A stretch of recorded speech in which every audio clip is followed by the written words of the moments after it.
Hey guys and welcome back to my channel. This is part 2 of What If Itachi was in Bleach. Before we begin, don't forget to like, share and subscribe, and also go and support the author, link in description. A few weeks later. She was pressing hard today. Itachi had been almost constantly on the defensive throughout this latest match with the spirit of his Zanpakuto. Backpedaling as he blocked or deflected one blow after another, it was difficult for him to find even the smallest of openings needed to make a counterattack. There was a certain vicious efficiency to her fighting style, relentlessly exploiting even the tiniest of gaps in Itachi's defenses and making him pay for the slightest mistake in blood. Zanpakuto spirits are supposed to embody key aspects of ourselves, he thought as he fended off one attack after another, but her mastery of the sword.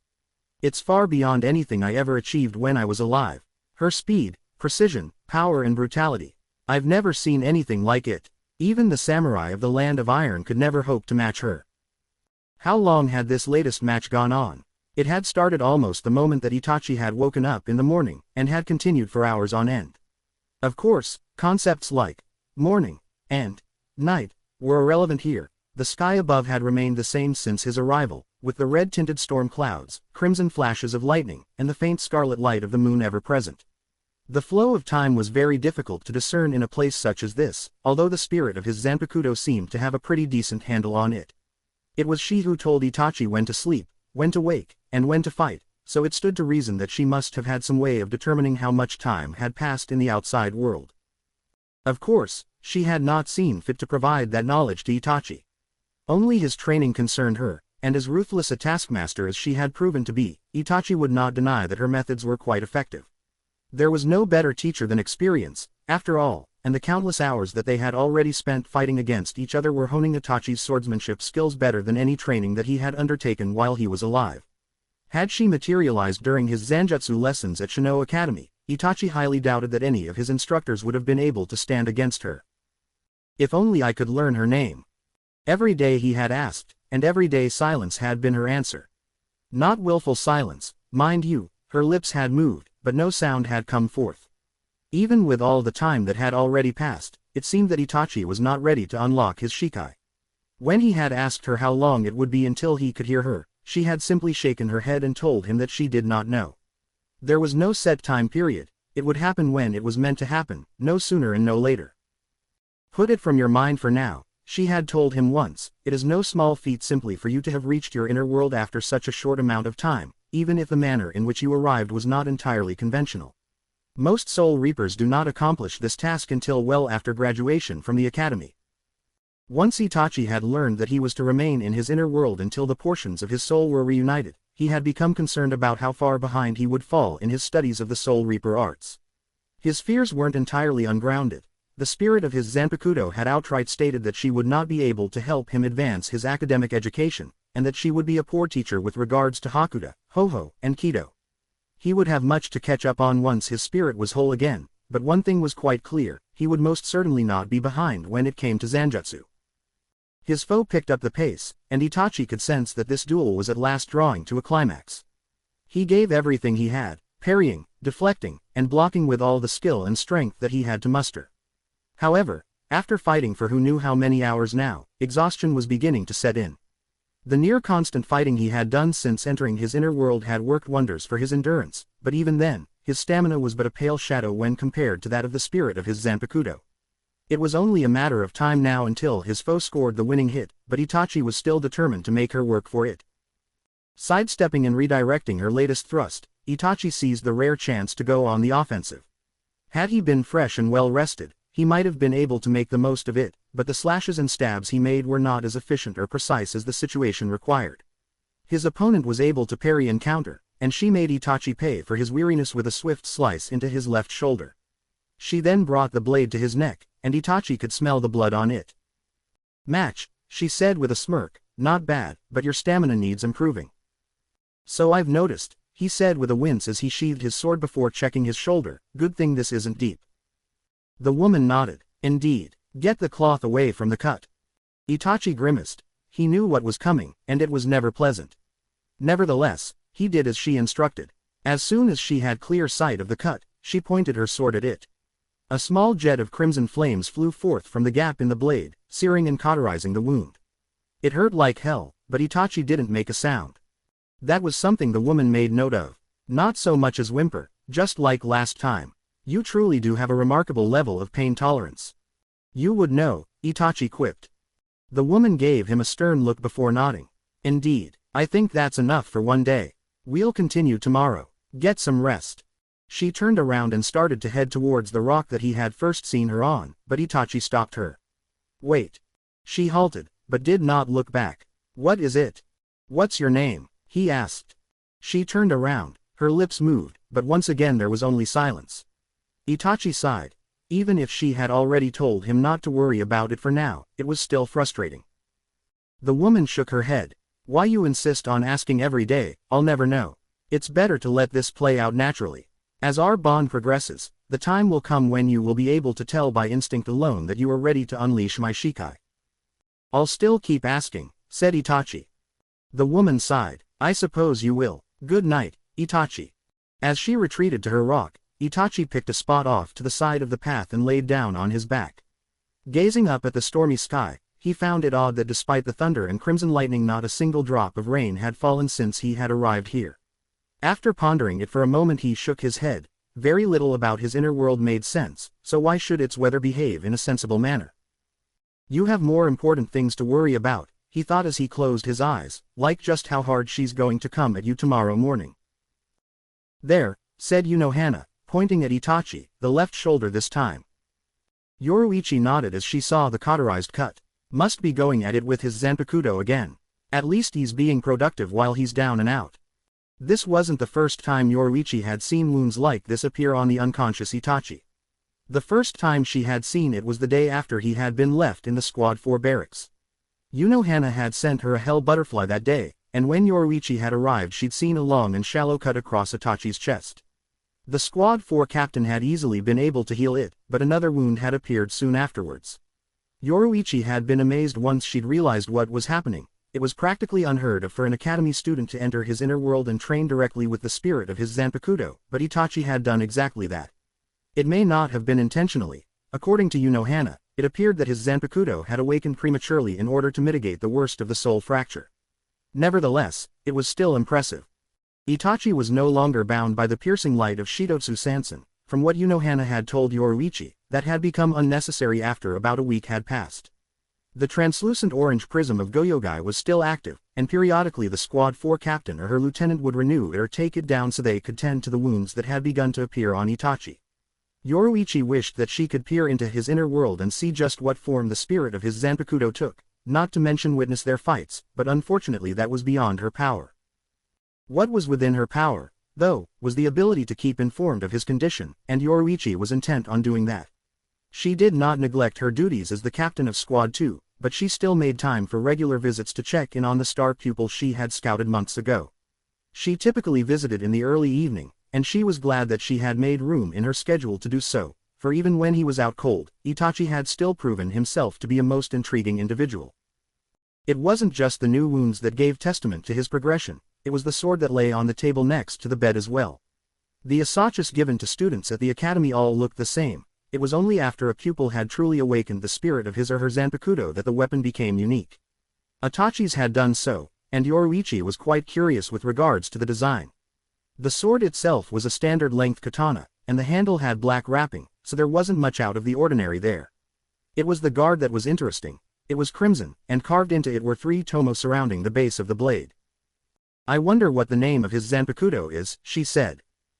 So do I, Unohana replied as she healed Itachi's shoulder. I imagine it will be quite some time before we find out, though. That was certainly true. Even gifted students typically took years after graduation just to awaken their Zanpakuto, let alone learn its name and unleash its Shikai. As vast as the ranks of the 13 court guard squads were, it was actually a relatively small portion of its members that had been able to achieve Shikai, and those capable of Benkai were even fewer in number. Still, Yoruichi found herself eager to learn the name of Itachi's sword, and given what she saw now she had a feeling that it wouldn't take him as long as most students to unlock his blade's Shikai. That's going to be a very special day indeed, she thought with a smile. I can't wait to see it. She turned back to Unohana. I should get going. Take care of him, Unohana. The Squad 4 captain smiled. My patients are always in good hands, Yoruichi. You know that. Yoruichi nodded. Of course, I'll come by again soon. She gave Itachi one last look, smiling as she did so.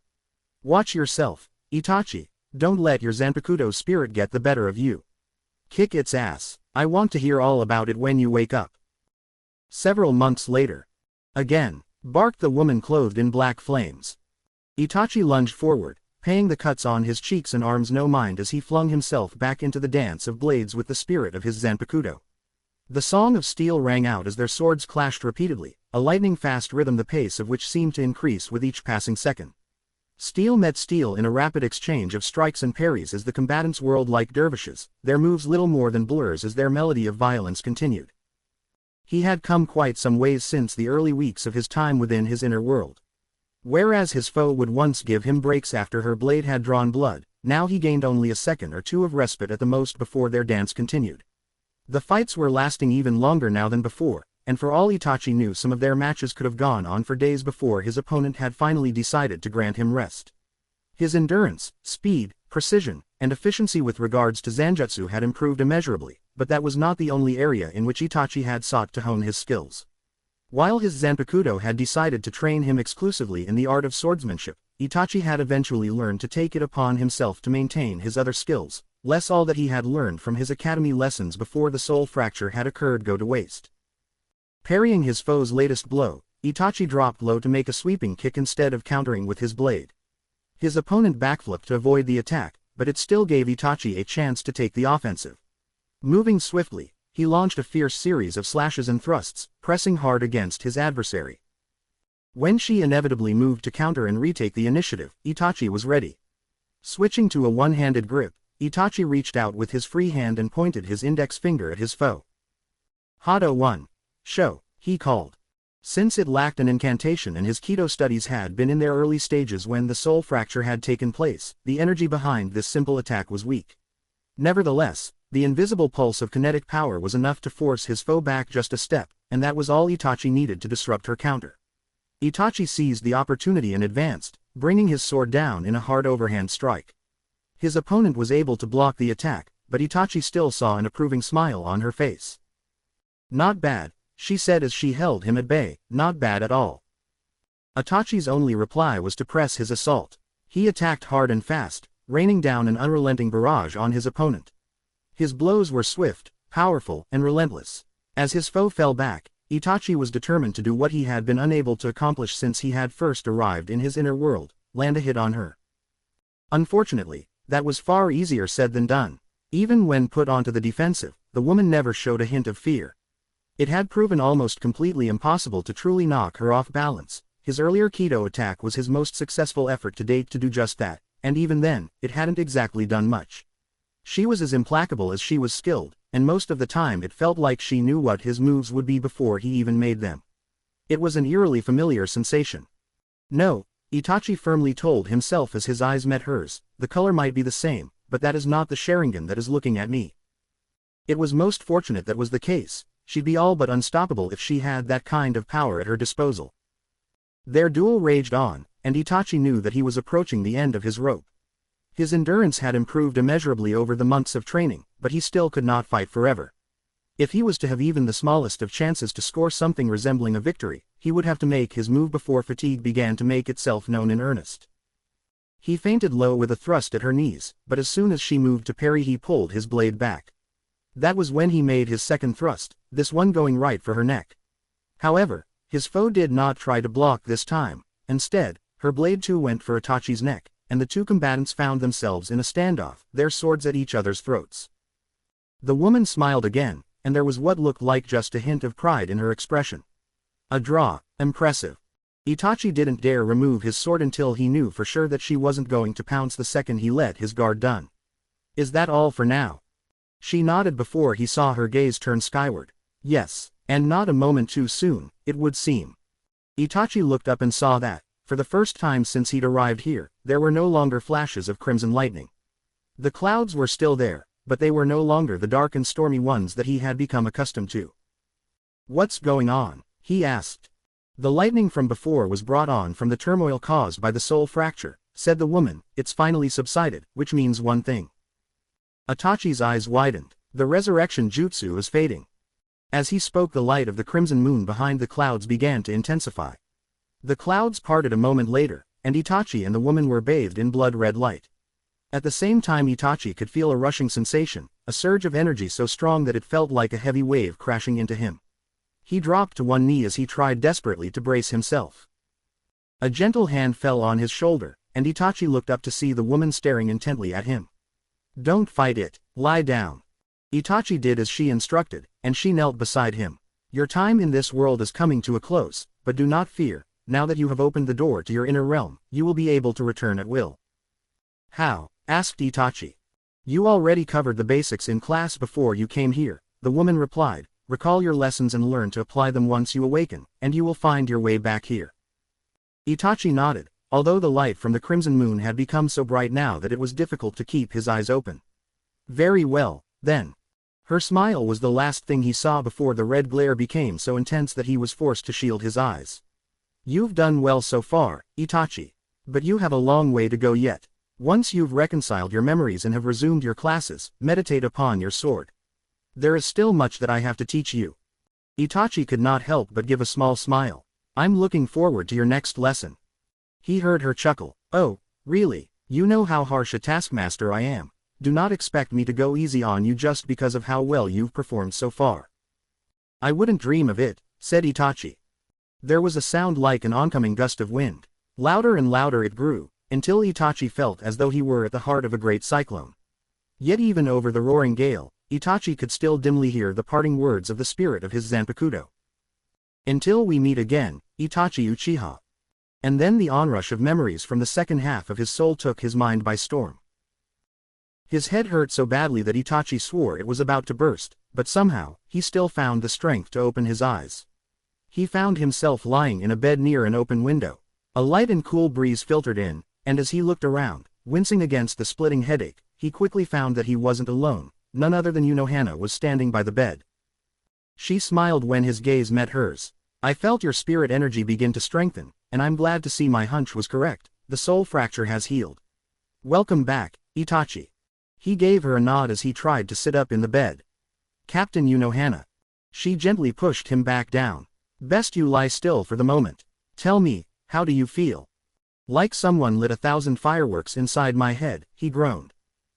Unohana nodded. "I thought that might be the case. The memories from two halves of the same soul becoming one. I can only imagine how intense that might be."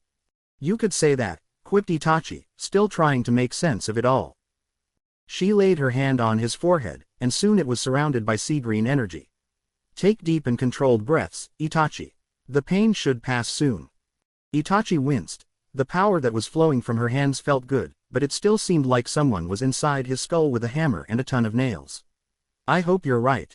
Close your eyes," she instructed. "Don't try to make sense of everything that's come back to you just yet. Don't focus on anything at all. Just relax." Itachi tried to follow her instructions, but it was definitely a case of easier said than done. There were so many events and faces flashing through his mind that trying to set them all aside or ignore them was all but impossible. Every instinct he had was telling him to grasp the flow and control it, to bring order to the chaos that his memories had become, and he had to fight it with every ounce of willpower that he could muster. "Do not focus," said Unohana, as if she were reading his mind. "Do not do anything, Itachi. Think of your memories as a river, one that you want to follow. Do not fight the flow, and do not try to control your pace, let it carry you all on its own." He wasn't exactly sure how to do as she was telling him to, so he simply settled for keeping his eyes shut and acted like he was trying to fall asleep. Of course, sleep had ceased to come easy for him ever since he had massacred his clan. Still, the attempt seemed to unlock something, for he felt the pressure on his mind ease. Slowly but surely, the memories started to settle down, and he could gradually begin to make sense of it all. The pain in his head was receding as well, which he definitely took as a good sign. As the flow of memories slowed, he began to recognize certain faces. Kabuto, Madara Uchiha, Pain. Naruto. Sasuke. His eyes snapped open as every memory his resurrected half brought to him regarding his younger brother flashed before him. Their clash with Kabuto, the undoing of the resurrection jutsu, and his final conversation with his beloved sibling. "Itachi," said Unohana after a moment, her voice soft and concerned, "What is it? You're crying." Itachi's eyes widened as he touched his cheek to find that she was right. a single tear had fallen. He then closed his eyes again to focus on that last moment, his final words to the brother that he had sacrificed everything for. You don't ever have to forgive me. And whatever you do from here on out, know this. No matter what, I will love you always. He smiled as he opened his eyes again, not even bothering to fight back the tears. Finally, after so much time, he had been able to relay his true feelings to Sasuke. He had gone to his first death believing he would never have the chance to do so, but the resurrection had given him one final opportunity to say what he had long desired to. His little brother finally knew the truth.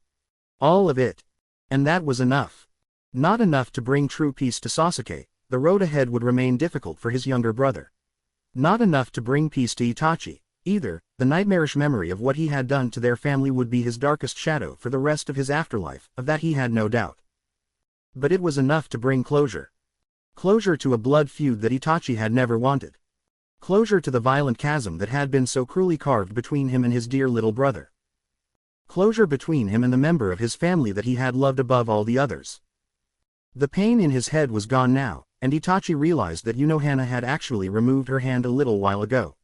She smiled down at him, and while it was impossible for her to know exactly what was going through his mind, he had a feeling that she could at least comprehend his joy and relief at what had transpired at the very end. You left without regrets, she said after a moment, when your resurrection ended, I mean. May I infer at least that much from your smile and tears? Itachi shook his head, not quite. With all that had happened before, there will always be some regrets. There were far too many mistakes made along the way. However, I was able to right the biggest of those mistakes. I was able to tell someone the truth that I should have told them so long ago. And that was all I wanted. Unohana nodded. I see. I'm glad to hear it. What will happen now? He asked.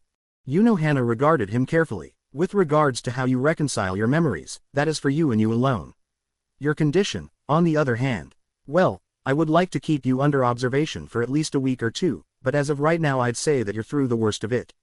There will be some physiotherapy, but since I was able to use Kaido to preserve the portion of your soul that remained here and maintain your health, it shouldn't be too extensive. You have returned to us, Itachi, and for that I am most grateful. As am I, he replied. She stood up and headed for the door. I'll come back soon. I promised a few people that I would let them know when you regained consciousness. If you wish for a way to pass the time, I might suggest starting with the bedside table. You had quite a few well-wishers come by here while you were out of it.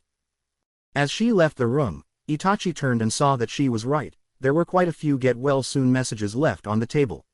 It was quite surprising. Itachi wasn't used to people actually caring about him.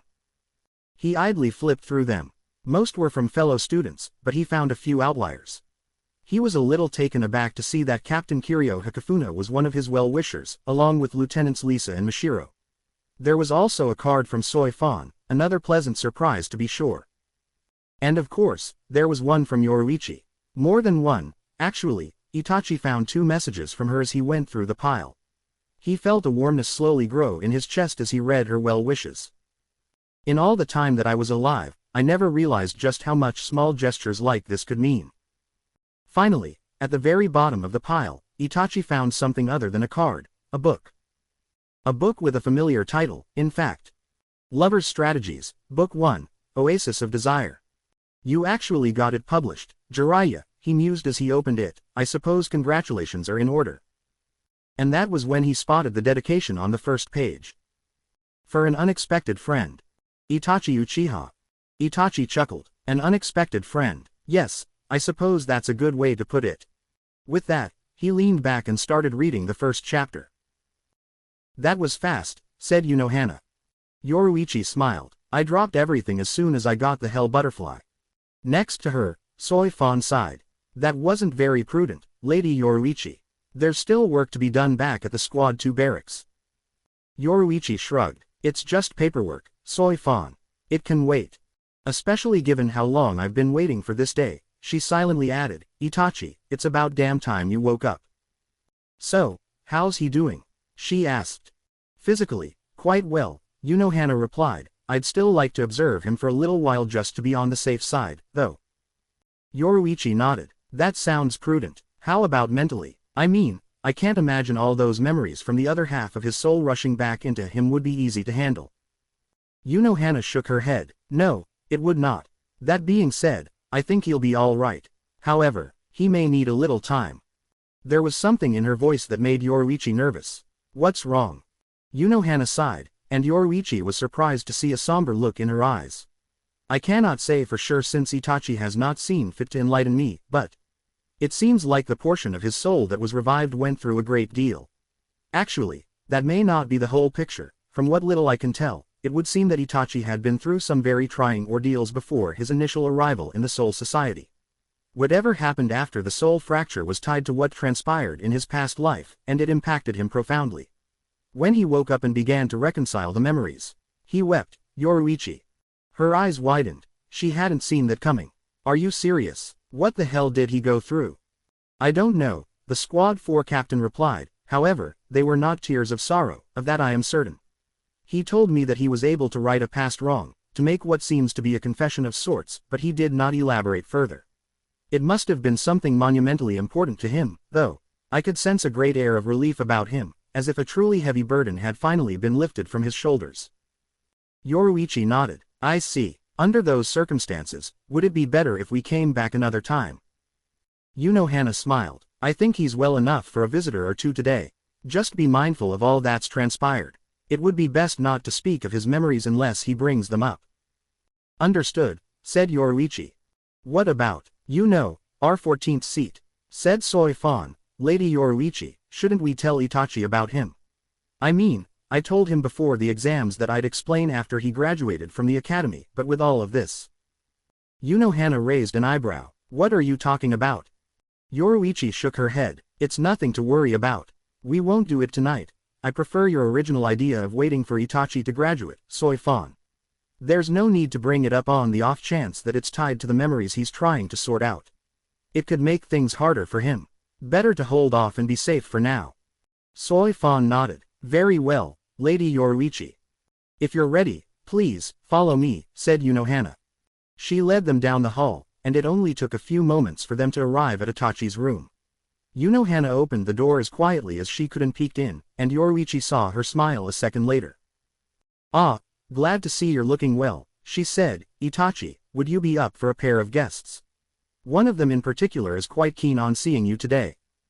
Sure, Yoruichi heard him reply. Please, send them in.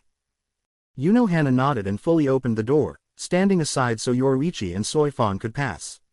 Please, try not to make too much noise.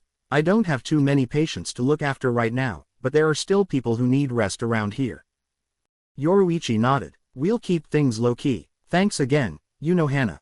Anytime, her fellow captain replied. I'll be in my office if you need anything. Yoruichi and her bodyguard stepped inside. She smiled when she saw that Itachi was sitting upright in bed and looking little worse for the wear. A book was open in his lap, although he closed it when he saw Yoruichi and Soy Fan enter the room.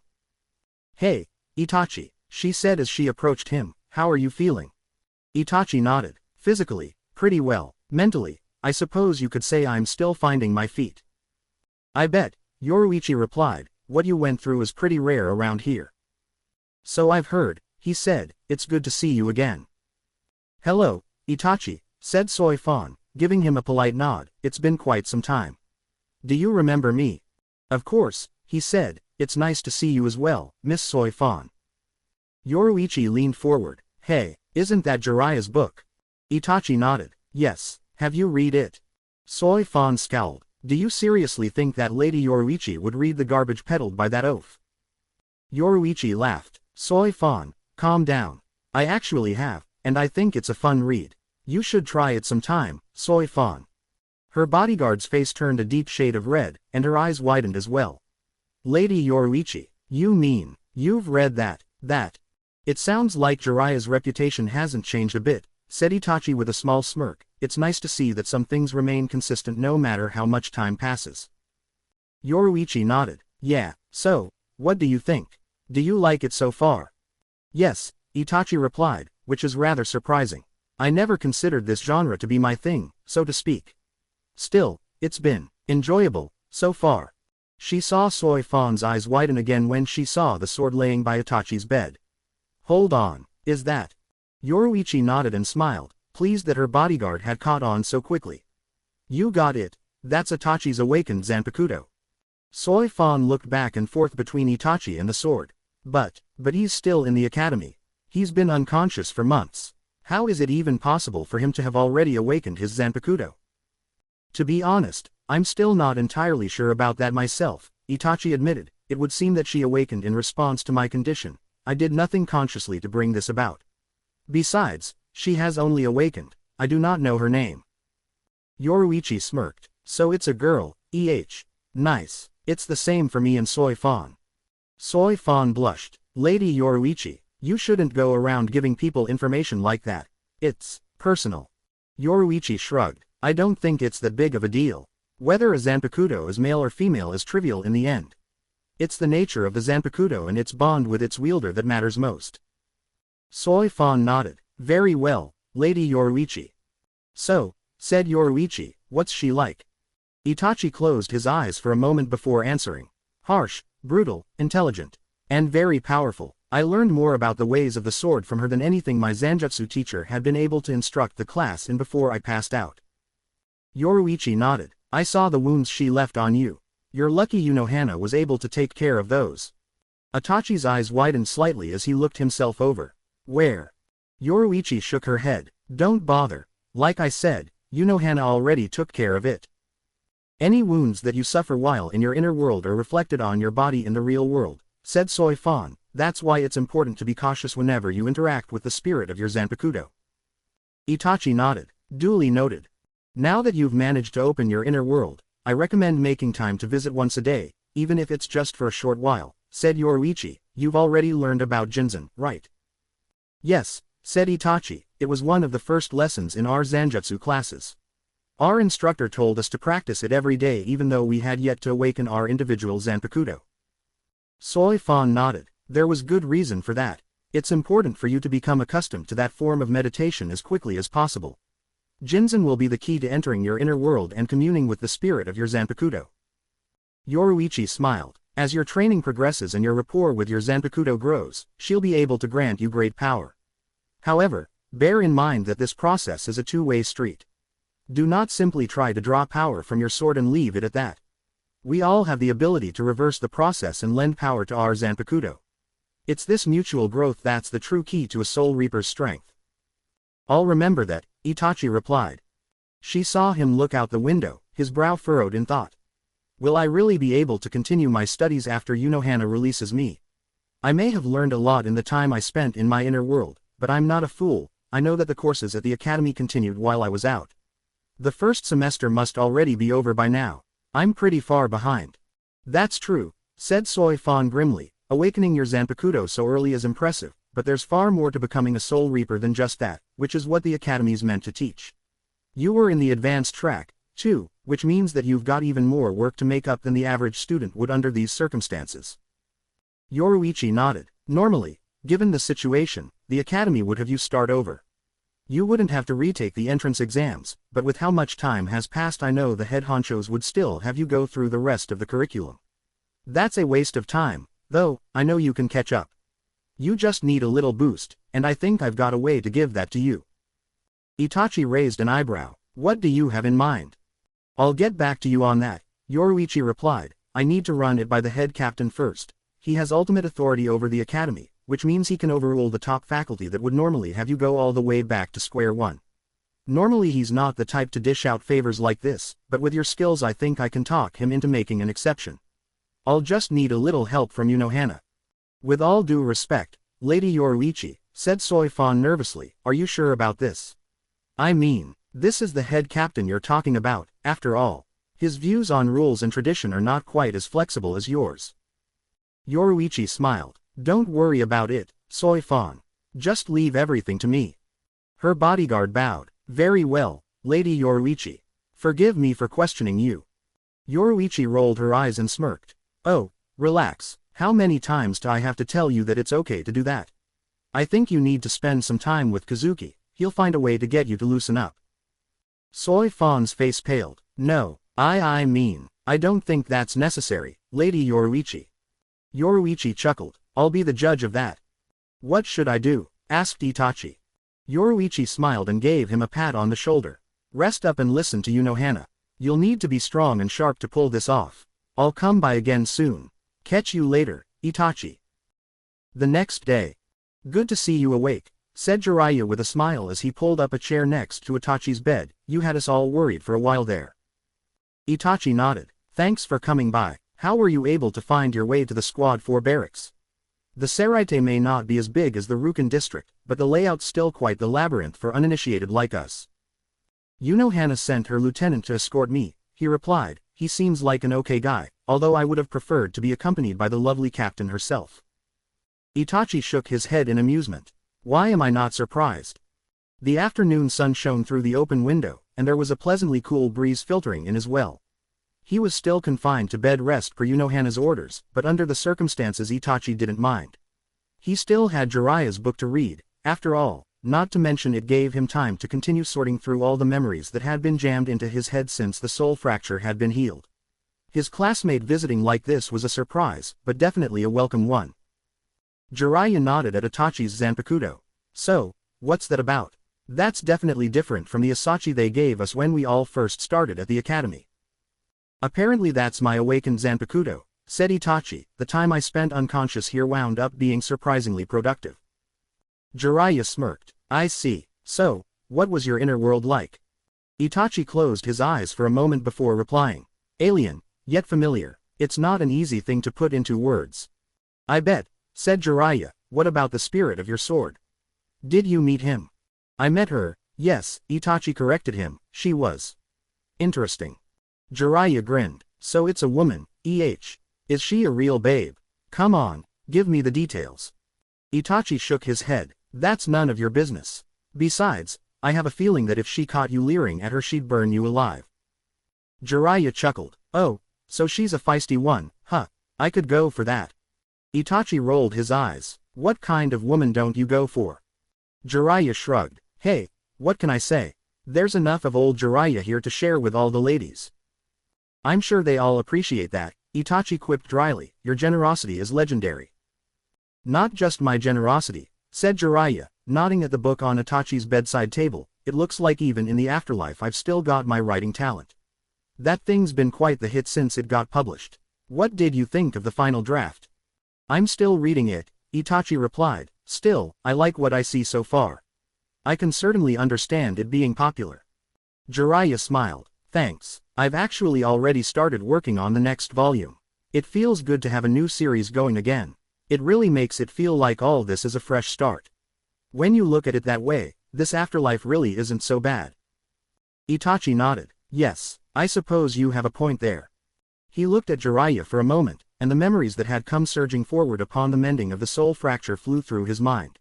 He knew that the sage needed to know just what he had seen, but figuring out how to put it into words was easier said than done. Jiraiya immediately caught that something was up. Itachi should have expected no less from a man as perceptive as him. What's going on? Did something else happen while you were out? Itachi closed his eyes for a moment to give himself some room to gather his thoughts. What did they tell you about my condition? Jiraiya leaned forward. Not much, to be honest. Hana said something about a soul fracture, but she didn't exactly go into detail on it. What the hell happened to you, Itachi? It would seem that our old world was not quite finished with me, said Itachi. I was revived by Kabuto Yakushi. Jiraiya's eyes widened. Kabuto, wait a minute, was Orochimaru pulling his strings? Itachi shook his head. From what I could tell, he seemed to be acting independently of him. The situation was complicated.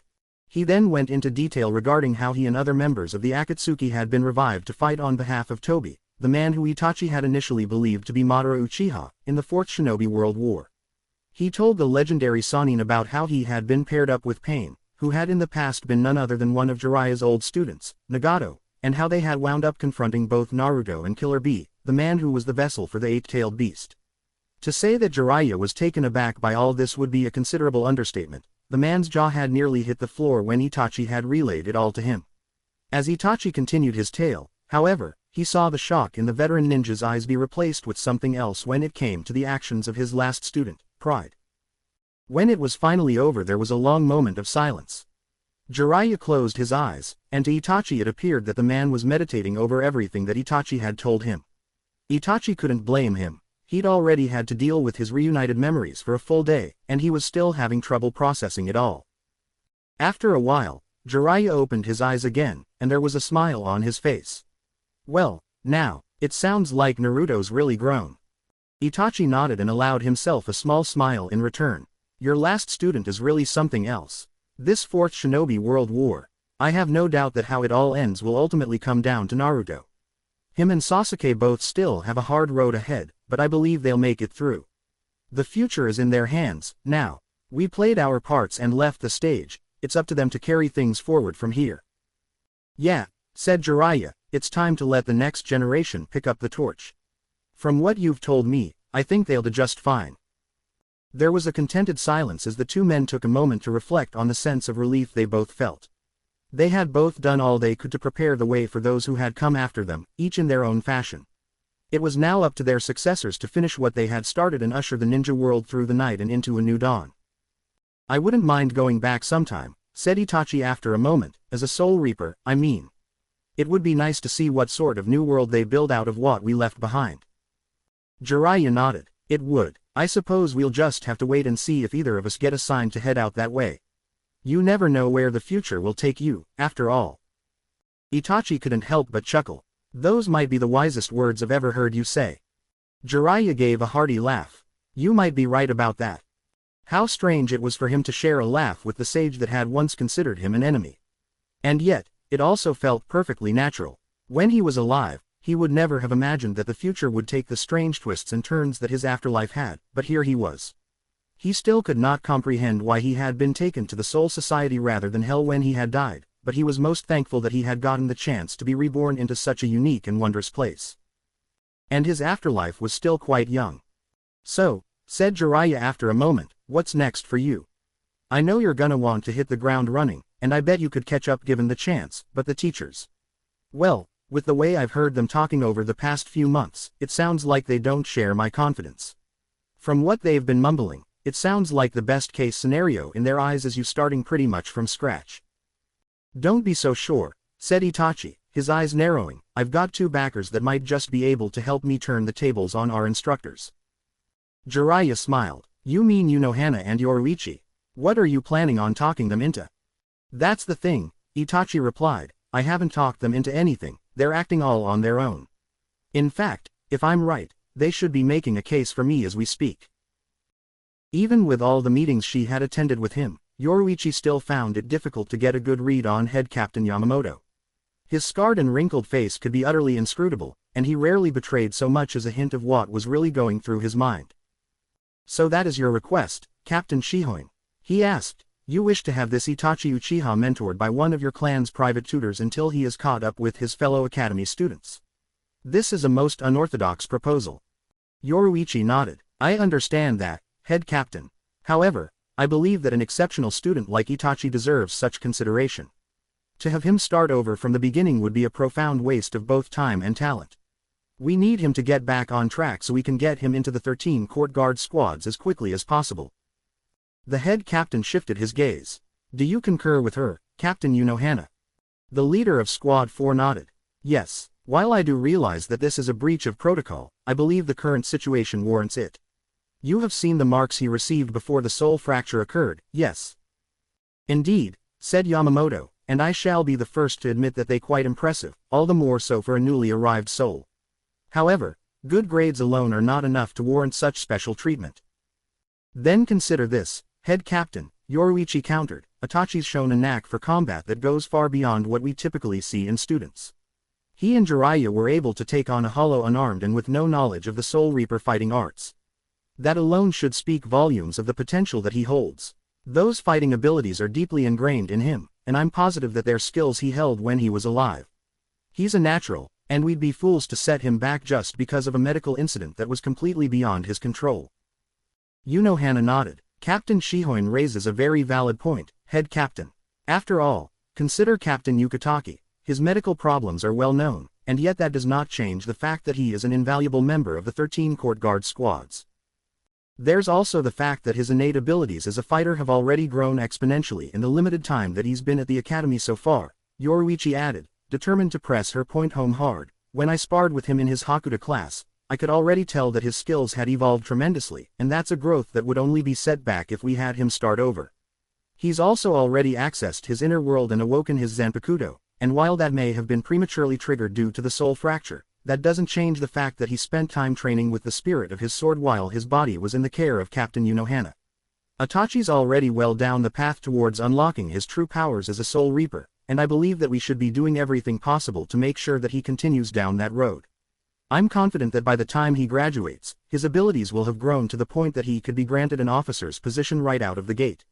He's a rare find, head captain, we can't let this opportunity go to waste. There was a long pause, and Yoruichi could sense that this was the moment of truth.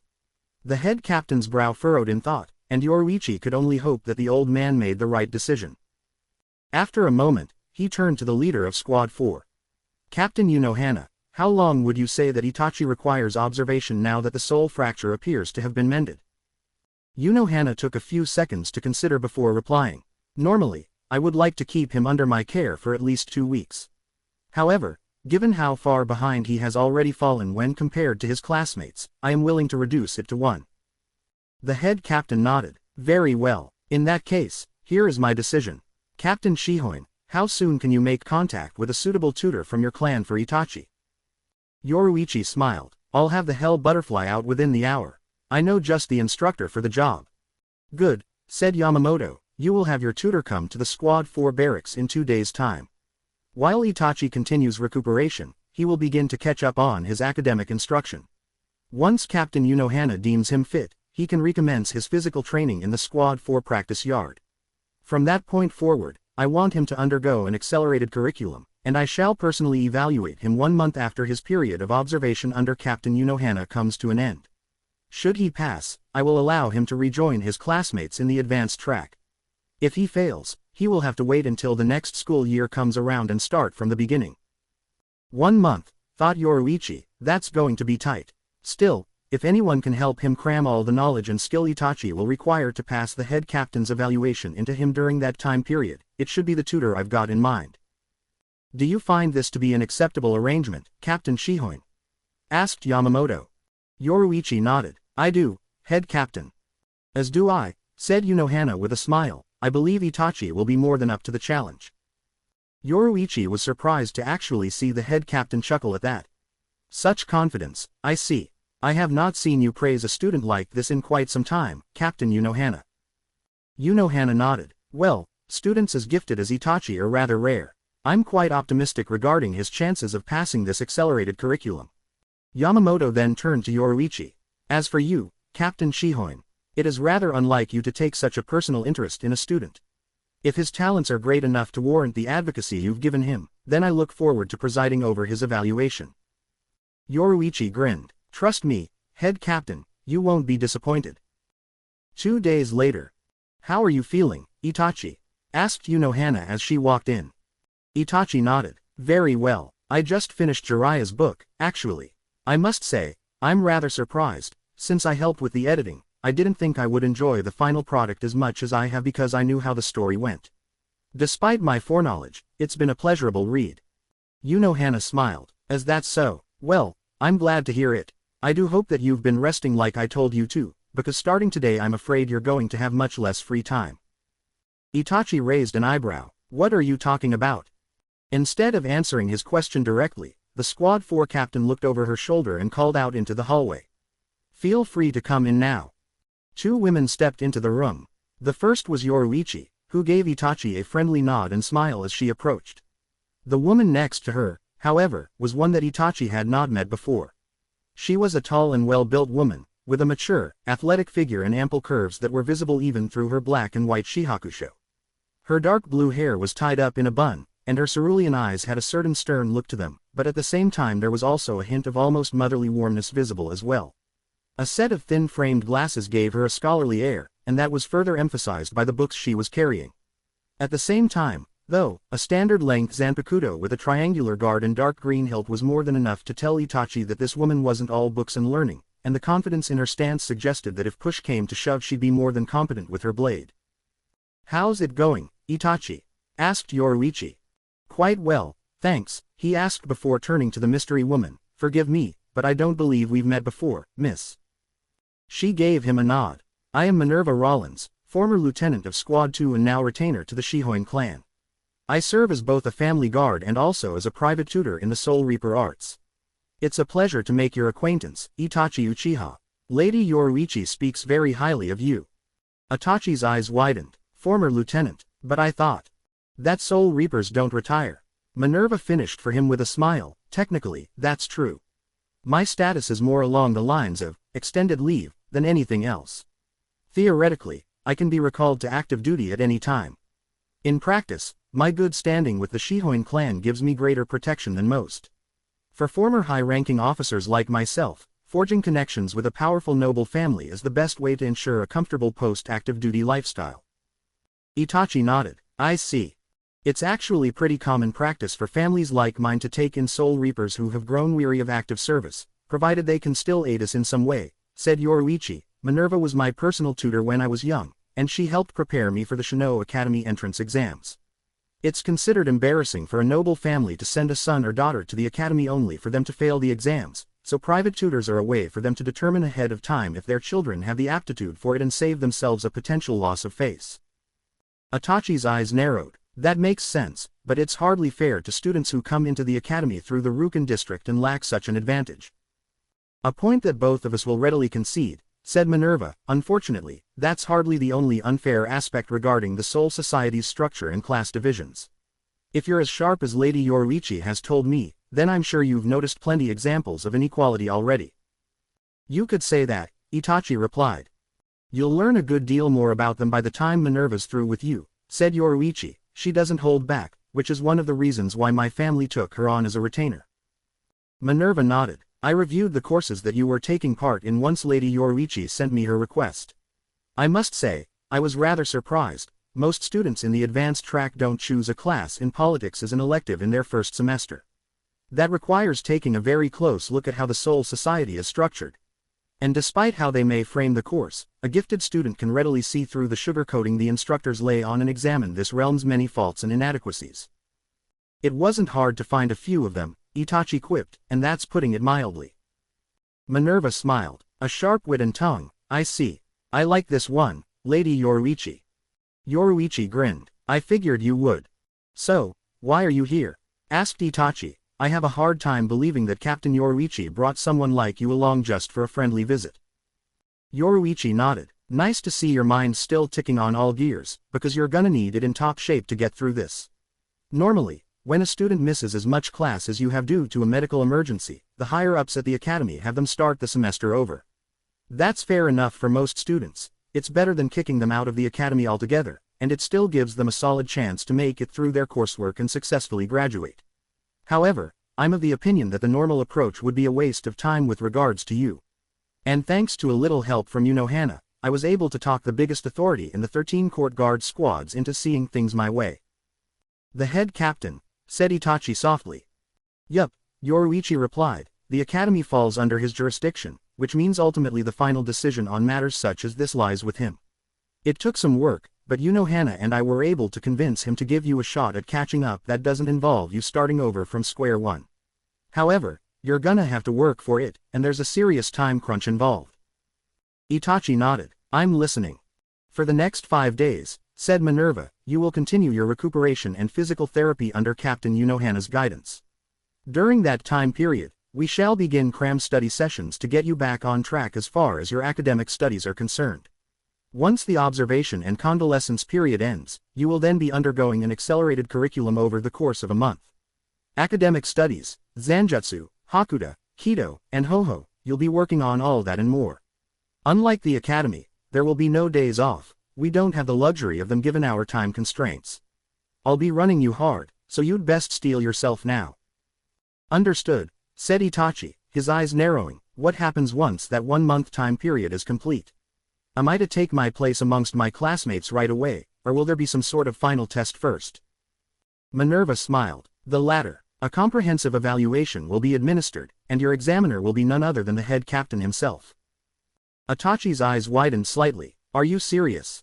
Yes, Yoruichi answered. Minerva and I will be observing you as well during your test, but the final decision on whether or not you pass lies with the head captain alone. Pass, and you'll be readmitted into the academy and be allowed to resume your studies. Fail, and you'll have to start over next school year, minus the entrance exams. The head captain can be a strict judge, and he'll have high standards for you to clear given the exception he's making here, but he's not unreasonable. If you put everything you have into your training and the final exam, I'm confident that you'll succeed. Itachi nodded. I appreciate that, I'll do my best. Yoruichi smiled. Glad to hear it. Well, I've gotta get back to the Squad 2 barracks. Minerva, he's all yours. I'll check in from time to time to see how things are going. Good luck, Itachi. Thanks, he said before she left the room. Minerva then stepped forward, setting her stack of books at the foot of his bed before passing one to Itachi. No time like the present, I always say. Let's get started. You've got a lot of catching up to do. 1 week and 5 days later.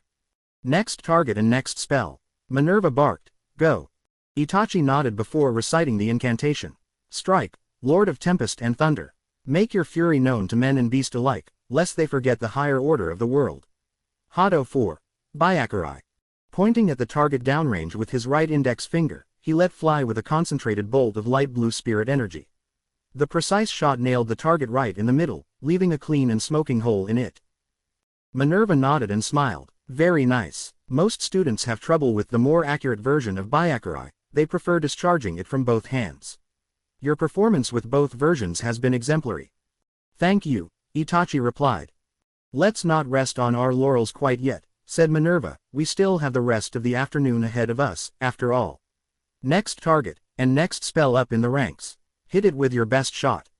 Itachi took a deep breath to center himself before beginning the incantation. Master of the spring winds, I summon you. Bring forth your creatures great and small, and let them overwhelm the enemies of creation. Hado 5. Hotaru Basudo. He held out the palm of his right hand, and from it flew a burst of tiny green spheres made of spirit energy. The rapid-fire burst of emerald projectiles perforated the target next to the one he'd hit earlier with Byakurai. Minerva clapped as Itachi caught his breath. Excellent. That's a much more precise burst than I was expecting. First-year students usually send the projectiles flying all over the place. I can see why, Itachi replied. All those spirit projectiles coming forth so quickly can be difficult to properly harness. Indeed, said his teacher, still, you did quite well. Keep it up and eventually you'll be able to increase the duration of the bursts, as well as your ability to direct the projectiles. With enough practice, a Soul Reaper using Hado 5 can lay down a barrage capable of pinning a swarm of lesser hollows. It's a good opening move when you're facing off against a large number of weaker enemies, and it's also useful for covering a retreat when the ranks of the enemy prove to be overwhelming. Itachi nodded. I'll keep that in mind. Good, Minerva replied before nodding down range. Now, let's keep it. Next spell up in the ranks. By the time I'm done with you, not only will you pass the head captain's exam with flying colors, but when you rejoin the academy you'll be the best damn spellcaster in your class. 1 week later. Ah, sighed Yoruichi with a smile as she leaned back behind her desk, finally done with the post-action reports. I swear, sometimes those take longer than the fights themselves. She had returned a while ago from a mission to the very edge of the Rukan district. Along with Soi Fan, Kazuki, and a handful of other officers and foot soldiers, she had overseen the purging of a hollow nest that had somehow taken root in the darkest corner of South Rukan 79. The hollows themselves had proven to be on the weaker end of the spectrum, but the fact that so many of them had been able to establish a foothold in the Soul Society and maintain it for as long as they had was concerning. We really need to boost our numbers and get more patrols out there, she thought, we're just stretched too damn thin. The door to her office slipped open, and Soi Fan stepped in with a tray bearing a small pot and some cups. Care for some tea, Lady Yoruichi? Yoruichi nodded. Sure thing. Thanks, Soi Fan. The head of her personal guard smiled. You're welcome, Lady Yoruichi. After it was poured she took a sip. Did you make this yourself? You're really getting good at this. Soi Fan bowed, and Yoruichi could have sworn she caught her bodyguard blushing. Oh, it was nothing, Lady Yoruichi. Yoruichi leaned forward. Come on, Soi Fan, there's nothing wrong with showing a little pride in your abilities. Take earlier, for instance, you did very well in the fighting over in South 79. Your bond with your Zanpakuto is really coming along nicely. You're too kind, Lady Yoruichi, Soi Fan replied. Still, I'm nowhere near as strong as you are. Yoruichi shook her head. Don't sell yourself short. Give it time. You're young, and I know how hard you've been training. You've already unlocked your Shikai, and I can tell that you're getting better at using it. I can't wait to see what your Bankai looks like once you finally achieve it. Soi Fan gulped. Bankai, I'm a long way from that, Lady Yoruichi. Yoruichi smiled. Hey, I used to think that about myself, but look at me now. Trust me, if you keep up the hard work, that day will come before you know it. Soi Fan returned her smile. I'll do that, thank you, Lady Yoruichi. As much as Yoruichi liked to tease her bodyguard, she was being completely serious with her today. Soi Fan could sometimes be a little too high-strung and strict for her own good, but she was a decent woman at heart and a very competent subordinate. While Yoruichi didn't really think that she needed a bodyguard, she was glad that Soi Fan was the one assigned to fill that role. It felt like having both a younger sister and a pupil, and Yoruichi was proud of how far Soi Fan had come in the time that she'd served under her. In a way, she supposed that Soi Fan was the lieutenant that she really wanted. Muranoshin Omaeda was just a placeholder, a sop to a noble family in the petty politics of the Soul Society's aristocracy. Her and Kazuki, she mused, I'd be much happier with either of them in the lieutenant's slot, really. I wonder if I could make them both company lieutenants someday. It'd be an unorthodox move, but it's not entirely unheard of. Omaeda won't be around forever, after all. A guy like him will either get himself killed through arrogance or will go on extended leave to take over his household once his parents decide to hand it over to him. I guess I'll just have to wait and see how things play out. After she finished her tea, she stood up and smiled at her subordinate. That hit the spot. How about you and I take a little stroll over to the Squad 4 barracks? Soi Fan nodded. Very well, Lady Yoruichi. It was only mid-afternoon, and a very pleasant one at that, as Yoruichi and her bodyguard left the Squad 2 barracks and made their way through the Seraite. The sun was high in the sky, a pleasantly cool breeze wafted through the air, and there was always the occasional Soul Reaper that bowed in greeting as the captain and her subordinate passed. There are only 2 weeks left until the evaluation, right? Asked Soi Fan. Do you think Itachi will be ready? Yoruichi nodded and grinned. Oh, yes. From what Minerva's last Hell Butterfly told me, it sounds like Itachi's really coming along well. I think the head captain will have a hard time saying no once the evaluation's over. When he graduates, will he really join the 13 court guard squads? Soi Fan asked. His talents in Hakuda and Hoho would make him a prime candidate for recruitment by the Stealth Force, and there's always the chance that the Kido Corps could take an interest in him as well.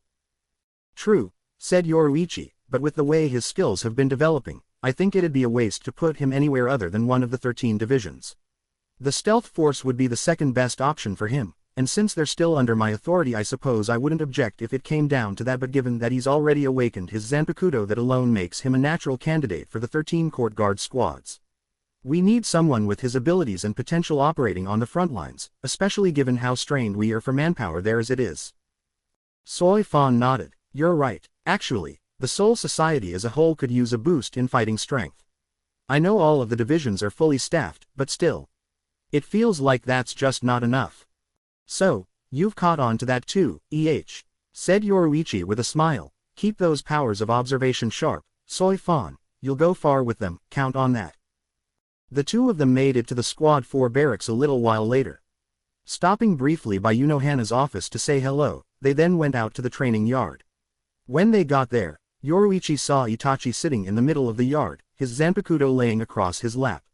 Minerva was standing over him, and she nodded as Yoruichi and Soi Fan approached. Jinzen, said Soi Fan softly as she studied Itachi. How's he doing? Asked Yoruichi. Minerva gave her a confident smile. He's a natural. It's all coming along better than I could ever have hoped for. You really found something special with him, Lady Yoruichi. Yoruichi was about to reply when she saw a small cut appear on Itachi's left cheek. Minerva then leaned down and put her hand over the wound, and the familiar blue-green energy of Kaido enveloped her hand.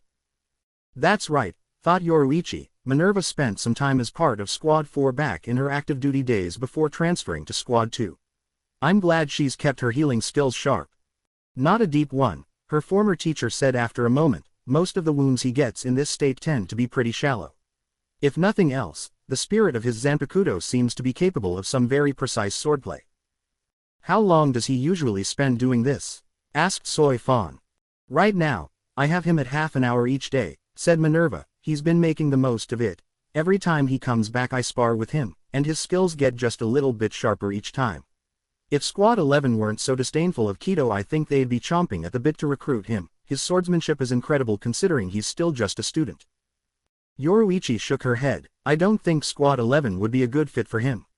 They're way too rowdy, and they're not exactly a subtle bunch when it comes to combat. Besides, I can't see Itachi foregoing Kido altogether just to get into a unit. The ability to cast spells is incredibly handy, especially given the wide variety that are available. He doesn't strike me as the type to set aside such a useful weapon for the trivial reasons that Squad 11 does. Speaking of Kido, said Soy Fan, how is he doing with that? Exceptionally well, Minerva replied with a smile. He's got his incantations down perfectly, and his energy control is far more advanced than anything I've ever seen in a student at this point in their education. His aim's excellent, incredibly precise, even with spells that aren't exactly known for their finesse. With the right spells and a good firing position, he could provide great cover during a battle, especially once he begins learning the more advanced and powerful techniques. He's got a good sense of spatial awareness, too, which is another vital trait for Kido users. How about Hakuda and Ho-Ho? Asked Yoruichi.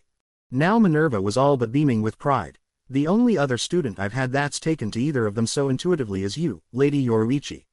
His technique in Hakuda is brilliant. I can definitely see how he'd dominate his class. Honestly, I don't think any of the academy instructors could add substantially to his knowledge in that regard. You said he was a relatively recent arrival to the Soul Society, right? Yoruichi nodded. Yes.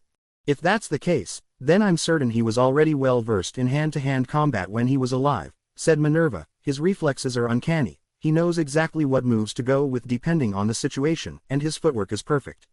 As for Ho-Ho, that's coming along wonderfully. He's improving both the distance and precision of his flash steps, and he's getting better at working them into our sparring matches. The technique still requires considerable focus from him, but I'm confident that eventually it'll come as naturally to him as breathing. Yoruichi smiled. Hot damn, I do know how to pick him, don't I? Minerva nodded. Indeed. How much longer will he be meditating like this? Asked Soy Fan. He's about halfway into his session right now, said Minerva. Are you two planning on sticking around? I think you'd enjoy witnessing our sparring match once he's finished, Lady Yoruichi. I'm sure I would, she replied, but I'm afraid we can't stick around that long. There are still some things that I need to take care of today. I was really just coming by to say hi and check up on his progress. I'll give Itachi your regards, said Minerva. If you come by a little earlier or later next time, you should be able to catch him outside of Jinzen. Yoruichi smiled. I'll try to remember that. Keep up the good work, Minerva. I can't wait to see what he's capable of once all this is done. 1 week later. The cry of steel meeting steel rang out repeatedly as Itachi and Minerva clashed. Their Zanpakuto came together in a rapid-fire series of blows, a deadly display of precision, speed and power unlike any that could be found in the training halls of Shino Academy. Student and teacher went back and forth, swapping between offense and defense at the drop of a hat, neither betraying a hint of weariness despite the fact that this latest match had gone on for at least a half hour. Itachi had initially been surprised when, after the first week of the accelerated Zanjutsu curriculum, Minerva had declared that they would no longer be training with wooden practice swords, they would be using only the real thing from that point onward. It had struck him as incredibly reckless, even taking into account the fact that they were in the heart of Squad 4 and thus had ready access to the best healers the Soul Society had to offer. However, it hadn't taken Itachi long to recognize the wisdom in such a move. Minerva's swordsmanship was highly sophisticated, and the time he'd spent training with the spirit of his Zanpakuto had given him greater confidence in his abilities. Both fighters were capable of engaging in serious practice fights with real weapons and had the skills required to avoid serious injuries. She may no longer have been on the active duty roster, but the former lieutenant was no slouch when it came to Zanjutsu. There was a cold grace to her fighting style, a fluid efficiency that offered a tight defense and a punishing offense. She wasn't a power fighter, she was all about finesse and misdirection. She would often feint high or low before going at her true target, or go into what felt like a random burst of strikes but were actually a carefully crafted sequence of attacks designed to confuse his defenses and create an opening. She varied the speed and power of her blows, keeping Itachi guessing as to how hard and how swiftly she would hit. She would often allow herself to appear off balance, sometimes with only a single foot touching the ground, but in fact she was in perfect control over her body and could pivot and pirouette with the ease and elegance of a dancer. Zanjutsu was not simply a means for combat with her, it was a veritable art form.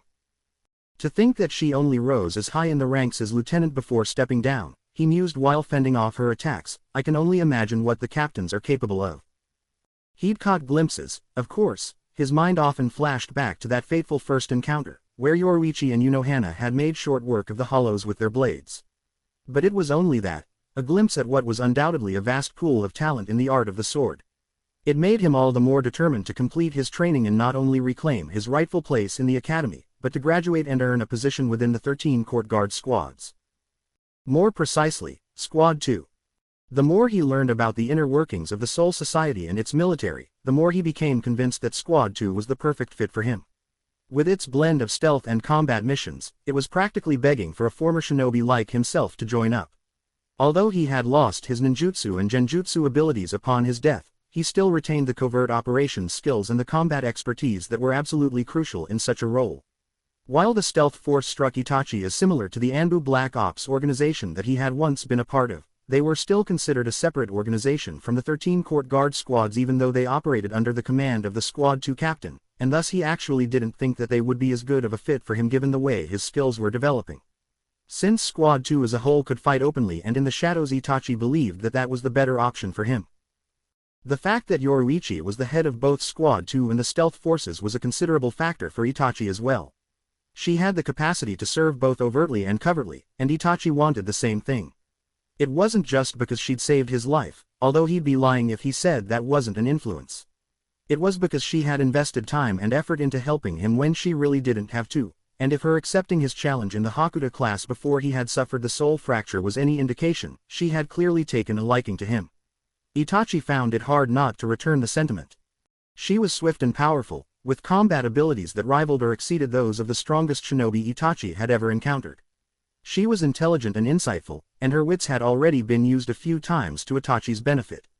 While she might have a teasing and playful nature, he could tell that she was a good woman who genuinely cared about the people around her and wanted to do her part to help others. There was also no denying that she was incredibly beautiful. Unfortunately, the thought of the lovely captain was enough to distract Itachi for just a fraction of a second, and that was all Minerva needed. Her zanpakuto slipped through a small gap he'd left in his defenses, and it gave him a scratch on his left arm. His teacher smiled as she pulled back her blade. Not bad, but your attention wavered just a bit at the end there. Something on your mind? Nothing important, Itachi replied, perhaps a bit too curtly for his own good. The knowing look in Minerva's eyes was enough to tell him that she didn't buy it, but she didn't press the issue. I see. Good thing this was just a training match, then. Hold out your arm. He sheathed his sword and did so. After Minerva had put her own weapon away, she reached out and laid her right hand over his wound. The familiar blue-green energies of Kaido enveloped both her hand and the cut, and Itachi could feel the soothing healing power flow into him. You truly are a gifted swordsman, she said. I've never seen a student handle a blade as intuitively as you do. I know your zanjutsu courses at the academy always emphasize treating your zanpakuto as an extension of yourself, but you take to it far quicker than most pupils that I've seen. I suppose it helps that I have more than one teacher when it comes to the art of the sword, said Itachi. Minerva nodded. True, and from the wounds of scene you take it would seem that the spirit of your zanpakuto is a much tougher taskmaster than I am. Once you graduate from the academy, you should consider taking part in the Blade Dancer Festival. I think you'd do quite well there. Itachi raised an eyebrow. Blade Dancer Festival. It's an annual event that celebrates the art of zanjutsu, Minerva explained. The Blade Dancer Festival takes place on the night of the first summer full moon. Soul Reapers from every division take part in a series of sparring matches with their zanpakuto. The participants are usually matched according to rank and proven ability, and all are forbidden to utilize Shikai, Bankai, Hakuda, Hoho or Kido. The matches go until one fighter is able to either disarm his opponent, force them to yield, or land a mark of contact. A mark of contact is a very shallow and superficial cut, much like the one I just gave you. It sounds dangerous, even with the rules you just laid out, said Itachi. Minerva shook her head. It's highly supervised, and all the participants are fully trained Soul Reapers. Squad 4 always has a strong presence there as well in order to attend to any wounds that may be incurred. Also, while any Soul Reaper is invited to participate, the Blade Dancer Festival is typically seen as an occasion for the more finessed zanjutsu practitioners to showcase their skills. Sometimes you get fighters that put more emphasis on raw power than technique, but they typically don't do very well. The subsequent loss of face usually discourages them from openly fighting in the following year's matches. Did you participate back when you were on active duty? He asked. Minerva smiled as she finished healing his arm. Every year, I still head down to watch, although my current status means I'm forbidden to fight since traditionally only active duty Soul Reapers can take part. To tell you the truth, I actually miss being able to partake directly. It's not just an occasion to test your skills, after all. They call it the Blade Dancer Festival for a reason. The duels that take place there can be more beautiful than the steps and twirls of a traditional ball. Some Soul Reapers even treat it as a form of courtship. Itachi was a little taken aback at that. Courtship, in a festival devoted to sword fighting. Minerva chuckled. Don't knock it until you've tried it, Itachi. When the right set of partners face off under the full moon. Well, let's just say that sparks fly from more than just their blades. For a brief moment, an image of him and Yoruichi clashing in such a dance of swords flashed through his mind. Itachi was confused. Where were thoughts like this coming from? You said that the duelists are typically matched by rank and ability, right? He asked. Can participants seek out their own partners? Minerva smiled. Yes, as long as it can be reasonably assumed that the initiator is not just trying to score a cheap win over someone he or she knows that they can beat. Why, got someone in mind you'd like to dance with once you're eligible, Itachi? I was just curious, he replied, all too aware of a slight rush of heat coming to his face. Minerva gave him a knowing smirk. Sure, you were. All right, then, let's get back to it. Sword up, and keep your mind on the fight this time. Itachi nodded as he brought his Zanpakuto into a guard position. A moment later Minerva lunged forward, and a new dance of blades was on. 3 days later.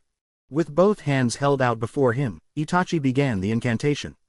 O Lord of Summer, leave all in awe of your splendor. Engulf in the magnificence of the divine.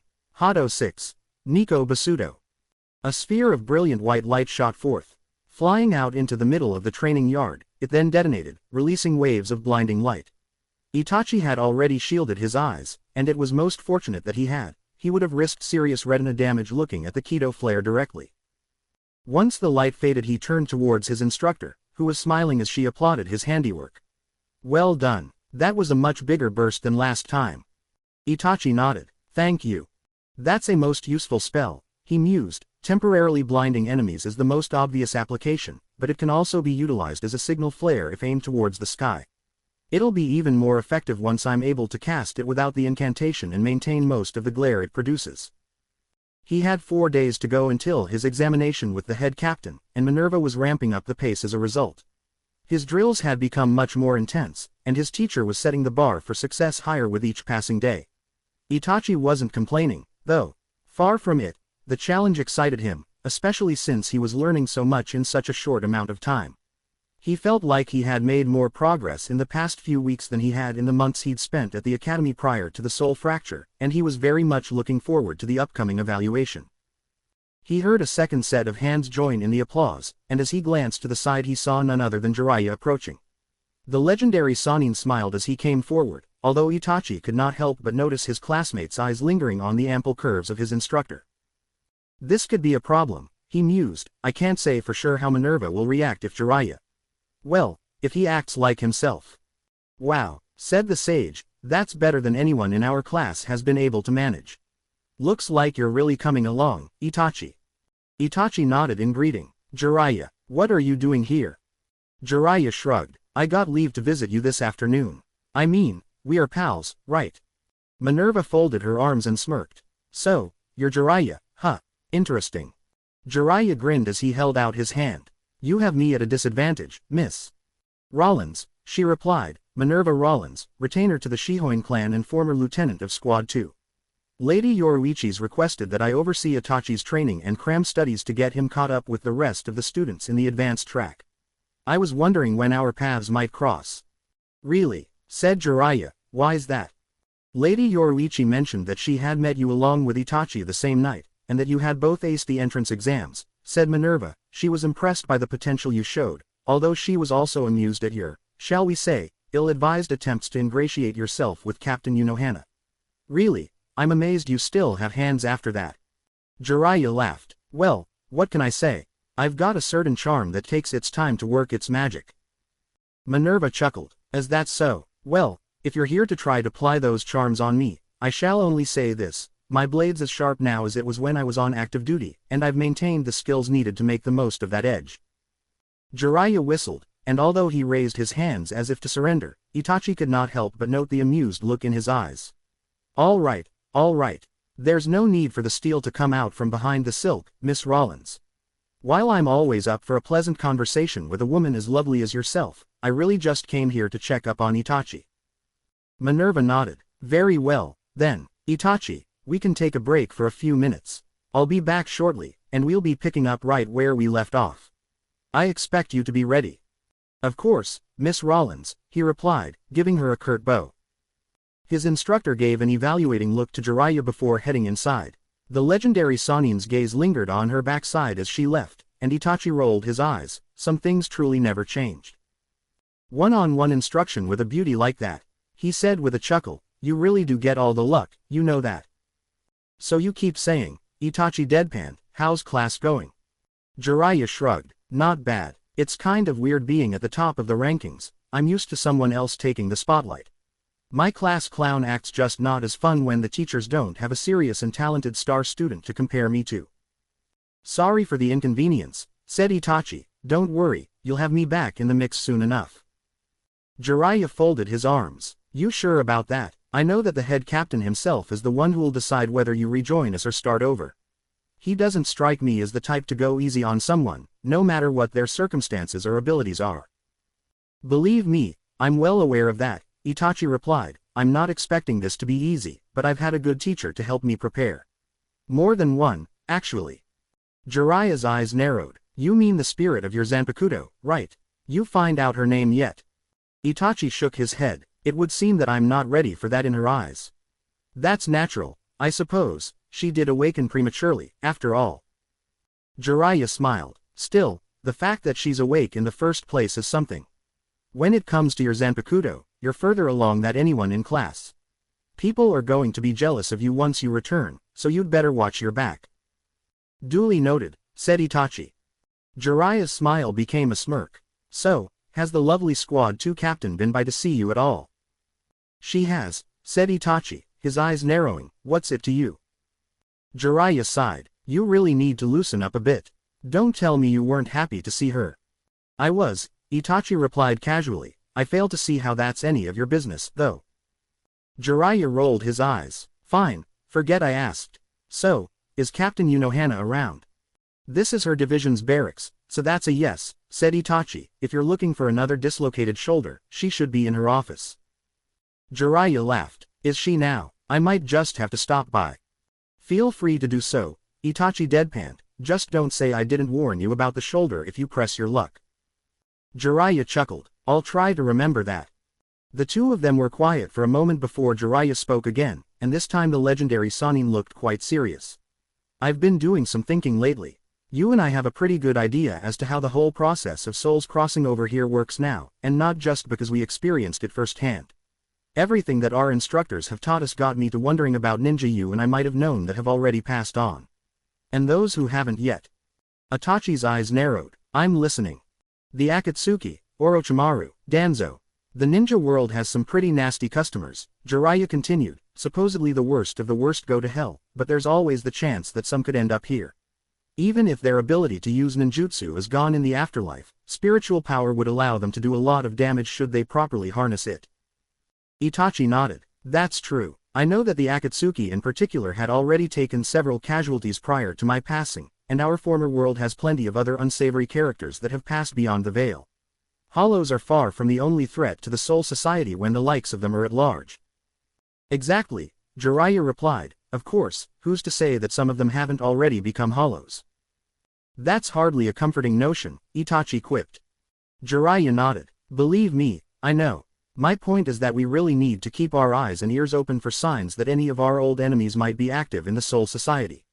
Ninjutsu made them dangerous enough in life. In death, they may lose the powers that they were accustomed to, but they could gain an entirely different set of abilities. And potentially become even deadlier than they were in life. The likes of ex-Akatsuki getting hollow powers is bad enough, but can you imagine the kind of carnage they'd be capable of if they somehow acquired Soul Reaper abilities?" "Kido and Zanpakuto," Itachi murmured, images of potential death and devastation flashing through his mind. "Shikai and Bankai. They'd be on a whole different level of strength with such power at their disposal. My point exactly, said Jiraiya grimly. We need to build up our own abilities as quickly as we can, and not just to graduate from the academy and take our places in the 13 court guard squads. If any of our old enemies come to the Soul Society and still have the same ideals and beliefs that led them down such dark paths in life, then I'm sure they'd be more than willing to enact them here if they managed to gain the power to do so. Itachi nodded. He had already been determined to learn all he could and improve his skills, but now there was a whole new level of urgency to his efforts. There were plenty of people that he'd dealt with in life that could prove to be a threat to the Soul Society if given the right tools for the job. And even more who had come and gone long before Itachi had been born. Rest in peace is a common blessing passed from the living to the dead, he mused darkly, but the more I learn about this afterlife, the more it seems to be anything but peaceful. 3 days later. All right, now, said Minerva from the sidelines, you know what to do. 3, 2, 1, go. Itachi's eyes narrowed. The world suddenly flew by in a whirlwind, and the next second later he was completely across the training yard. Looking down at the ground, he allowed himself a small and satisfied smirk when he saw the black mat beneath him. Right on target. Excellent, cheered Minerva as she clapped. You've really got this down. The only student I've ever seen perform shunpo better than you at this stage is Lady Yoruichi. She'd be proud to see how far you've come with your technique. Itachi bowed. You flatter me, Miss Minerva. His teacher shook her head. Hardly. Just ask Lady Yoruichi the next time you see her. Flattery's not my style. You truly are a talented young man. I must say, I'm almost reluctant to let you return to the academy. I'd love to see how much further you could go under my individual instruction rather than have you go back to the classroom. I think you're putting the cart before the horse, Itachi replied. I still have to pass the head captain's test tomorrow. Minerva smiled. Trust me, you'll be fine. Just give the test as much focus and determination as you have your training under me, and I'm confident that you'll succeed. Itachi nodded. Thanks. Do you know how the head captain will structure the test? I have only the vaguest outline, I'm afraid, she replied. There will be a written portion and a physical evaluation. Beyond that, your guess is as good as mine. I see, said Itachi. Minerva came over and gave him a pat on the shoulder.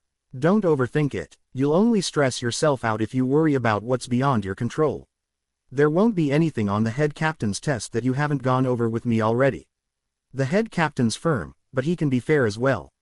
In fact, with everything that I've seen, I wouldn't be surprised if the head captain tries to recruit you into his division once the test is done. Itachi shook his head. I'm sure that would be an honor, but from what I've learned since my education here began, I don't think that Squad 1 would be a very good fit for me. Rules and regulation have their place, but the head captain's division seems too rigid when compared to some of the other units. Well, that's to be expected, Minerva replied. The head captain is the most powerful and renowned Soul Reaper in existence. Naturally, the members of his division are expected to maintain the utmost degree of professionalism and honor in their conduct. The bar's set higher there than any other unit of the 13 court guard squads. Honor and professionalism are all well and good, Itachi argued, but based on everything you've taught me, Squad 1 appears to be a bit too focused on doing things by the book. They also don't get as much time out in the field when compared to other units. In fact, the division seems more like an administrative entity than anything else. It's true that Squad 1 is more involved with the day-to-day running of the 13 court guard squads as a whole than other units, Minerva admitted. Given the size of the Soul Society's military, a certain level of bureaucracy is inevitable. All divisions have their own internal paperwork to attend to, but Squad 1 is the unit that they ultimately file it with, and thus it's charged with coordinating and overseeing all the others. Squad 1 answers only to Yamamoto and the Central 46, and if you think the head captain's division is stiff, trust me, the Central 46 are orders of magnitude worse. Itachi nodded. Duly noted. All that considered, don't brush Squad 1 off as just a bunch of paper pushers, Minerva cautioned. They may not get as much field time as the other units, but they make up for that with a strict training regimen. Besides, they've still got both the head captain and his lieutenant leading them, and the two of them are incredibly powerful. The head captain himself has seen more battles than any other Soul Reaper in the 13 court guard squads, and old age hasn't slowed him down a bit. So I've heard, said Itachi. Minerva smiled. You know, it's not often that he's willing to personally evaluate an individual student. Lady Yoruichi may be your lead advocate, but the head captain wouldn't have gone along with this if he didn't see true potential in you. It'd be hard for him to see much of anything, considering we haven't met yet, Itachi deadpanned. The closest we came to that was his address to the student body at the start of the school year. Minerva raised an eyebrow. And you don't think that the marks you received in class prior to the soul fracture would have caught his eye? Or perhaps you don't believe that Lady Yoruichi and Captain Unohana witnessing you and Jiraiya taking down a hollow unarmed and with no Soul Reaper training is something that might earn the head captain's attention. The 13 court guard squads weren't always here, said Itachi. I've certainly learned that much from my time at the academy. The same goes for Zanpakuto and even the Soul Reapers themselves, yet the fact that souls were able to survive the depredations of hollows before then would seem to indicate that people were still able to fight and defeat them. Minerva nodded. You are not wrong, but those times were far more brutal than the present day. Yes, people were still able to defeat hollows, but those victories often came at great cost. The rise of the Soul Reapers and the 13 court guard squads should be enough to tell you that a greater form of protection was needed. I do not dispute that, Itachi replied, but if the head captain truly is as old as everyone believes, then I imagine he has met others in the past who were able to defeat hollows without Soul Reaper powers at their disposal. What Jiraiya and I accomplished may be rare these days, but I doubt it's unheard of. There's also the fact that the two of us were barely able to defeat one hollow, and 3 more showed up immediately after that one was killed. Were it not for the intervention of Captains Yoruichi and Unohana, Jiraiya and I would not have survived. Quite true, said Minerva, but thanks to them, the two of you did survive, and you are here now. Lady Yoruichi believes that there is a great deal that the two of you can offer the 13 court guard squads, and I am inclined to believe her. It should not surprise you that others feel that way as well. You say the two of us, but I seem to be the one getting the special treatment, Itachi noted. I don't see any special tutors for Jiraiya, yet he and I were at the top of our class together before the soul fracture. It is precisely because you suffered the soul fracture that my services became necessary, remember. Minerva countered. Were the situation reversed, who's to say that Jiraiya would not receive the same treatment from Lady Yoruichi? You may be the one that's truly caught her eye, but make no mistake, she has high hopes for both of you. Itachi's eyes narrowed. If she would help either of us, then why do you say that I'm the one that she's really focused on? Minerva smiled as she looked past him. Why don't you ask her yourself? Itachi turned around to see none other than Yoruichi and Soifan standing at the edge of the training yard. How long have the two of you been here? Yoruichi smiled as she stepped forward, her bodyguard trailing behind her. Long enough. How's it going, Minerva? Minerva gave her a polite bow. Very well, Lady Yoruichi. It's good to see you as well, Soifan. Soifan gave her a curt nod. Minerva. The captain of Squad 2 then turned to Itachi. So, you want to know why I've taken a particular shine to you? It would be nice to get some clarity on that, Itachi admitted. Don't get me wrong, I am grateful for all that you've done for me. It's just, well, why you, out of all the other students I could have chosen to give patronage to. Yoruichi finished for him with a knowing smirk. I've got an eye for talent, Itachi. Sure, Jiraiya landed the killing blow on that hollow the night we met, but I was honestly more impressed with you. The way you moved and fought, coordinating with your ally while playing to your strengths. You may not have been trained in the art of fighting hollows, but you handled yourself impeccably all the same. I could tell that you were something special, and you've only proven me right since then. In fact, I don't really think it's possible to put it into words, so why don't I help you demonstrate through action just what I'm getting at here? What do you have in mind? He asked. Yoruichi grinned as she shed her haori, revealing her black sleeveless and backless outfit while her right hand slipped down to her zanpakuto. Fight me, right here, right now. I won't use shikai, bankai, kido, or anything else. Just zanjutsu. Lady Yoruichi, you shouldn't. Soifan protested, you're too reckless. As much as I'd like to watch the two of you spar, Lady Yoruichi, said Minerva, I believe that would be unfair to Itachi. Even without shikai or bankai, we all know that you'd easily win. It's not about winning or losing, Yoruichi replied, her gaze locked on Itachi, just like it wasn't about winning or losing the day you challenged me in your Hakuda class, Itachi. It's about discovering just how far your skills have come. What do you say, care to dance? Itachi could not help but give a small smile. There was something about the playful energy in her eyes that he just couldn't say no to. All right. The two of them stepped out into the middle of the training yard. As they drew their zanpakuto, Itachi saw Minerva and Soifan move off to the side. He turned his gaze back to Yoruichi, who held her short sword in a reverse grip. She gave him a devious smirk. Ready whenever you are, Itachi. Itachi turned to Minerva, who stepped forward and raised her arm. She looked back and forth between Itachi and Yoruichi for a moment before commencing her countdown. 3, 2, 1, go, she barked. Yoruichi surged forward like a bolt of lightning. It wasn't a flash step, but it was still incredibly fast, and Itachi was barely able to bring his sword up in time to block her opening strike.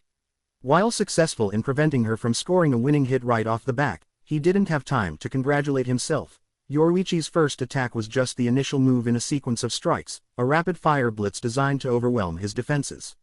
His sword weaved through the air like a thing possessed as Itachi defended himself from her punishing assault. My sword's longer than hers, so I have the edge in reach, he thought as he backpedaled and deflected her blows, but a smaller sword can be used with greater speed and precision, and offers more flexibility as well. She's got all of the above and more. It quickly became apparent that Yoruichi's particular style of zanjutsu was much more acrobatic in nature than that of his fellow students.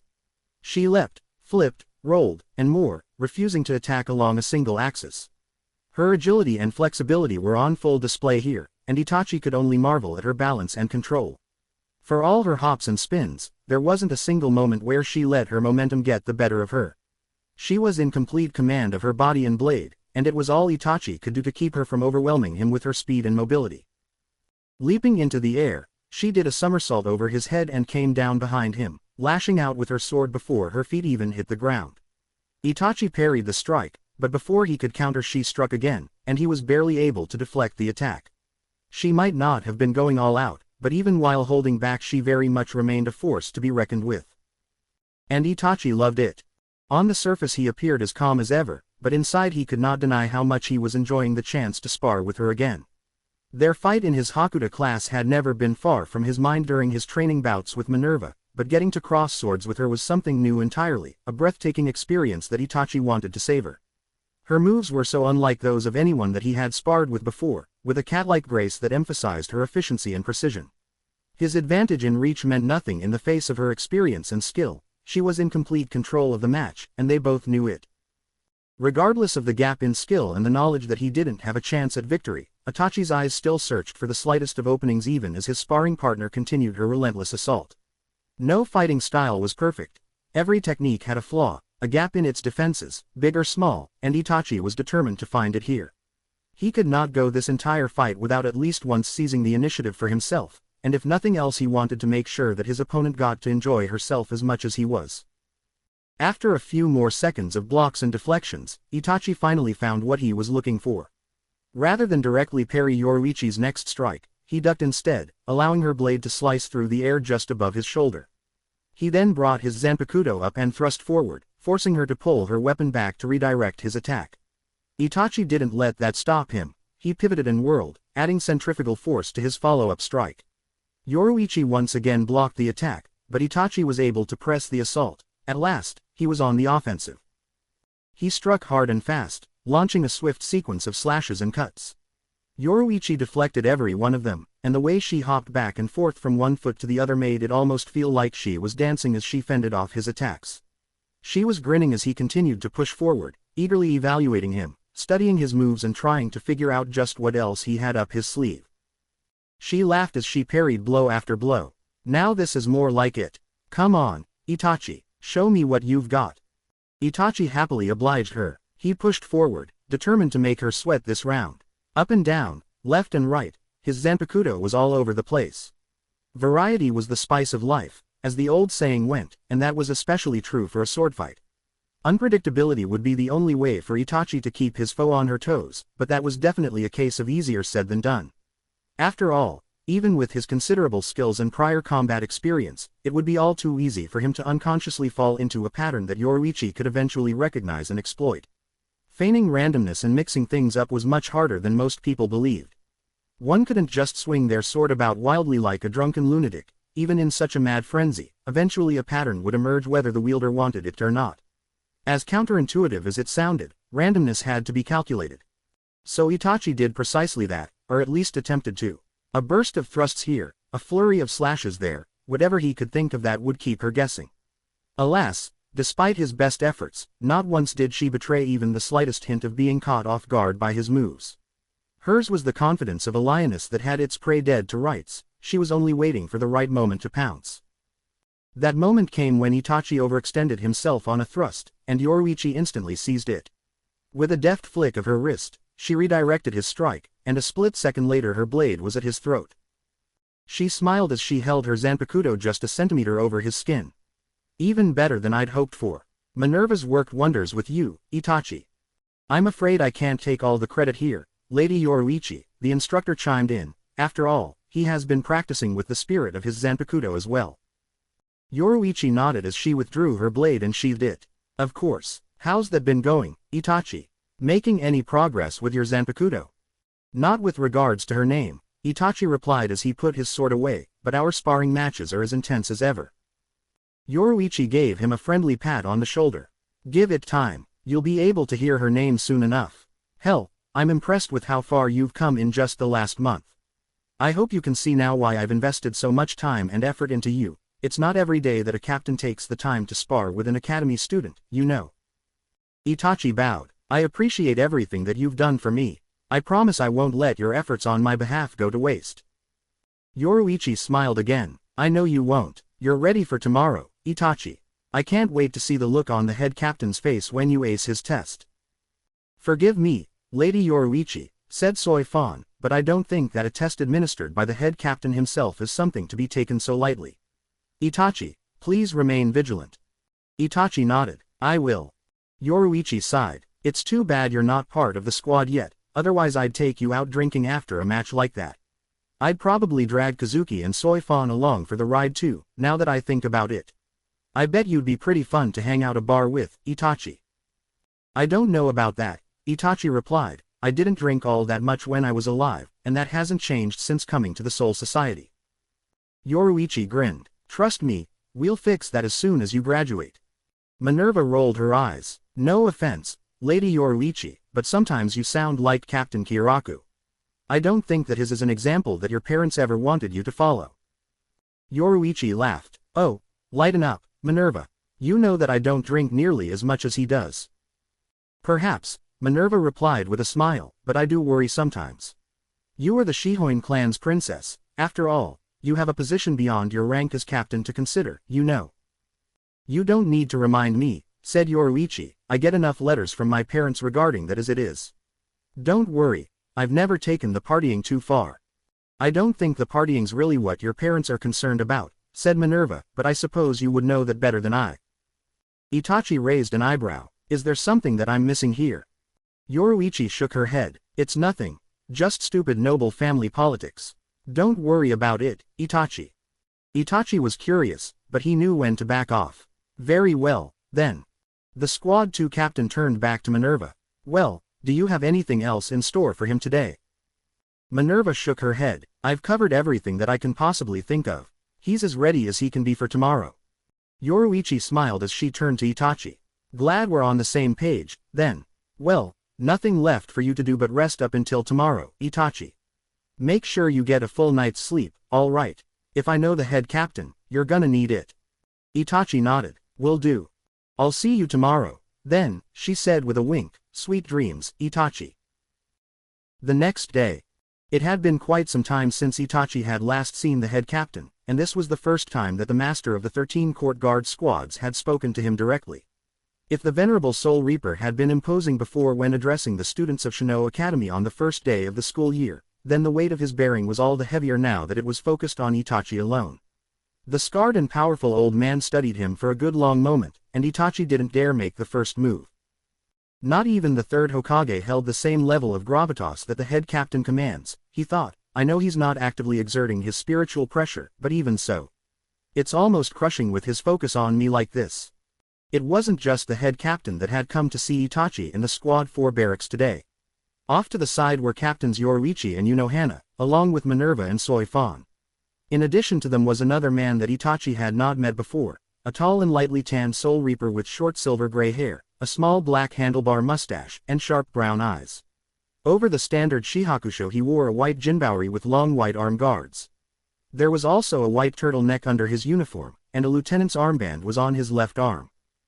It is nice to meet you, Itachi Uchiha, said the head captain, causing the former shinobi to stiffen his posture ever so slightly. rare indeed as a student that one of my captains will speak so highly of, yet it seems that you have impressed both Captain Shihoin and Captain Unohana. Itachi bowed. I'm honored by their praise. My only desire is to demonstrate that I am worthy of the faith they have shown in me. You will be given a chance to do precisely that today, said the head captain before nodding at the white-haired lieutenant. The man stepped forward and passed a stack of papers to Itachi. I am Chojiro Sasaki, the lieutenant of Squad 1. I assisted the head captain in working up the evaluation that you shall take today. Itachi nodded. I see. You will start with the academic test you now hold in your hand, said the head captain as he gestured at the sole table in the middle of the room. 2 hours will be granted for you to complete it. Once it is complete, I will personally review your answers. After that, we shall move on to the physical portion of this examination. Is that understood? Yes, head captain, he replied. Then take a seat, Itachi Uchiha, said the head captain, his eyes narrowing. Your test will begin on my mark. Itachi went over to the table and sat down. A pen was already there waiting for him. Itachi took a moment to look over the first page before turning to his audience. Did all of them really intend to just stand there and watch as he took a written test for the next 2 hours? If they did, he couldn't stop them, although he imagined that they'd be awfully bored waiting for him to finish. After a moment, the head captain spoke again. Your test begins, now. There was nothing left to do now but go for it. Looks like he's coming along well, Minerva whispered into Yoruichi's ear. I think he'll be done soon. Squad 2's captain nodded. It had been about an hour and a half since Itachi had started the test. No one had left the room, and to his credit Itachi had acted as though the rest of them weren't even there. His attention was solely on his exam, giving each question careful consideration before writing his answer. I wish I knew what exactly was on it, she thought. Head Captain Yamamoto wouldn't share the material with any of us, though. I guess that's to be expected, though, with the favor I've shown to Itachi, he might have been worried about me trying to give him an edge in the test. That wasn't something that Yoruichi would have done, though. She had faith in Itachi and wanted him to succeed on his own merits. If she had shown him favor it was only because she had seen the incredible potential within him, and she wanted to do all she could to help him develop his abilities as a Soul Reaper. She considered it her duty as a captain to make sure that the Soul Society would benefit from Itachi's gifts once they matured. Although privately, she might admit that her personal feelings played a role here too. There was something about the young man that sparked curiosity within her. For a new arrival in the Soul Society, he had already shown a remarkable affinity for the fighting arts, and that raised a good deal of questions. What had he been in his former life? Who had he fought, and how had he fought them? How had a man as bright and talented as he appeared to be met his end at such a young age? In the Soul Society, inquiring about the past lives of arrivals was considered something close to a social taboo. At the very least, it wasn't to be done casually. Only those who had deep connections with each other could even consider to ask such questions. When someone passed on from the realms of the living to the Soul Society, who they had been in the past was no longer supposed to matter. Here, they had been given a new life, one that, in theory at least, they could live without being burdened by the past. However, Yoruichi suspected that Itachi was burdened by his past. Perhaps it was just because he was still a new arrival, but Yoruichi believed that there was more to it. She had not forgotten what Unohana had told her when Itachi had healed from the soul fracture, and she could only guess at what might make a stoic young man such as himself shed tears. Although he had shown himself to be both a model student and a brave individual, Yoruichi had not failed to notice how there seemed to be a shadow in his gaze. He was a calm young man, but she'd caught hints of what appeared to be a deeper emotional scarring when she'd looked into his eyes. She didn't know what he had seen and done when he had been alive, but he was clearly haunted by it. I know it's not my place to pry, she thought as she watched him enter the home stretch of the written test, but still. That doesn't mean I'm not tempted. I was born in the Soul Society. I didn't come here through death like Itachi did. My knowledge of the realms of the living stretches only as far as the missions have been on outside the Soul Society, so I can only imagine what Itachi's time there was like. However, I think it's pretty safe to say that his life wasn't like that of your average person. Someone who lived a normal and healthy life isn't the type of person who has the skill and temperament required to challenge a hollow unarmed after just arriving in the Soul Society. Something happened to him, and whatever it was, I've got a feeling that it wasn't pretty. For now, there was little for her to do but rein in her curiosity. If all went well, not only would Itachi pass today's test, but eventually he would graduate from the academy and take his place amongst the active duty Soul Reapers of the 13 Court Guard squads, preferably in her division. Eventually, She hoped that their professional relationship and personal friendship would develop to the point that she'd be able to broach such a sensitive topic with him. If nothing else, he really did strike her as a decent young man, and she definitely wouldn't mind the chance to get to know him better. Another 10 minutes or so passed before Itachi put his pen down and gathered up the test papers. He then stood up and presented them to the head captain. "I believe that's all of them," the young man said. "What next?" "I shall grade them personally," the head captain replied, with some assistance from Lieutenant Sasaki. "You will wait out in the hall with the others. Once we are finished here, you shall move on to the physical portion of this evaluation." Itachi nodded. "Understood, head captain." Yoruichi smiled as Itachi came over towards her. "You finished before the whole 2 hours was up. I think you nailed it." "I hope so," said Itachi as they left the room. "The questions weren't easy." "That's to be expected," said Minerva as the door shut behind them. "The head captain himself came up with the test, after all. Still, you should have been familiar with all the material presented." "I was," said Itachi, "thanks to you, Miss Minerva." Minerva smiled. "Don't look so worried. I'm sure you did just fine." Yoruichi grinned as she gave Itachi a pat on the back. "She's right, Itachi. You got this." Soi Fan nodded. "I believe that you will succeed, Itachi." "I must admit," Hana chimed in, "you completed the head captain's written examination faster than I thought you would. I believe that bodes well, although you should not rest on your laurels until you've completed the physical evaluation too." Itachi nodded. "Of course." They spent the better part of the next hour standing in the hallway making the occasional bit of small talk as they waited for the head captain and his lieutenant to finish reviewing Itachi's written test. While Yoruichi could be a patient woman when the situation called for it, she was actually rather eager for them all to move on to the physical portion of the examination. "I can't wait for the head captain to see just how far Itachi's come," she thought, the excitement building within her. Hell, it'll be fun to see the look on Sasaki's face too when he sees just what Itachi's capable of. When the head captain and his lieutenant finally emerged from the room, Yoruichi saw Yamamoto give Itachi a long, hard stare. She couldn't tell what the old man was thinking, but that was par for the course. Eventually the head captain nodded at the young man, and Yoruichi thought she caught the barest hint of a smile beneath that ridiculously thick mustache of his. "Well done, Itachi," he said. "I'm pleased to inform you that you passed your written examination with flying colors." Itachi nodded, and Yoruichi saw some of the tension leave him. "Thank you, head captain." Hana smiled. "Congratulations, Itachi." Minerva folded her arms, a satisfied smirk on her face. "I expected nothing less." Yoruichi gave Itachi a playful punch on the shoulder. "See, what did I tell you? You had nothing to worry about." Even Soi Fan was smiling.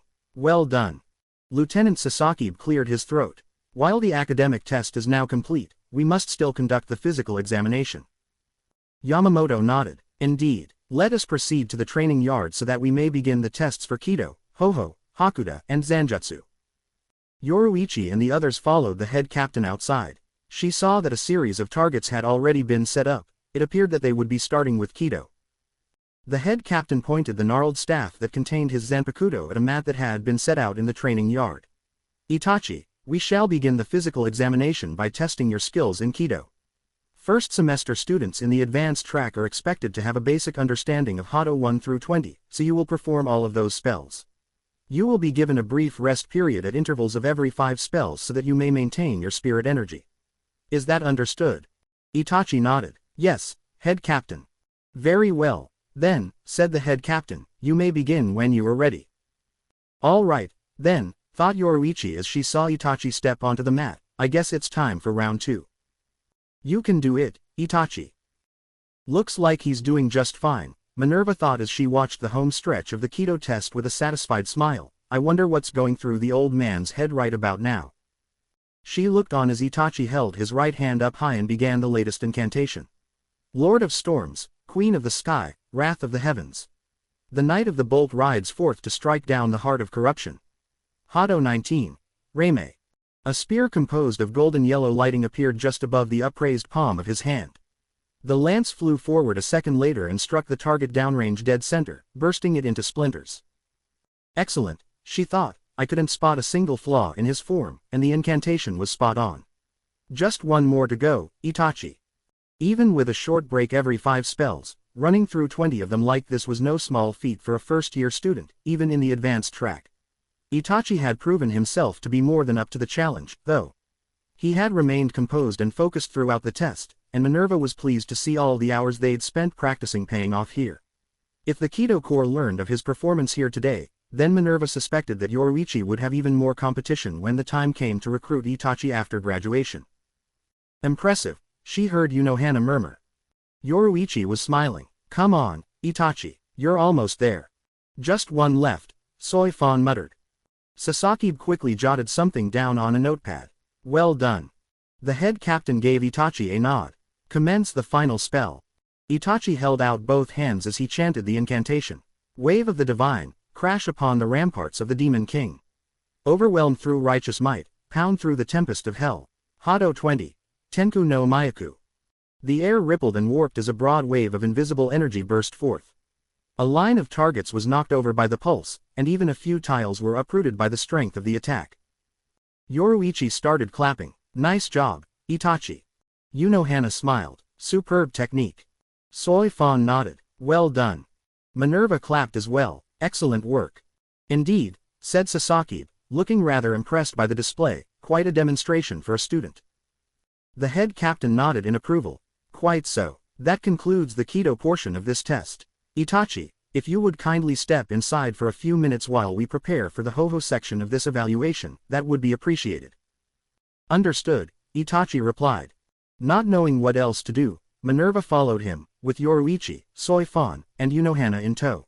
She was curious as to what sort of test the head captain had devised in order to evaluate Itachi's progress with Ho-Ho, but she doubted that the old man would take kindly on her spying on the preparation.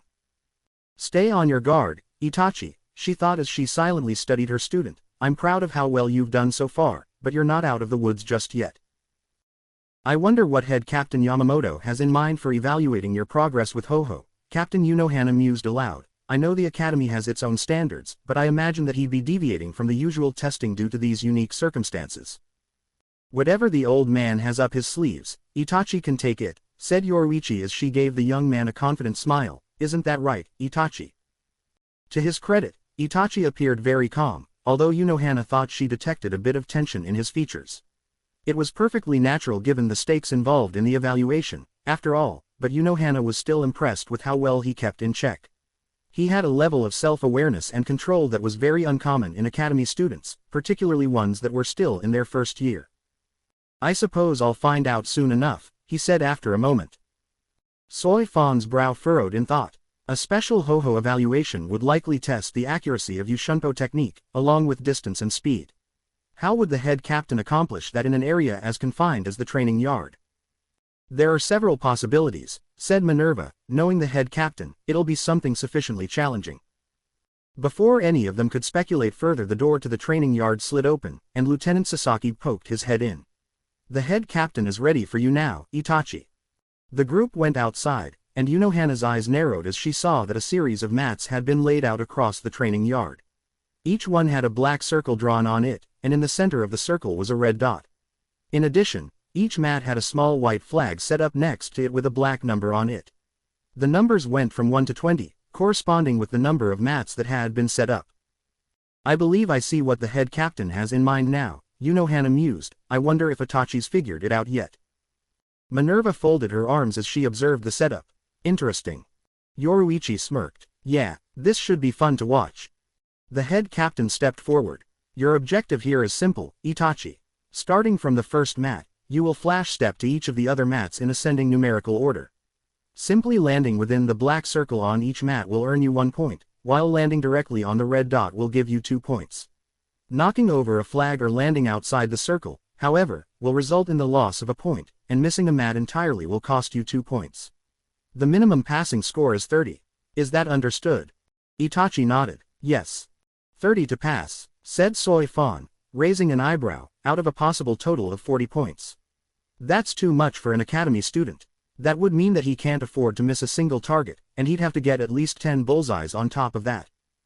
For the likes of us, it's a simple task, said Unohana. For a student, however, it's rather daunting. Especially for one that's still a first year. Minerva nodded. Yes, an ordinary student would be lucky just to scrape by. However, Itachi's no ordinary student. Yoruichi finished for her with a confident smile. He can do this. I shall be timing you as you take this test, Lieutenant Sasaki added. Your speed will also be a factor in determining whether or not you pass or fail. Understood, said Itachi. The head captain pointed to another mat, one without a target on it or flag standing by it. Take your place there. You will start on Lieutenant Sasaki's cue. Itachi did as the head captain instructed, and all the while Unohana and the others waited for the countdown. Since Itachi's training over the past month had taken place in the Squad 4 barracks, Unohana had occasionally witnessed his shunpo practice sessions. She would be the first to admit that he had made considerable progress, but was he really ready for a test that required this level of control? Yoruichi and Minerva might have been confident about Itachi's chances, but the captain of Squad 4 was leaning more towards Soifan's assessment. The head captain might indeed be asking too much of the young man. There is no point in raising objections now, she thought somberly. Head Captain Yamamoto has thrown down the gauntlet, and Itachi appears to have accepted the challenge. All the rest of us can do now is watch and hope for the best. Commencing countdown, barked Sasaki. 5, 4, 3, 2, 1, begin. It was fortunate that everyone in the audience was capable of following a shunpo practitioner's movements, yet even with her trained eyes Unohana was still surprised by just how swiftly Itachi raced through the course. His technique was far beyond that of a typical student. Not only did he have speed, but his precision was truly something to behold. The numbered flags flapped in the wind created by the rush of his movements, but not one of them fell over. And every step Itachi took put him right on the red dot at the center of each target. It was over in mere seconds, and Unohana belatedly realized that she had actually been holding her breath during the demonstration. She allowed herself a small smile as she turned her gaze to the head captain, and although the head of the 13 court guard squads kept the same implacable expression on his face, she thought she caught just the barest hint of approval in his eyes. Yoruichi grinned and clapped. Good work, Itachi. Soifan gave a small smile as well. That was very well done. Minerva smirked. Perfect. Indeed, said Unohana. What say you, Lieutenant Sasaki? It took a moment for him to respond. I could not find any flaw with his technique. As for his time, well, suffice to say it was impressive. Quite so, said the head captain, nodding at Itachi. A perfect score, Itachi. Congratulations on clearing the ho-ho portion of this evaluation, and on exceeding my expectations in the process. Unohana raised an eyebrow. That was high praise indeed, coming from Yamamoto. She couldn't recall the last time she had seen a student receive such a compliment from him. Itachi bowed. Thank you, head captain. That just leaves the Hakuda and Zanjutsu tests, said Sasaki. Head captain, perhaps a small break would be in order. Yamamoto nodded. That seems reasonable. Itachi, you are permitted a 15-minute rest period. I suggest you make the most of it. You will be pressed hard in your final 2 trials and you will need your full strength to prevail. I'll be ready, head captain, Itachi replied firmly. Interesting, thought Unohana as she watched Itachi head off to the side of the training yard for a brief respite. I wonder what the head captain and Lieutenant Sasaki are planning for the last 2 tests. I suppose we'll find out soon enough. I don't understand, thought Soifan as she looked around the training yard. Itachi's break is almost over, but nothing's been set up for the Hakuda test. All Lieutenant Sasaki did was put away the mats and flags from the ho-ho test. As a member of the stealth force and the head of Yoruichi's personal guard, Soifan was trained to spot the smallest sign of deception and subterfuge, but she could not find a hint of either here. Nothing new had been set up in the training yard, and it appeared that neither the head captain or his lieutenant had any intention of bringing out targets or anything else that Itachi could demonstrate his Hakuda skills against. Soifan supposed that it was possible that Yamamoto and Sasaki had rigged something in the training yard ahead of time, but she couldn't spot any evidence that might suggest hidden devices or other mechanisms. She glanced over at her captain, but if Yoruichi was concerned or suspicious, Soifan couldn't detect any sign of it. That was typical. Her commanding officer could easily conceal her true feelings whenever she felt like it, despite her usually laid-back and playful personality. Right now, Soifan saw only a small smile on Yoruichi's face. Rather than anxious or suspicious, Yoruichi actually seemed to be looking forward to the next phase of the exam with no small measure of excitement. It was the same for Captain Unohana and Minerva. Neither of them betrayed any hint of apprehension. If anything, the two of them seemed almost as eager as Yoruichi appeared to get the next part of the evaluation underway. Soifan could only hope that she would be able to match their level of composure one day. She was almost jealous of how all 3 of the women standing with her had achieved such confidence and self-control. She took a furtive look at Itachi, who likewise did not seem to be all that concerned with what might be in store for him next. If anyone should have been nervous, Soy Fan figured it'd be him. After all, if he failed today's test he would have to start from scratch at the academy. However, he gave no outward sign that the consequences of potential failure were weighing on him. He was calm and centered, and he almost seemed to be meditating at the moment. How could a student appear to be as composed as two captains and a former lieutenant? For the life of her, Soy Fan just could not figure that out. She then saw the head captain gesture for Itachi to come forward. All eyes were on the young man as he stepped into the center of the training yard. Lieutenant Sasaki stepped forward as well, and Soy Fan's eyes widened as she realized what was about to happen. No, she thought, they can't be serious. Itachi Uchiha, said Yamamoto, for the Hakuda test, you will engage in a sparring match with Lieutenant Sasaki. I shall evaluate your performance and signal when the match is over. Is that understood? Itachi nodded. Yes, head captain. Yoruichi smirked. Well, now, I didn't think Sasaki would be getting his hands dirty today. How interesting, said Unohana. I haven't seen the lieutenant fight in quite some time. Neither have I, said Minerva with a smile. I hope he's not rusty. Soy Fan couldn't believe what she was hearing. How is this a fair test? No matter how gifted Itachi may be, there's no way that a student can defeat a lieutenant. Yoruichi put her hand on her shoulder. Calm down, Soy Fan. The head captain never said that Itachi had to defeat Sasaki. Unohana nodded. While I'm sure Lieutenant Sasaki would win if it were a real fight, I imagine he'll be holding back today to allow Itachi to properly demonstrate his skills. It wouldn't be much of an evaluation otherwise. Indeed, said Minerva, the goal of this evaluation is to judge Itachi's level of skill in relation to where another student in the advanced track would be at this point in their training. It would be completely unreasonable to expect any student to be able to defeat a seated officer of the 13 court guard squads, no matter how talented they are. The head captain and Lieutenant Sasaki are both well aware of that. Yoruichi smiled. Remember, Soy Fan, the head captain can be harsh, but he can be fair as well. He wouldn't create a test that Itachi was guaranteed to fail. That would make all the time Minerva spent training Itachi this past month a complete waste, and that's not the head captain's style. Soy Fan sighed. I see. My apologies for my outburst, Lady Yoruichi. I should never have questioned the head captain's judgment. Yoruichi giggled. You don't need to apologize, Soy Fan. Actually, I thought it was kind of cute how you were looking after Itachi like that. I didn't realize that he was starting to grow on you.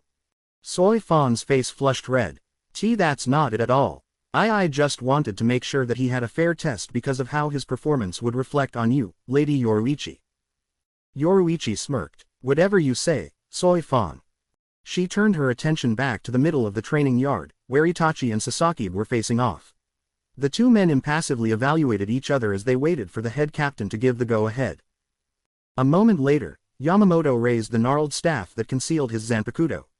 You will commence your match on my mark. 3, 2, 1, begin. Sasaki made the first move. The lieutenant surged forward and took a jab right at Itachi's head. Itachi already had his hands up in a guard position, however, and was able to block the attack. Sasaki swiftly followed up his opening move with a series of punches, but Itachi bobbed and weaved, and the blows barely missed him. That was when Sasaki went low and made a sweeping kick, attempting to take Itachi's legs out from under him. Itachi was already in motion, leaping over the kick and using the opportunity to go onto the offensive. A quick sequence of jabs forced Sasaki to backpedal, and Itachi pressed his attack. When Sasaki grabbed his fist mid-punch, Itachi twisted free of the lieutenant's grasp before grabbing him by the arm. For a moment it appeared that the student would be able to throw the officer, but Sasaki was able to force Itachi to release him by aiming a high kick at his head. Itachi rolled to the side, and as he came up he was once again forced onto the defensive as Sasaki rained punches and kicks down on him. Soy Fan was stunned by what she was seeing. Sure, she had witnessed a few of Itachi's Hakuda sparring matches with Minerva when Yoruichi and her had visited the Squad 4 barracks, but the level of skill he was displaying now far surpassed what she had seen from him before. In fact, were he not wearing his student uniform, one might be forgiven for mistaking him as a fully trained Soul Reaper as far as Hakuda was concerned. Did he really come this far in just a month, she thought, or is there more to it than that? He came here from the realms of the living, so perhaps he had hand-to-hand combat experience when he was alive. Whatever the answer was, that didn't change the fact that Itachi was holding his own against a lieutenant. Sure, Sasaki might have been holding back for the sake of the test, but the abilities Itachi was demonstrating with regards to Hakuda were impressive nonetheless. It gave Soi Fan further insight into why Yoruichi was so invested in his ongoing education. Talent like his made him a natural candidate for Squad 2 or the Stealth Force, both of which were under her captain's command. "He's doing very well," said Unohana. "Your instruction has served him in good stead, Minerva." Minerva smiled. "Truth be told, all I ever did with him as far as Hakuda's concerned is spar. He was pretty fun to train in that regard."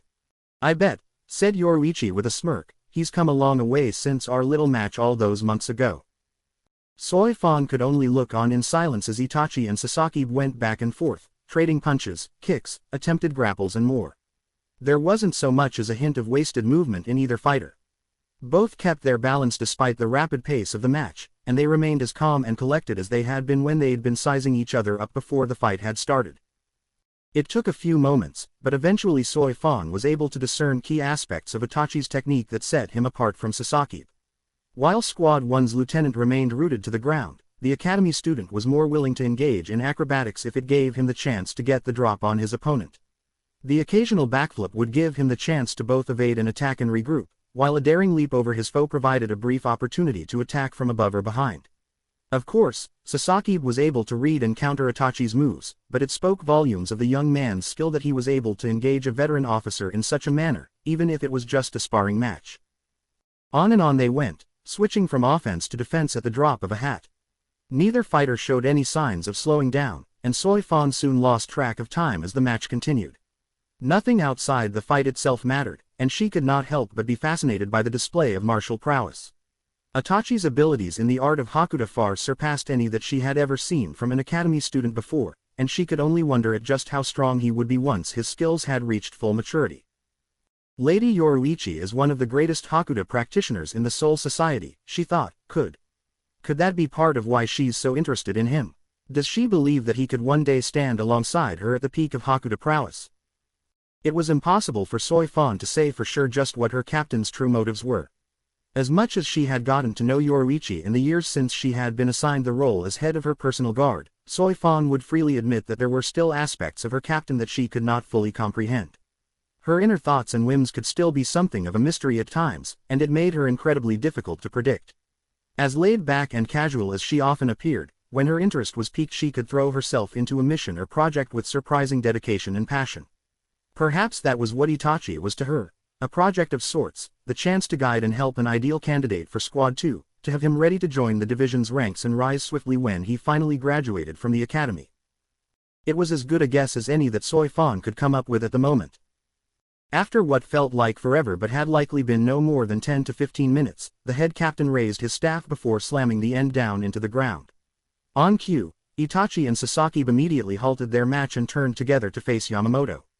Soi Fan could not help but lean forward as she studied the head captain's stern expression for the smallest hint as to what was going through his mind. After a moment, the head captain nodded. "Well done, Itachi. I am satisfied with how your abilities in the art of Hakuda have progressed. Lieutenant Sasaki, what are your thoughts?" Soi Fan saw the lieutenant's brow furrow in consideration for a moment before answering. "His skills are exceptional. In fact, I dare say they are far beyond what a student at this point in his education should possess.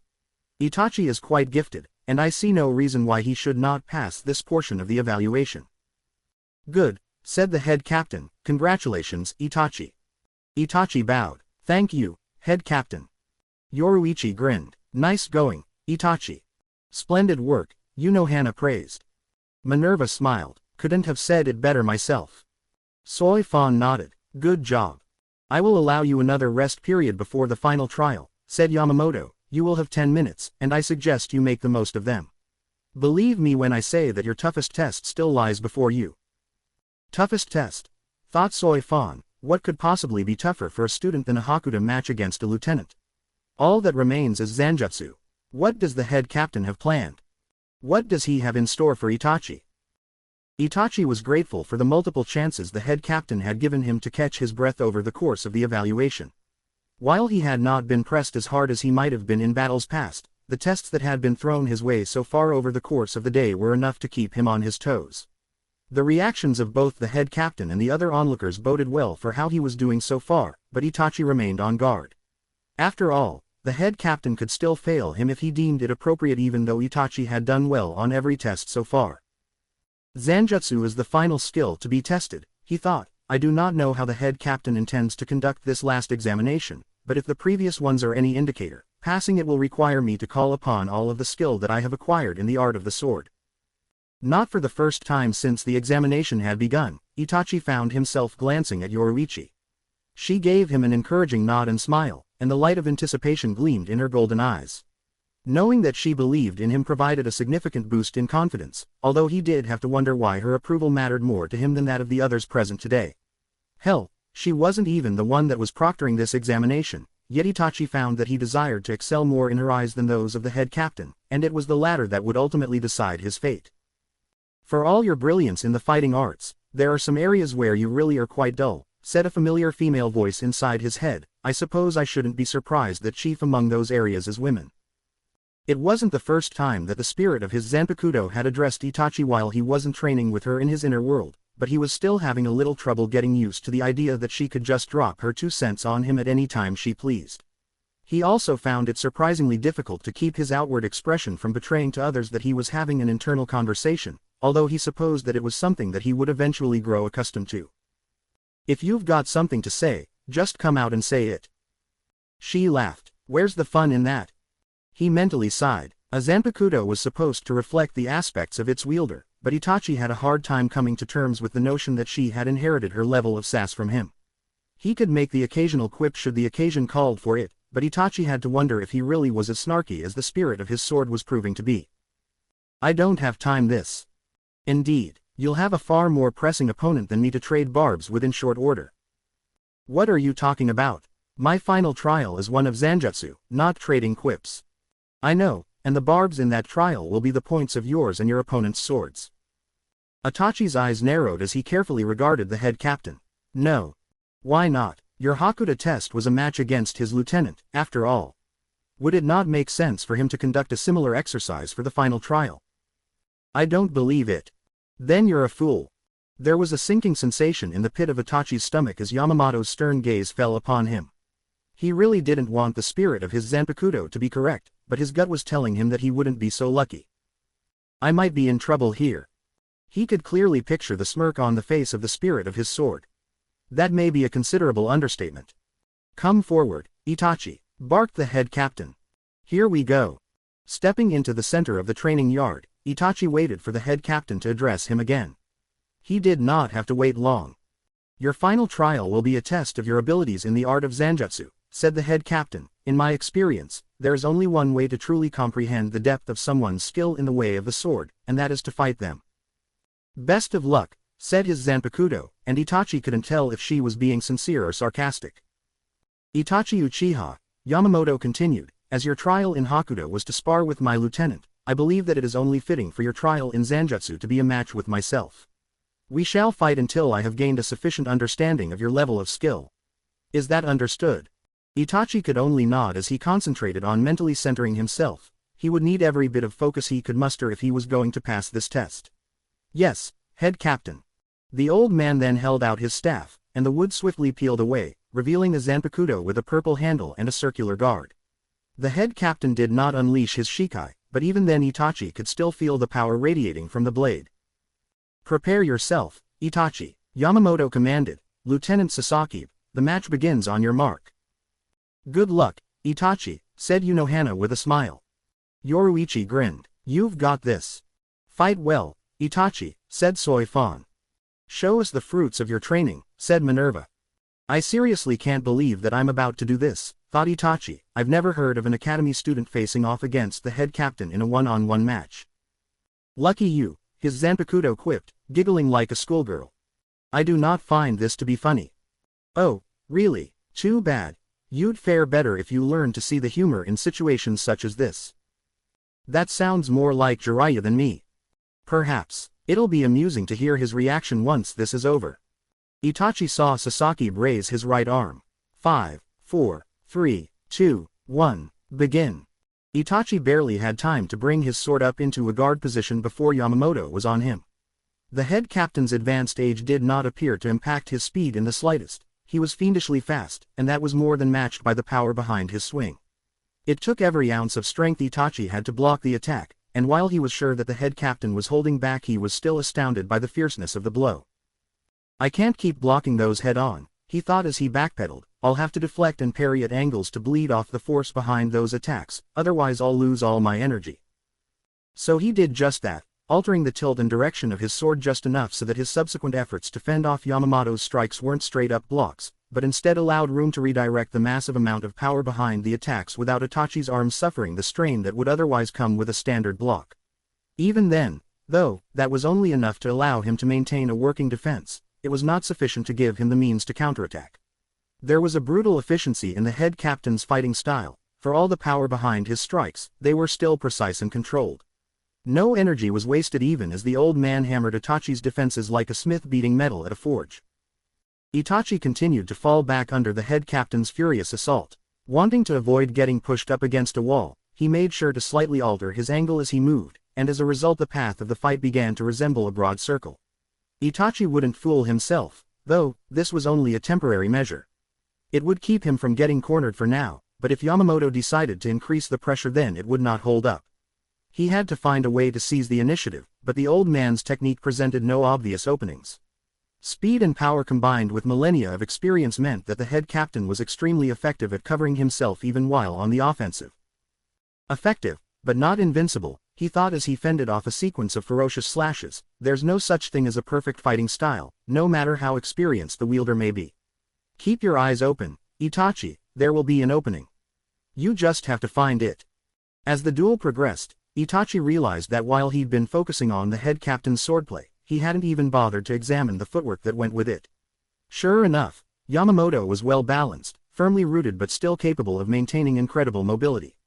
After a few moments, though, Itachi began to comprehend that the key to him perhaps finally getting in a solid attack of his own in this fight lay with the head captain's footwork rather than swordplay. The way his legs would brace or shift were subtle signs of what was coming, and although the timing would be incredibly tricky, Itachi was slowly beginning to understand how he might be able to exploit that fact. Continuing to hold the line, so to speak, Itachi patiently waited for the exact moment that he would be able to go onto the offensive. As Yamamoto unleashed a ruthless barrage of overhand blows meant to hammer him into submission, Itachi remained mindful of the head captain's legs and feet even as he desperately deflected the old man's attacks. Finally, in the briefest moment in the transition from the final overhand strike to a thrust, Itachi found what he had been looking for. There was just the tiniest shift in balance, the smallest possible window, but Itachi threw caution to the wind and went for it. As Yamamoto thrust forward with his blade, Itachi bent his sword just enough to allow him to redirect the strike and slide beneath the head captain's zanpakuto. He then lashed out with a horizontal strike, forcing Yamamoto to step back to dodge the attack. Here we go.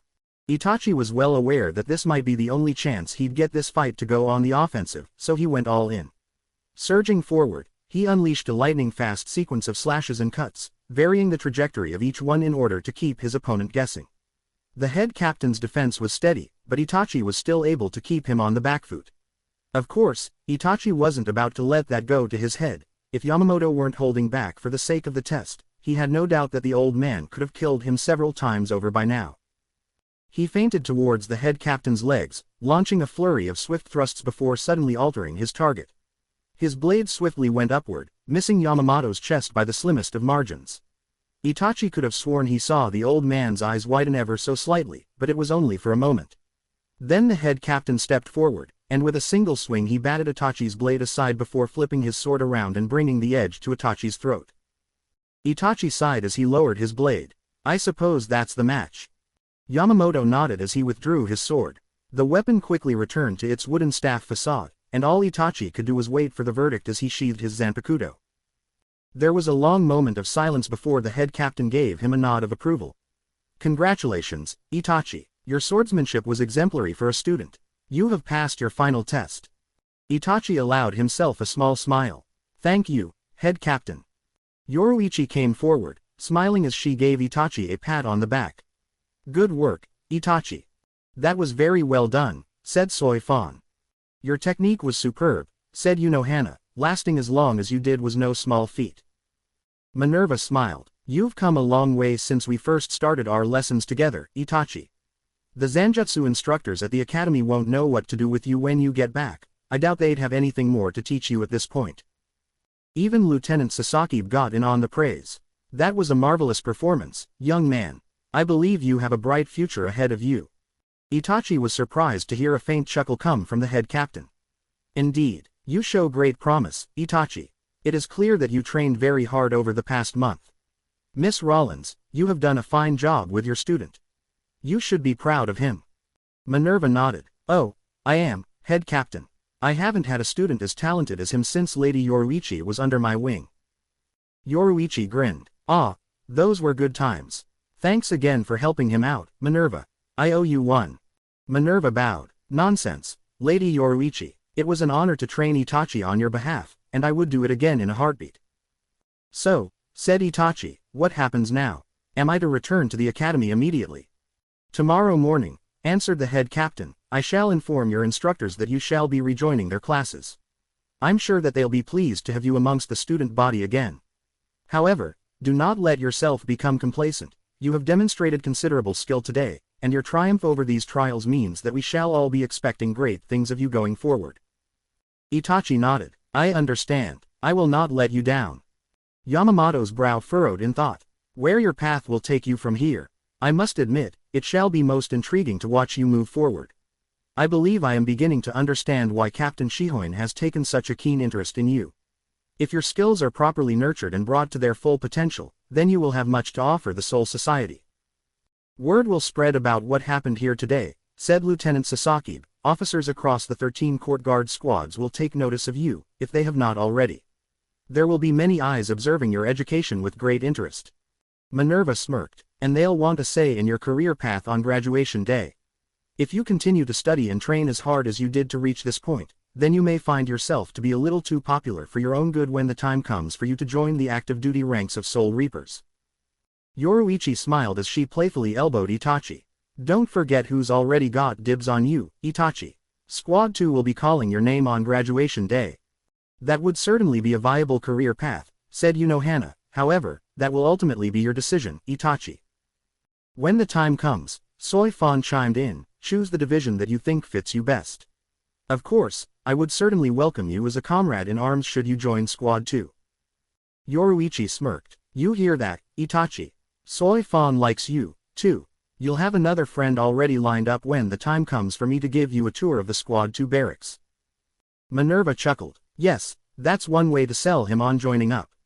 Looks like someone's dying to get you into her unit, said his Zanpakuto. She doesn't really have to sell you on anything, though. Squad 2's the only post-graduation destination you have in mind.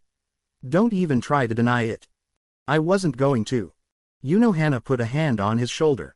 Come, Itachi, you performed well in the tests, and I don't see any sign of injury, but I do wish to run a quick examination just to be safe. Itachi nodded. Very well, then. The head captain nodded. Sasaki and I must return to the Squad 1 barracks. Farewell, Itachi Uchiha. I suspect we shall meet again sooner or later. Soi Fan and I should probably run along, too, said Yoruichi. We've been away from Squad 2 for long enough as it is. There is a considerable amount of paperwork piling up, Soi Fan pointed out. Yoruichi groaned. Ugh, don't remind me. I am not looking forward to that. Unohana giggled. Some things never change. I suppose it's time for me to return to the Shihoin family mansion, then, said Minerva. It's been a pleasure, Itachi.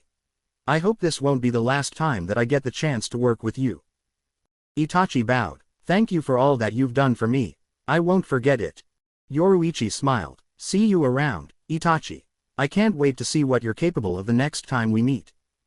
147 years before Rukia Kuchiki's arrival in Karakura town. He sat in the middle of a broad and circular stone. The stone was itself in the middle of a pond, and there were 4 paths of smaller stepping stones that led to this large one, all of them coming together to form an X shape. A thin layer of mist permeated the area, while the sky above was overcast and gave every appearance of impending rainfall. Reeds popped up sporadically from the pond, and the croaking of frogs and toads provided a rather soothing ambiance to this mystical realm. I suppose such a place is rather fitting for my inner world, Jiraiya mused with a smirk, although I'd much rather prefer a bathhouse. And for the spirit of my Zanpakuto to be a woman as curvy and lovely as Tsunade. Oh, well, we play with the cards that fate deals us and try to make the most of them. The spirit of his Zanpakuto may not have been a beautiful woman, but that didn't mean that it wasn't a fascinating being. Jiraiya hadn't known what to expect when his Zanpakuto had awakened about a year ago, yet the figure that stood before him now wasn't as alien to him as he thought it might be. It might not have been human, but there was a certain familiarity to it. The figure that sat across from him was a large crimson toad. Broad and strong, with a stern edge in its fierce yellow eyes, it was at least twice as tall as the average human, and it was clad head to foot in red and white samurai armor. Slung across its back was a thick steel club lined with rows of spikes, and Jiraiya could testify firsthand to how much those buggers hurt when they dug into his skin. Jiraiya stood up and drew his sword. His Zanpakuto's outward appearance hadn't changed all that much since it had awakened. The blade remained the same length, and the guard was still circular as well, but the handle wrapping had turned red, and the guard was now white. He still hadn't learned his Zanpakuto's name, but he didn't feel bad about that. Itachi still hadn't learned the name of his Zanpakuto, after all, and the spirit of his sword had awoken years before Jiraiya's had. "All right," he said as he loosened up his shoulders, "you ready for another go at it?" The toad warrior across from him stood up and nodded as it brandished its sinister club. "Of course." Jiraiya smirked. "In that case, let's have it." He rushed forward and thrust out his blade, but his amphibian opponent easily swatted the sword aside with the club. Then the toad charged forward, nailing Jiraiya with its armored shoulder and sending him sprawling backwards. The legendary Sannin was quick to recover, though, in an instant he was back on his feet and charging right back into the fight. This time he leapt over his opponent, and as he came down behind the toad he lashed out with his sword. The toad whirled around and made a broad swing with his club, but Jiraiya ducked beneath the strike and swiftly countered. His blade made contact with his opponent, but it simply slid along the armor and did no visible damage.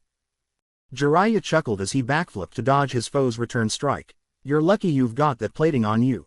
That could have left an ugly wound otherwise." "The victor in a battle is the last one standing," his adversary replied as he made a series of powerful swings with his spiked club. "You know this better than most. I may be slower than you, but my armor makes me tougher." Jiraiya smiled as he ducked and weaved to avoid getting hit. "Good. It'd be no fun if the spirit of my Zanpakuto was a pushover." The toad warrior gave him a confident smirk. "Indeed." Jiraiya rolled to the side to dodge a particularly vicious overhand strike before thrusting forward. Once again, his sword glanced off the toad's armor, but Jiraiya had been expecting that. He let his momentum continue to carry him forward and lunged for the toad's legs, trying to tackle his opponent. Unfortunately, the toad simply leapt into the air, and Jiraiya was forced to scramble backwards to avoid getting crushed by the armored amphibian as it came back down. "Phew," said Jiraiya as he brought his sword up, "that was close." "Do not rest easy just yet," the toad warrior roared as he lunged at him. Jiraiya sidestepped as his opponent brought his spiked club down hard. Bits of rock flew up from where the weapon had hit the stone they were fighting on, and Jiraiya got a few small cuts for his trouble. It wasn't anything serious, though, and he wasted no time in his counterattack. He surged forward, bringing his sword up and swinging at the toad warrior's exposed shin. Unfortunately, his foe responded by planting an armored boot right in his gut, kicking Jiraiya right off the central stone and into the pond. Coughing up water as he tried to catch his breath, Jiraiya scrambled back onto the large stone. "Man, that one really knocked the wind out of me. You've got a mean kick, you know that." "Armor serves for more than just defense," the toad warrior replied. "It can amplify the impact behind our hand-to-hand blows. You should be well aware of this." "Believe me, I am," Jiraiya groaned as he rubbed his stomach. "So. One more." The toad warrior shook his head as he put his club away. "That is enough for now." Jiraiya chuckled as he sheathed his sword. "That's a shame, I was enjoying myself there." The armored toad smirked. "Indeed, if nothing else, you have proven yourself to be a spirited fighter. It makes me all the more regretful of the fact that you cannot yet hear my name. I am most eager to see what you can do with my power." "Well, you're the one who told me to give it time, right?" Jiraiya pointed out. "It'll happen when it happens. It's best to just go with the flow in matters such as this." The toad nodded. "Quite so. You are surprisingly wise, considering you are the purveyor of such juvenile novels." Jiraiya folded his arms. "Hey, I'll have you know that my novels are top sellers. I've already published 3 installments of the Lover's Strategies series since I came to the Soul Society, and I'm well on my way to getting number 4 out there. I'm a real hit in the literary circles of the Seraite. Then cease your training and become a full-time novelist if you are so proud of peddling adolescent romance tales," huffed the toad. Jiraiya grinned. There's no reason why I can't do both. I'm a man of many talents, after all. The toad scowled. You should devote yourself completely to your training. Such frivolous distractions will impede your journey to unlock your full potential. Jiraiya raised an eyebrow. You know, I always heard that the spirits of our Zanpakuto are supposed to reflect aspects of ourselves, but I gotta say, you're not sounding a whole lot like me right now. Not as you may see yourself, perhaps, the toad replied, but my role in this realm is to be a taskmaster, something that you have knowledge of. I do not have to go about it in the same way as you did with training your students, though, I may reflect aspects of you, but I am most certainly not you. Jiraiya chuckled. On that, we agree. Still, I'll do this my way. Seeing as how you were born from me, you really should have seen that coming. The toad sighed. I suppose so. We will continue this at another time, though, you have spent enough of your morning here, I think. Jiraiya nodded as his eyes slowly began to widen. Yeah, come to think of it, I'm probably running late, actually. Crap, class is gonna start any minute now, if it hasn't already. Itachi's never gonna let me hear the end of it if I'm late again. Itachi suppressed a smirk as Jiraiya sat down next to him. In by the skin of your cheeks. You're cutting it close today, Jiraiya. Jiraiya chuckled. Morning Jinzen ran a little longer than normal. It's easy to lose track of time in there.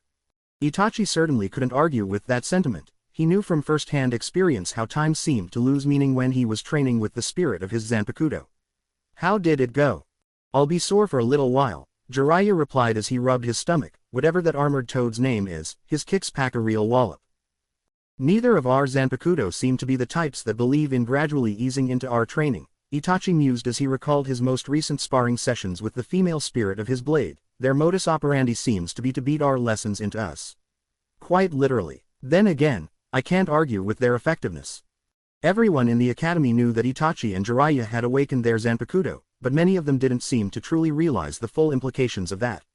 Now in their third year of training to become Soul Reapers, the two former shinobi were actually taking lessons from not only the same instructors as the rest of their classmates, but from the spirits of their swords as well. As a result, their growth as students had accelerated exponentially. Such rapid success and development had naturally made them the talk of the academy, and while some were in awe of their abilities, others were envious. It was to be expected, and while Jiraiya seemed to roll with it well enough, Itachi wasn't exactly a fan of the extra scrutiny. You don't mind it when said scrutiny comes from Yoruichi, though, don't you? What are you getting at? Itachi could picture the spirit of his Zanpakuto shaking her head in both amusement and ridicule. I swear, you truly are hopeless when it comes to women. The best course of action when she got like this was to ignore her, so that's exactly what Itachi did. He didn't have time to be trading verbal barbs with his Zanpakuto today. There were much more important items on the agenda. It's a good thing that you made it in on time today, he told Jiraiya. Our instructor would be rather upset if you missed our live Kanso exercise. Jiraiya's eyes widened. Wait, that's today. Man, I forgot all about that. Itachi rolled his eyes. Why am I not surprised? It was at that moment that the instructor walked into the classroom. Much to Itachi's surprise, he wasn't alone. In fact, he had none other than Yoruichi and Soifan with him. Jiraiya grinned and nudged Itachi with his elbow. Well, look who's here to see you. You don't know that's what she's here for, Itachi replied a bit too forcefully. Jiraiya chuckled. Maybe, but don't lie to me, you're happy to see her. That he was, although he wouldn't give Jiraiya the satisfaction of openly admitting it. It had been quite some time since Itachi had last seen Yoruichi, so any chance he had to meet her again was a most welcome one. He knew that as much as she was interested in the progression of his training, her duties as the captain of Squad 2 came first, so it was only natural that those responsibilities preclude her from visiting often. As pleased as Itachi was to see her again, though, he did have to wonder why she was here. It probably wasn't hard for someone in her position to find out about their scheduled field trip to one of the realms of the living for the live Kanso exercise, but was that really something a captain would take an interest in? He got his answer a moment later when the instructor addressed the class. Good morning, students. As I'm sure you're all well aware, today is our class's big excursion to the realm of the living known as Terra. In preparation for our Kanso exercise, I asked Captain Shihoin if the 2nd Division would perform some advanced reconnaissance in order for us to find a suitable site with plenty of souls for you all to practice on. I am pleased to announce that she has found just such a location.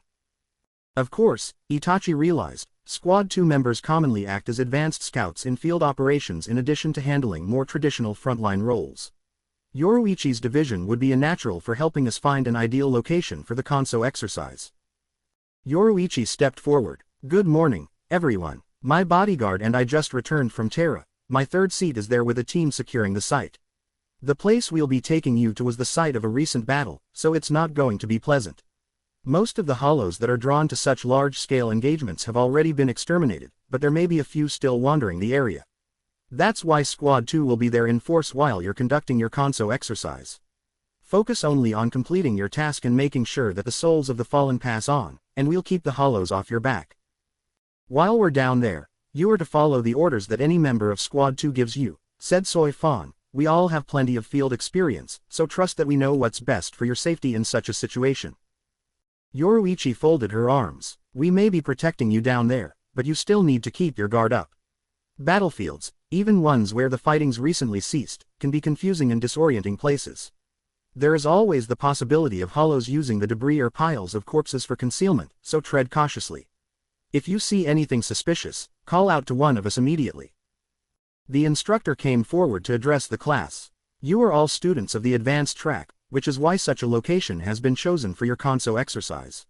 It is more dangerous than what students in the normal track would be assigned to, but that is because our expectations of you are higher and we have confidence in your abilities. Remember your training, be mindful of the instructions of Captain Shihoin and her subordinates, and I have no doubt that you will succeed in your task. Yoruichi smiled, and Itachi felt his heartbeat increase ever so slightly as she locked eyes with him. Well, you heard the man. Let's get to it. I've seen my share of battlefields, thought Itachi as he surveyed the carnage and ruin, but this feels more like the floor of a charnel house. Did all of these men really have to die here? According to what Yoruichi had told the students on the way here, the battle that had just concluded had been fought between the forces of no less than 4 empires, the British, French and Ottoman empires against the Russian Empire. None of these were nations that Itachi was familiar with, but that was hardly a surprise. After all, this was the first time that he and Jiraiya had been to the realm of the living known as Terra. The battle had taken place just south of a river, and from what Itachi had learned, it had involved a total of over 90,000 men. Yoruichi had not told them who had won, and from the perspective of Soul Reapers that was really irrelevant. Their purpose was to contend with the aftermath of such a battle and guide all the lost souls that resulted from such bloody and tragic engagements onward to the Soul Society. Next to him, he saw Jiraiya shaking his head as he looked at a group of corpses. What a waste. Itachi nodded solemnly. Agreed. Strange uniforms clad the twisted and mangled bodies, while cold and dead hands tightly clutched strange weapons, but a battlefield was still a battlefield, and even if this one had more mangled and rotting cadavers lying about than many that Itachi had been to in his time, it was still the type of scene that he was used to and thus could maintain his composure. The same went for Jiraiya. While the legendary Sannin might lament that so many men had met their cruel ends in a place like this, Itachi knew that the former student of the third Hokage remained alert and ready for anything that they might face here today. Unfortunately, the same could not be said for most of their fellow classmates. While life in the Soul Society prior to entering the academy and the Seraite in general wasn't exactly a picnic, it quickly became clear to Itachi that his fellow students had never experienced so much carnage and death in one place before. Even though the battle itself was over, there was still plenty of horror to be found in the aftermath. The stench of decay and rot could be overwhelming to one who was not accustomed to it, and Itachi could already spot more than a few queasy-looking students. By the Soul King, he heard one mutter. I think I'm gonna hurl, groaned another. Why did they do this? Asked a third who sounded close to tears. Why did they all have to kill each other like this? What was the point? When empires play their games, their rulers don't care about the pieces that are consumed on the board, said Yoruichi grimly as she stepped forward. The lives of their subjects mean little to them, save for what ground they can gain on the battlefield before they're cut down. Believe me, you will see plenty of this once you become a Soul Reaper. That is why we're bringing you here now. You are students of the advanced track, so it's better if you come to terms with the true nature of our work sooner rather than later. Never forget this, said Soi Fan, giving the assembled students a cold glare. The foundation of the role that Soul Reapers play is death. We may guide souls onward and protect them from hollows, but the fundamental truth is that our sacred duties exist in the first place because everyone, whether highborn or low, is doomed to die. Yoruichi nodded. Many lives end peacefully enough, and in those cases the hands of soul reapers are normally not needed to bring the spirits of the dead home to the soul society. However, all too often, lives are cut short through violence, plague, nature's wrath, and more. It is much harder for a soul to pass on to the soul society on their own under such circumstances. The suddenness of death, the sheer sense of randomness and the purely arbitrary nature inherent in the demise, can shock the soul and cause it to lose its way. They wander the realms of the living in despair, cursing their fates. And eventually cursing all who are with them. That is why we must find them before they become hollows in the anguish, or before a hollow is drawn to their despair and feeds upon them. And we need to do it quickly. A new voice rang out. We've got a lot of souls to attend to today. Itachi and Jiraiya turned around to see a tall and lean soul reaper approaching them. His complexion was a little on the pale side, and his messy light blonde hair only served to accentuate that attribute. That was sharply contrasted, however, by his gray eyes, which had an edge to them that Itachi couldn't quite determine the true nature of. Was it simply the seriousness that came with where they currently found themselves, or was there more to it? That being said, he did seem to be relatively at ease with their present location, or at least didn't seem to be overly bothered by the fact that one couldn't take 2 steps without kicking a corpse. The Zanpakuto at his side had black hilt wrapping and an oval-shaped tsuba with a snowflake design embedded upon it, and from the way his hand hovered almost casually over the weapon's handle Itachi guessed that he was quite proficient with it. The man seemed to take in the group of students at a glance, but his gaze lingered on Itachi and Jiraiya. He was clearly evaluating them, although to what end Itachi couldn't say. After a moment the man shrugged and smiled as he came up to Yoruichi. "So, is this everyone?" he asked. "They should be enough, but we've got a lot of ground to cover." Yoruichi nodded. "Indeed, everyone. I'd like you to meet Kazuki Urahara, my third seat. He's also the corps commander of the detention unit, so if any of you boys and girls get on the wrong side of the law within the Seraite, he'll probably end up paying you a visit. And you won't like it." Several of the assembled students looked at Kazuki nervously. The class as a whole seemed even more on edge now than it had been before, so Yoruichi suddenly grinning and patting Kazuki on the back had a rather jarring effect on them. "Come on, guys, lighten up," she said. "Relax, Kazuki's a good guy. He's an old friend of mine, and he's pretty fun to hang out with off duty. He'll be helping me watch over you all today. Trust me, you're in good hands." Kazuki smiled. "It's nice to meet all of you. Sorry it had to be under these particular circumstances, but you can't ask for a better place for a large-scale Konso exercise than a fresh battlefield. The best part is that by the time you're done here, you'll be used to the smell of rotting corpses." Jiraiya chuckled. "This one's a real card, isn't he?" "That's one way to put it," Itachi muttered. "Before we get started, we need to know as much about what we're dealing with here as possible," said Yoruichi, folding her arms as her expression became serious. "Kazuki, what's on our plate today? Do you have a casualty figure for me yet?" "Total. Best guess is about 9,000, Kazuki replied. "They're scattered about the area, but it won't be too hard to find them. When we got here, we caught several hollows munching on them, but we cleared them out quickly enough. There are plenty of souls left for everyone to get multiple opportunities for Konso practice as long as they're willing to put in some legwork." Yoruichi nodded. "Good. We'll get everyone split up into groups and under the supervision of active duty soul reapers. After that, we'll start tracking the souls down. We need to stay sharp," said Kazuki. "I've already caught one hollow today hiding under corpses trying to ambush us, and there could be a few more still out there. I've got people sweeping the area to make sure we're secure, but we can't be too careful." "Agreed," said Yoruichi as she turned back to the students. "All right, boys and girls, you heard him. This isn't a fun day trip to the market. The battle may be over, but danger could still be lurking just out of sight. Stay on your toes and listen to whatever the Soul Reaper assigned to your group tells you, and you'll make it through today in one piece. Let's get to work." "So," said Kazuki with a smile, "are you two ready to do this?" Jiraiya nodded. "You bet. Let's get going," said Itachi. As the two top students in the advanced track, Itachi and Jiraiya had been assigned to a group that was actually just the two of them with Yoruichi's third seat acting as their escort.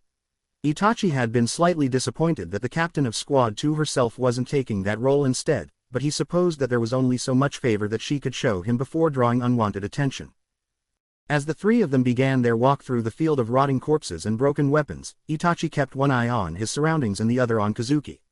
He was surprised that the head of the detention unit was participating in a field operation when his official responsibility was supposed to be managing prisoners. Then again, Yoruichi wouldn't have given him this assignment without good reason. She must be confident in his abilities, he thought. I wonder what he's capable of. I've heard quite a bit about the two of you, said Kazuki, especially you, Itachi. It's rare for Yoruichi to pay special attention to a student, but you seem to have caught her eye. Itachi raised an eyebrow. You're on a first-name basis with her. Kazuki nodded. Yup. Didn't you hear her earlier? We're old friends. Besides, she's never really been one for formalities if she can avoid them. So we've noticed, Jiraiya replied. Sounds like you're the same way. Kazuki smiled. That's right. Hope that doesn't bother the two of you.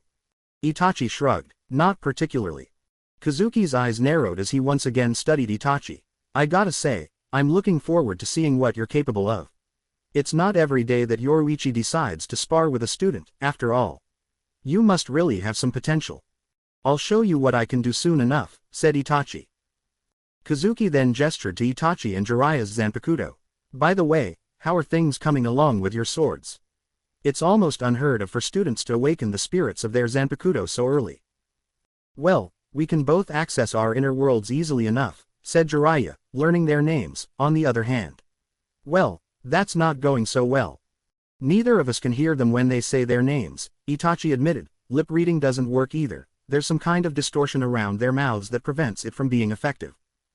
Kazuki nodded. I know what that's like. Feels like a lifetime ago, but I was in your shoes once. Just keep at it and give it time.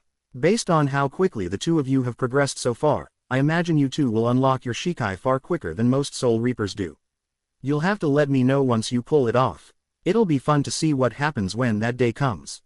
Indeed, thought Itachi, but on the day that I unlock my Shikai, the first person I want to bear witness to it is Yoruichi. Why am I not surprised? She deserves to see it. It'll be a sign that the faith she has put in me has been rewarded. The spirit of his Zanpakuto chuckled. You can't lie to me, Itachi. You're just looking forward to a chance to show off your skills to her. There's nothing wrong with that, mind you, but it'd be nice if you'd be just a little more honest with yourself. I don't have time for this. Indeed, it would seem that you have more pressing matters to attend to. Looking ahead, Itachi saw that she was quite right. There was a soldier wearing a red jacket wandering aimlessly, and from how Itachi could see through him he could tell that it was a soul. Of course, the severed chain of fate coming out of their chest was a pretty big hint, too. That didn't take long, said Jiraiya. Your first catch of the day, so to speak, said Kazuki with a smirk. So, who wants this one? Itachi stepped forward. I'll handle it. It took a moment for the soul of the dead soldier to notice Itachi's approach. The man froze in shock for a moment when he saw the Soul Reaper in training coming towards him before stumbling backwards, his legs quaking in terror. What the bloody hell are you? The man cried out. What manner of ghost has come to haunt me? Stay back, devil. Itachi shook his head in remorse. I'm sorry, but I'm afraid that you're the ghost, not I. This is no longer your world. It is time for you to move on to the next one. Why, you're wrong. The soldier stammered. I'm not dead. I. Itachi sighed. You must move past this denial. Look down at your chest. The chain of fate is proof enough that your mortal flesh has failed you. I know that this is hard to hear, but you are one of the dead, now. The soul sank to his knees in despair. No, I can't be dead. I have a wife, a daughter and a son. They need me. I cannot leave them. Oh, why did fate curse me and drag me off to this damnable war? This is all wrong. Itachi knelt next to the soul and put his hand on his shoulder. For what little it's worth, I agree with you completely. War is the very worst of mankind's curses, and one that it inflicts upon itself all too frequently. All men must die, but they should not be torn from life so cruelly as you and the others who fell on this battlefield have been. The soul of the soldier began to openly weep. Sarah, my love, I'm so sorry. I've abandoned you and our children. I've failed our family. Michael, Irene, I must return to them. The man then looked up at Itachi, a frantic and desperate light in his eyes. Please, you must let me see them one last time. I just want to tell them that I love them. You're some sort of angel, aren't you? You must have the power to grant me this last request. Itachi shook his head. I'm afraid I am no angel, nor do I have the power to grant your final request, regardless of how much I may sympathize with it. Your time in the world that they live in is over, now. But that does not necessarily mean that you will be parted from them forever. What do you mean? Asked the soldier, his voice cracking with fear and despair. "I am a soul reaper," said Itachi. "It is my duty to help those who are no longer among the living pass on to the soul society, the realm of departed souls. Someday, and may it be long in the future, after your wife and children have lived full and healthy lives, you may meet them there." "May," the man croaked, "I may meet them there one day. Should it not be guaranteed? Is that not the promise of heaven, that all who have loved ones in this life should eventually be reunited with them in the next?" "The soul society is vast beyond your comprehension," Itachi replied solemnly. "I'm afraid it may be quite different from the heaven of the faith you held in life. That is why I will not make a promise that I cannot guarantee will be kept. Even when the rest of your family passes on to the soul society, it may be a long time indeed before they are finally reunited with you." The soldier closed his eyes. "Then they are truly lost to me forever." Itachi shook his head. "That is not for certain. What is certain, though, is that if you remain in this world, you will eventually become a threat to all others in it, including your family." The soul's face paled. "How? I do not understand." "Surely you saw them?" "No," Itachi asked. "Beasts with white masks that roamed the battlefield after you fell?" The soul nodded nervously. "Yes, demons unlike any I believed existed. I ran and hid while they devoured others. It was terrifying." Itachi nodded. "I'm sure it was. If you do not pass on now, it will be your fate to either be devoured like those others, or worse. The longer you linger in this world, the greater the chance you will have of truly succumbing to anger and despair at your fate. When that happens, you will become one of them." The soul shook his head. "No, that cannot be right." "I know it's hard to believe," said Itachi grimly, "but it is the truth. Those beasts are called hollows, and they are born from souls who remain in the realm of the living for too long after they have died. Regret and sorrow from your demise will eventually turn you into one of them, and then all that will be left is your desire to feast upon the souls of others, including your family." The soul's eyes widened in horror. "No, by the Lord Almighty, no. If you do not pass on to the soul society now, that will be your fate," said Itachi. "You must believe me.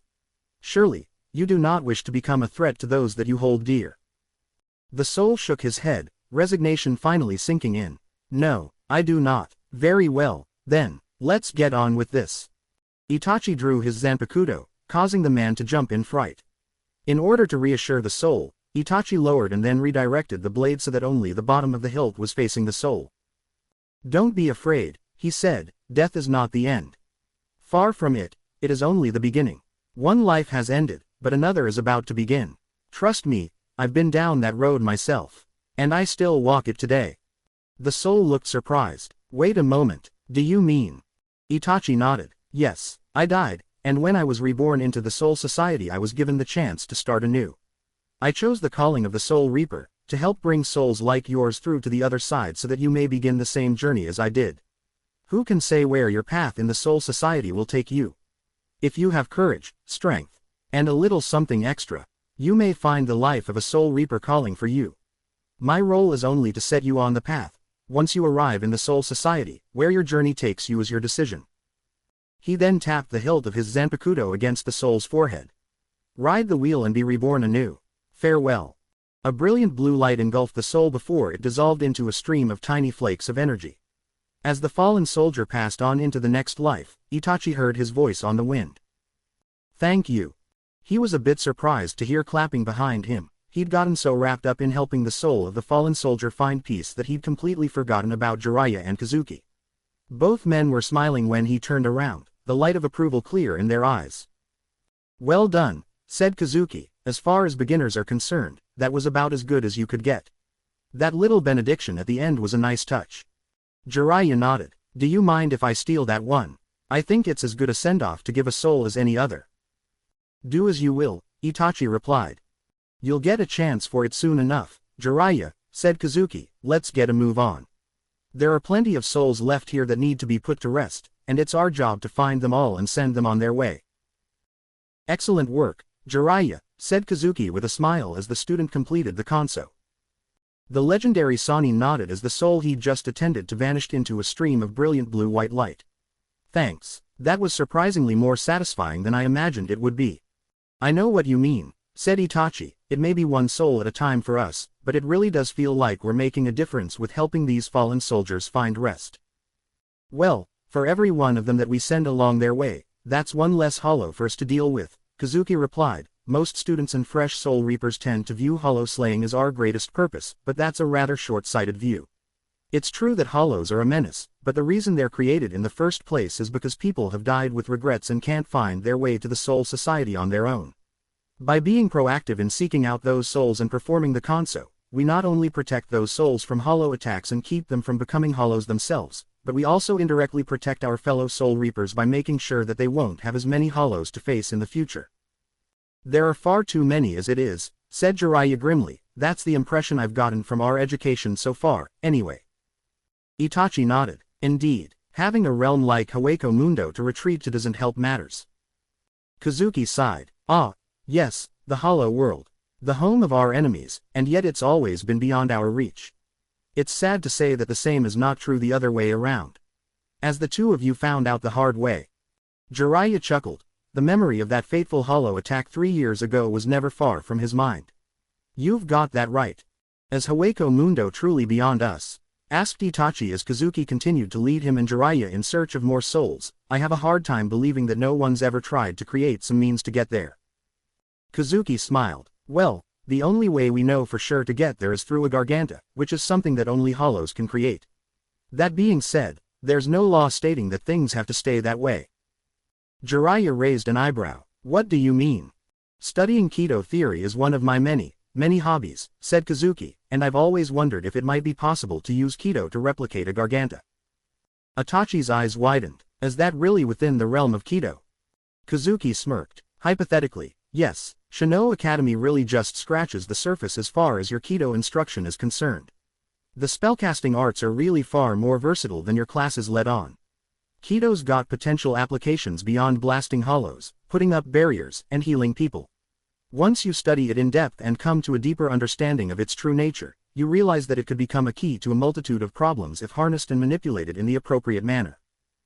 Jiraiya's eyes narrowed. I didn't realize that such in-depth study of Kido was required of the head of the detention unit. Kazuki laughed. Normally it's not, but you'll find that I'm more than just a glorified jailkeeper. Yoruichi knows that far better than most. If your interests lie in Kido, then why serve as the corps commander of the detention unit? Asked Itachi. If you and Yoruichi are old friends, then surely she'd be willing to give you a post that would better suit your abilities. Kazuki smiled. She would, but it turns out I'm pretty good at my current job, too. To be the head of the detention unit, one has to be highly skilled in both Hoho and Hakuda. Not that I'm trying to brag here, but I dare say I've got talent in those areas. Besides, this role and the rank of third seat are about more than just putting me in charge of watching over prisoners. What do you mean? Asked Jiraiya. Normally I wouldn't discuss stuff like this with students, said Kazuki, but Yoruichi likes the two of you, and at the rate you're going you'll be joining our ranks soon enough, so I figure she won't mind if I start filling you in now. Long story short, she doesn't think too highly of Squad 2's lieutenant, so she wants people she knows she can trust in positions of authority.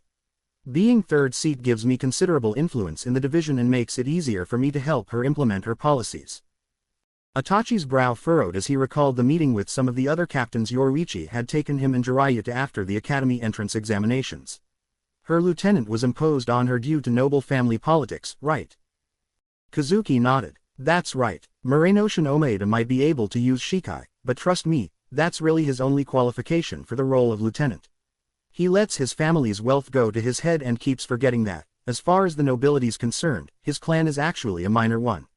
He's okay in a fight against your garden variety hollows, but anything above that's out of his league. He's full of himself and has just the right combination of arrogance and ignorance to make himself a nuisance to everyone around him. Not many people in Squad 2 like the guy, but unfortunately we're stuck with him. So the captain works around him by elevating people she trusts to positions of authority, said Jiraiya with a knowing smile. Even if they hold a lower rank than the lieutenant, with enough of them in the right positions she can neutralize his influence. Sound about right? Kazuki smirked. You catch on quickly. As far as lieutenants are concerned, Omeda is a paper tiger. The real management of Squad 2 is handled by Yoruichi, Soifan, and myself. A well-conceived setup, said Itachi. However, what happens if the lieutenant catches on to the fact that he's being sidelined? Well, so far we haven't had to worry about that, said Kazuki. Subtlety and intrigue isn't one of the lieutenant's strong points. If he does, we'll play it by ear. We've gotten pretty good at improvising over the years. Is that part of why she wants me to join Squad 2 after graduation? Asked Itachi. Does she think I'll be able to provide another workaround to use against her lieutenant once I advance in the rankings? It might be a factor, Kazuki admitted. She's definitely taken a shine to you, and she's usually a good judge of character. Would you be willing to play along if that were the case? Itachi nodded. Yes, after all she's done for me, supporting her in her efforts to run Squad 2 as she sees fit would be the least that I could do in return. Kazuki raised an eyebrow, not a hint of hesitation. I'm impressed, she really does know how to pick 'em. What about you, Jiraiya? Asked Itachi. In the event that we both end up in Squad 2, would you be willing to go along with Yoruichi's management system, for want of a better term? Jiraiya smiled. I've got no problem with it. If it helps her run her division effectively, then I'm in. Kazuki grinned. Great, I've got a feeling that the two of you will fit in with Squad 2 just fine after you graduate. Let's not get ahead of ourselves, said Itachi as he gestured at the scarred landscape and the multitude of rotting corpses. We should keep our focus on the job currently at hand. Jiraiya's nodded. Right, that soul I just sent along wasn't the last one that needs a conso to be performed today. All too true, said Kazuki grimly. Let's go find them before they become the beasts that we're sworn to put down. That makes 6 for each of you now, said Kazuki as the soul Itachi had just performed the conso on disappeared in a stream of blue light. You guys have really gotten the hang of it. Itachi agreed. He had been a little nervous at the start of the mission. The conso was unlike any other ritual or task that he had performed before. However, it was quickly becoming natural to him, and he suspected that part of that had to do with the sense of accomplishment and serenity he felt each time he sent a soul onward to the other side. This wasn't the same as killing an enemy. It was releasing an innocent from torment and giving them the chance to start anew. It was granting lost souls peace and safe passage from the grisly battlefield where their lives had been so cruelly cut short. It almost felt redeeming. I am beyond redemption, he forcefully reminded himself. I slaughtered my kin and tormented my younger brother so that he might strengthen himself and avenge our family's murder by taking my life. It doesn't matter if I wipe them out for the sake of the village and for peace, nothing can change the fact that it was and remains a monstrous crime. No amount of good deeds I commit as a soul reaper will absolve me of that guilt.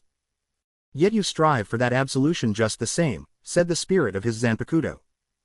That gave Itachi pause. There was not a hint of sarcasm in her remarks, but Itachi still found it hard to believe that she was being serious. Why would I strive for what I know is beyond me? Perhaps because you are not as wholly consumed by darkness as you believe yourself to be. So says the woman generated from my soul that wears the black flames of Amaterasu as clothing. Not all that is dark in appearance is dark in intention. Nobility and virtue exist even in the shadows if one knows how to look for them. I would have thought that you, of all people, would understand this. I know what it means to work in the shadows for a purpose greater than oneself. However, if you go too deep into the darkness, even with selfless intentions, your nobility and virtue can be irreparably scarred. I fear that my passage through shadow and flame in the name of peace came at a cost to my soul that was far too high. No amount of nobility and virtue can wash away this much blood. No one is saying anything about washing away the blood that has been spilt. I would come at this from a different perspective. And what might that be? Let the blood you've spilt in the past be a reminder and a warning. Use it to keep yourself anchored in your purpose. As long as you are able to remember the terrible price that you paid in the past for going too far, you will be able to find your path to a future where redemption may yet be possible. That's surprisingly optimistic, coming from you. The spirit of his Zanpakuto giggled. Even maidens wrapped in the black flames of Amaterasu can have hope for tomorrow, you know. Best we pick this back up at another time, though, you are currently in the field, after all. It was at that moment that Itachi felt a hand on his shoulder. He nearly jumped before he saw that it was Jiraiya, who looked a little worried. Hey, he said, everything okay? You still here with us? Itachi nodded. Yeah, sorry, I got distracted. Jiraiya folded his arms. That's not like you. Kazuki smiled. Let me guess, your Zanpakuto decided to have a little chat with you. Itachi raised an eyebrow. How did you know? Hey, I used to be a student too once upon a time, remember? Kazuki pointed out, it can take a while to get used to having a two-sided conversation inside your own head, believe me. Eventually it'll become second nature and you'll be able to do so without getting distracted from the world around you. Jiraiya chuckled. I hope so. Mine can be pretty talkative sometimes too, so I can see why you zoned out there for a second, Itachi. Still, you might want to tell her to keep it down. This isn't the best place to get distracted. Itachi nodded. You're right. Who does he think he is to order me to shut up? Just do me a favor and go along with it for now, all right? I've got a job to do here. The spirit of his Zanpakuto huffed, and Itachi could easily picture her folding her arms and scowling. Fine, then, you're a lousy conversationalist anyway. Itachi wouldn't argue with that. How many more souls do you think are out here? Asked Jiraiya. Kazuki's brow furrowed in thought. Hard to say. If the other students have been sending them along at the same rate as you two, then we should have made a decent dent in their numbers. More than a few had already become hollows or had been consumed by hollows before we even arrived here, so there's that to consider as well. I also had some of my subordinates on console duty earlier in order to get a jump start on containing the situation. We've still got a way to go, but we're making progress. Itachi surveyed the ranks of rotting corpses. Are battles like the one that was fought here common in this world? Kazuki sighed. I wouldn't say that they're an everyday occurrence, but they happen far more often than you'd think. Of all the realms of the living that Soul Reapers monitor, Terra has the largest population. That means more souls need guidance to the Soul Society from this world than any other, and to make our jobs that much harder it seems that the leaders of the many nations that make up this world have little to no qualms about starting wars with each other. As if that weren't bad enough, they're also determined to find more and more effective ways of killing each other. So I've noticed, said Itachi as he knelt next to a fallen soldier and closely examined the weapon next to the corpse, the smell coming from this thing. Blasting powder. Jiraiya took a good whiff before nodding. Hey, you're right, I haven't smelt this stuff since the last time I saw fireworks at a festival. Apparently, it's been weaponized in this world to shoot projectiles at lethal velocity, said Kazuki. In this world, humans kill each other practically every day with these weapons. Anyone can learn to use them with a little practice, and while they're not particularly accurate, that can be made up for through sheer numbers. The result is a field of death like the one we're walking through now. These look mass-produced, said Itachi as he studied a few more rifles. Each soldier from the same army has the same weapon. No individual craftsmanship, but I suppose that's not really needed for the weapons of frontline infantry. It's a shame, really, said Jiraiya. There's no soul or artistry in these things. I know it's not their purpose to look pretty, but it is nice when someone takes their time with making a weapon. Kazuki chuckled. Well, when you wield a Zanpakuto, most other weapons look pretty plain in comparison, whether they're mass-produced or otherwise. It's hard to find weapons as unique as ours, especially once we unlock our Shikai and Bankai. Since you're the third seat of Squad 2, I take it that you've managed to achieve Shikai, right? Asked Itachi. Kazuki smiled. Indeed, I have. If you're lucky, you might get to see it sometime. How long did it take you to unlock? Asked Jiraiya. Kazuki shrugged. A while. Faster than most, but the process was still time-consuming. Some people just click with their Zanpakuto easier than others. It varies from person to person. Itachi nodded. I see. So, what's yours like? Asked Jiraiya. Is it a man or a woman? Kazuki gave the two of them a sly smile. Now you're getting greedy. A good Soul Reaper doesn't reveal every trick they have up their sleeves, you know. Some are eager to show off their Zanpakuto and regale others with descriptions of its power, but I prefer to keep my cards close to the chest. A reasonable attitude, said Itachi. Does Yoruichi know about it? Kazuki nodded. Of course, she's my friend and my captain, so I'm not worried about her knowing what it can do. Speaking of Yoruichi, said Itachi, what's her Zanpakuto like? With the skill I've seen her demonstrate, I find it hard to imagine that there are many hollows out there capable of pushing her to the point that she uses either her Shikai or Bankai. That's very true, Kazuki admitted. I have seen her use both forms, though, and they're really something special. However, it's not my place to tell the two of you about them. That's for her to share with you if she feels like it. That being said, if you both join Squad 2 and survive long enough, I'm sure you'll see her unleash her Zanpakuto's abilities eventually. Consider it something to look forward to. Indeed, thought Itachi, I imagine it must truly be something to see if she's strong enough to be a captain. All the more reason to push myself so I can get into her unit. Is that the only reason? No games, not now. The spirit of his Zanpakuto sighed. Sometimes you are just no fun. Every captain has both Shikai and Bankai, right? Asked Jiraiya. Is that an ironclad rule? Kazuki's brow furrowed in thought. Well, it's been the general rule, but I suppose the head captain might make an exception if a Soul Reaper demonstrated captain class power without achieving Bankai. To my knowledge, I don't think it's ever actually happened, but it'd certainly be interesting to see. Itachi raised an eyebrow. Anyone capable of matching a captain's strength without Bankai, let alone Shikai, would be a fearsome warrior indeed. Perhaps too fearsome, even. Wouldn't the head captain and the Central 46 see someone like that as a potential threat? Kazuki nodded. The Central 46 probably would, but it's hard to tell with the head captain. Frankly, his Shikai alone can lay most Bankai to waste. There's a rumor out there that if the head captain uses his Bankai for too long it would actually destroy the world. Jiraiya's eyes widened. You're joking, right? Kazuki shrugged. Like I said, it's a rumor. It's been a very long time since anyone's forced the head captain to go all out from what I understand, and it's not like I've ever seen his Bankai in person. Given the strength of his Shikai, though, I wouldn't exactly rule it out.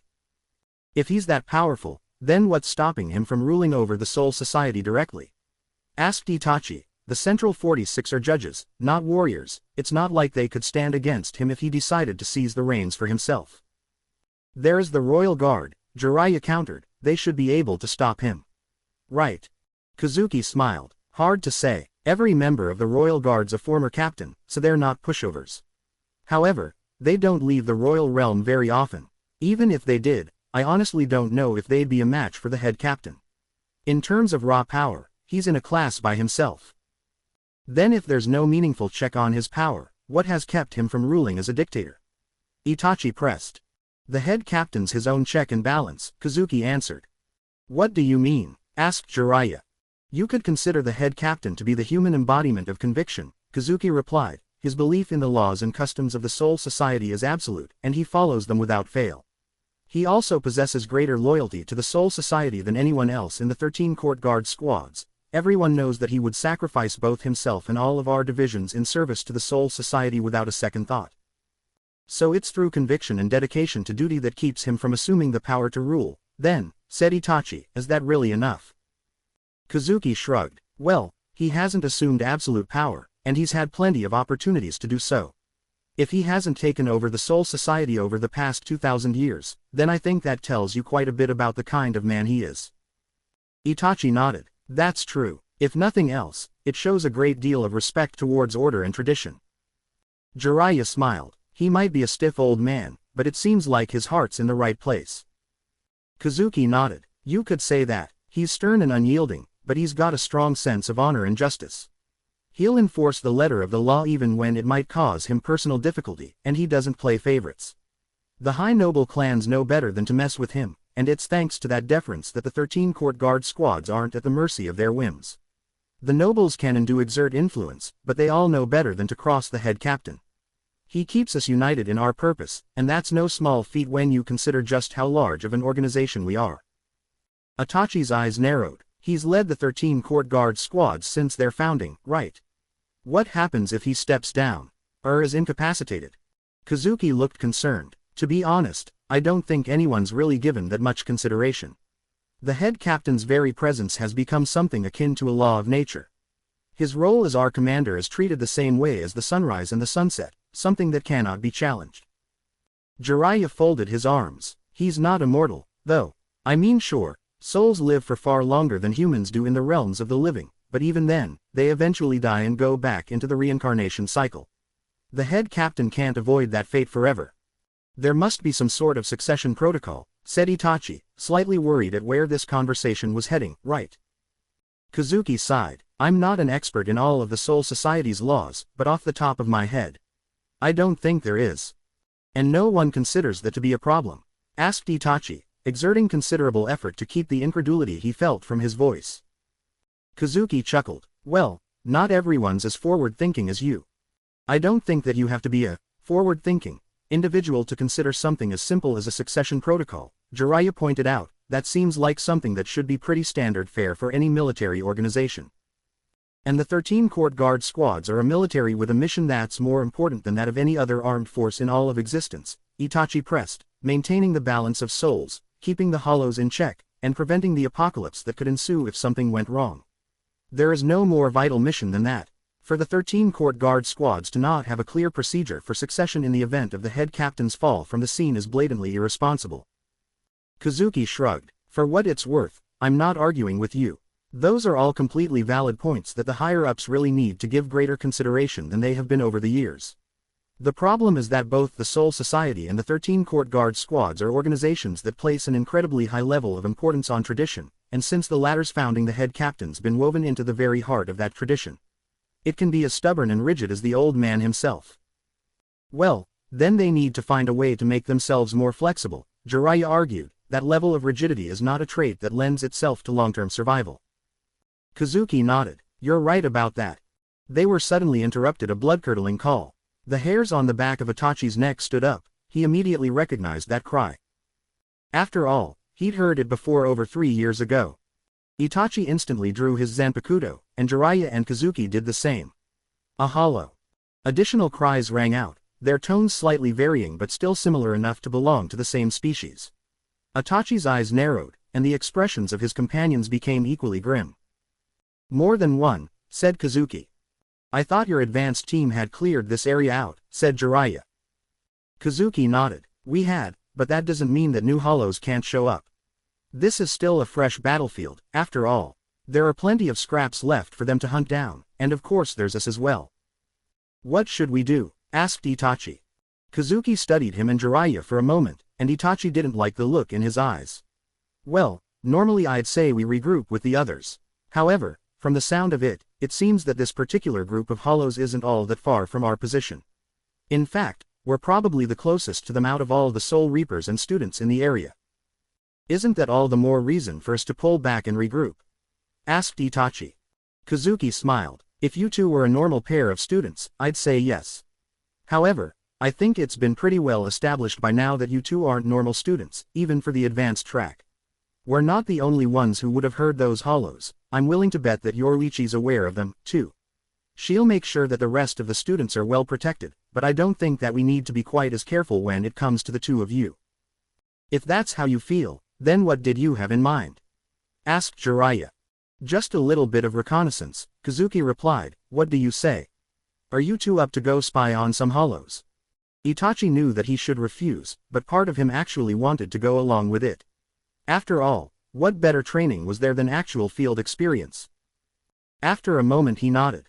All right, forward recon is one of Squad 2's duties, so if Yoruichi wants us to join her division after we graduate then we might as well get some practice in. Jiraiya chuckled. Why not? It sounds a lot more interesting than just hanging back with the rest of our classmates. Kazuki smirked. Now that's what I was hoping to hear. You two just might live up to my expectations after all. All right, let's get moving. Itachi and Jiraiya followed Kazuki over a nearby hillside. When they reached the crest, the third seat crouched in motion for the two students to do the same. Following Kazuki's gaze, Itachi saw no less than 3 hollows gathered below. Looks like they're regular hollows, said Kazuki after a moment. I didn't think we'd be unlucky enough to run into Amanos out here, but you never know. Why aren't they moving? Asked Itachi. Hollows are drawn to souls with high quantities of spirit energy, right? Wouldn't it make sense for them to be heading towards our class? Kazuki nodded. Normally, you'd be right. However, hollows can typically tell the difference between mere souls with high levels of spirit energy and actual soul reapers. That's why they're not just charging into Chowdown just yet. Jiraiya's eyes narrowed as the hollows screeched again. They're calling for help. Which means we need to act quickly, said Itachi grimly. Kazuki, can you take them? Kazuki smiled. A trio of garden variety hollows like these. It'd be no problem for me. However, where's the fun in that? That depends on your idea of fun, Itachi quipped. What's going through the strange head of yours? Asked Jiraiya. Kazuki chuckled. Now you're starting to catch on. I'll jump right to the chase. I want to see you two take them on. Itachi should have seen that one coming, but it still took him off guard. You do realize we're third-year students, right? Even advanced track students aren't supposed to go up against live hollows until their final year. Kazuki nodded. That's true, but you'll find that in Squad 2 we tend to bend the rules here and there, or at least Yoruichi doesn't mind it if we do. Normally I wouldn't put students into a situation like this, but you two are different. Ever since the night she met you, Yoruichi's been convinced that the two of you had combat experience in your past lives. Your time at the academy should have sharpened those skills to the point that you can challenge hollows by now, especially given how far ahead you two are when compared to your fellow students. If your full potential's going to be unlocked, then you need more challenging tasks than what your instructors are able to give you. If that happens to involve a little risk, well, you know what they say, nothing ventured, nothing gained. Jiraiya folded his arms. So, it's trial by fire, then. Does Yoruichi know? Asked Itachi. Not yet, Kazuki replied, but I think she'll be very interested in how you two do. Truth be told, I'm pretty sure she assigned me to monitor you two precisely because she thought I might pull something like this. She's known me for a long time, after all. Itachi's hand went to the handle of his Zanpakuto. So you say. Very well, then, I accept your challenge. Jiraiya smiled. Same here. It's about time we got our hands dirty. Kazuki grinned. Excellent. How you two decide to tackle these beasts is up to you. I'll stay on overwatch and make sure no one tries to crash the party, hollow or otherwise. Now, show him what you've got. Itachi and Jiraiya moved forward, keeping low and doing their best to suppress their spiritual pressure to avoid detection. The hollows were wary, but the beasts did not yet seem to be aware of their presence. How do you want to do this? Asked Jiraiya. Weaken them at range, then move in to finish them off, said Itachi. How's your keto coming along?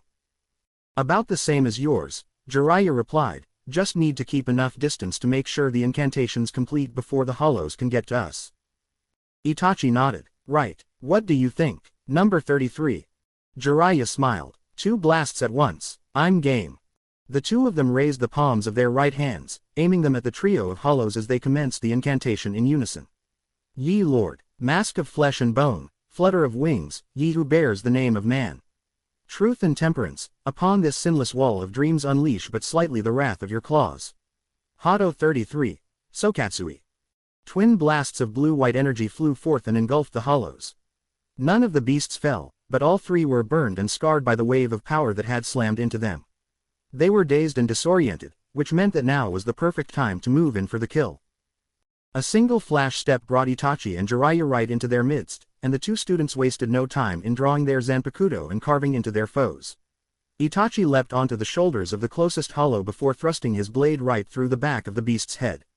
Meanwhile, Jiraiya had stabbed one of the creatures in the gut before pulling his sword out and swinging it upwards. The blow caught the hollow right where its neck met its head, and the beast was decapitated in a single fluid motion.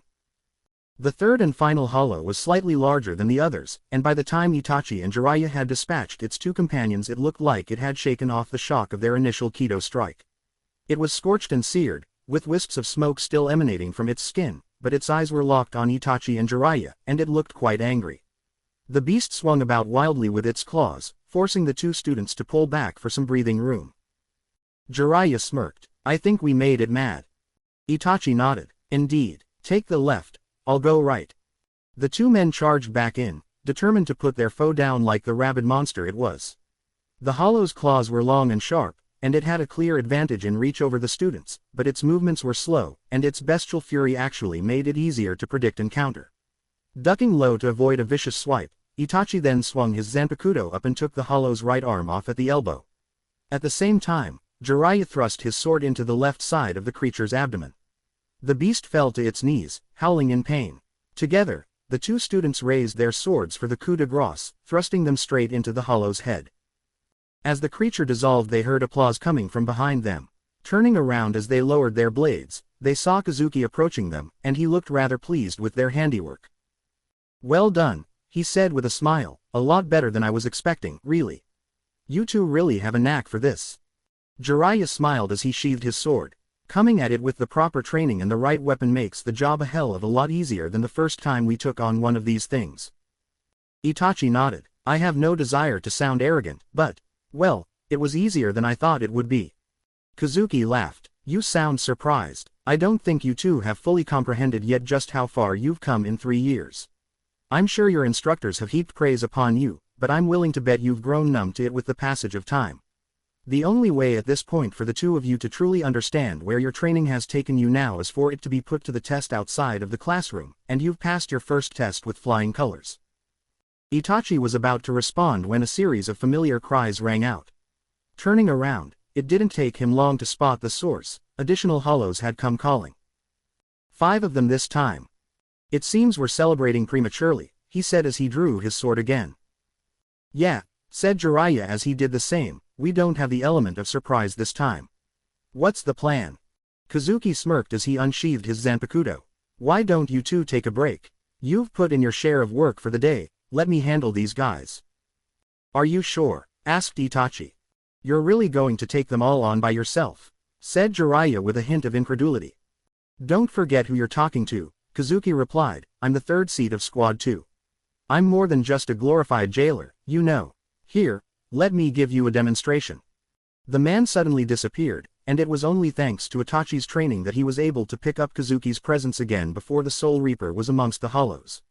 As he completed his opening flash step, he sliced a hollow in half with an almost casual ease that Itachi could only marvel at. And he was just getting warmed up. The remaining 4 hollows surrounded him, but Kazuki didn't look the least bit concerned. As they all lunged forward, he leapt into the air, vaulting over them and causing the beasts to crash headlong into each other. A second flash step brought him right behind one of the hollows, and he thrust his zanpakuto into the back of the creature's head.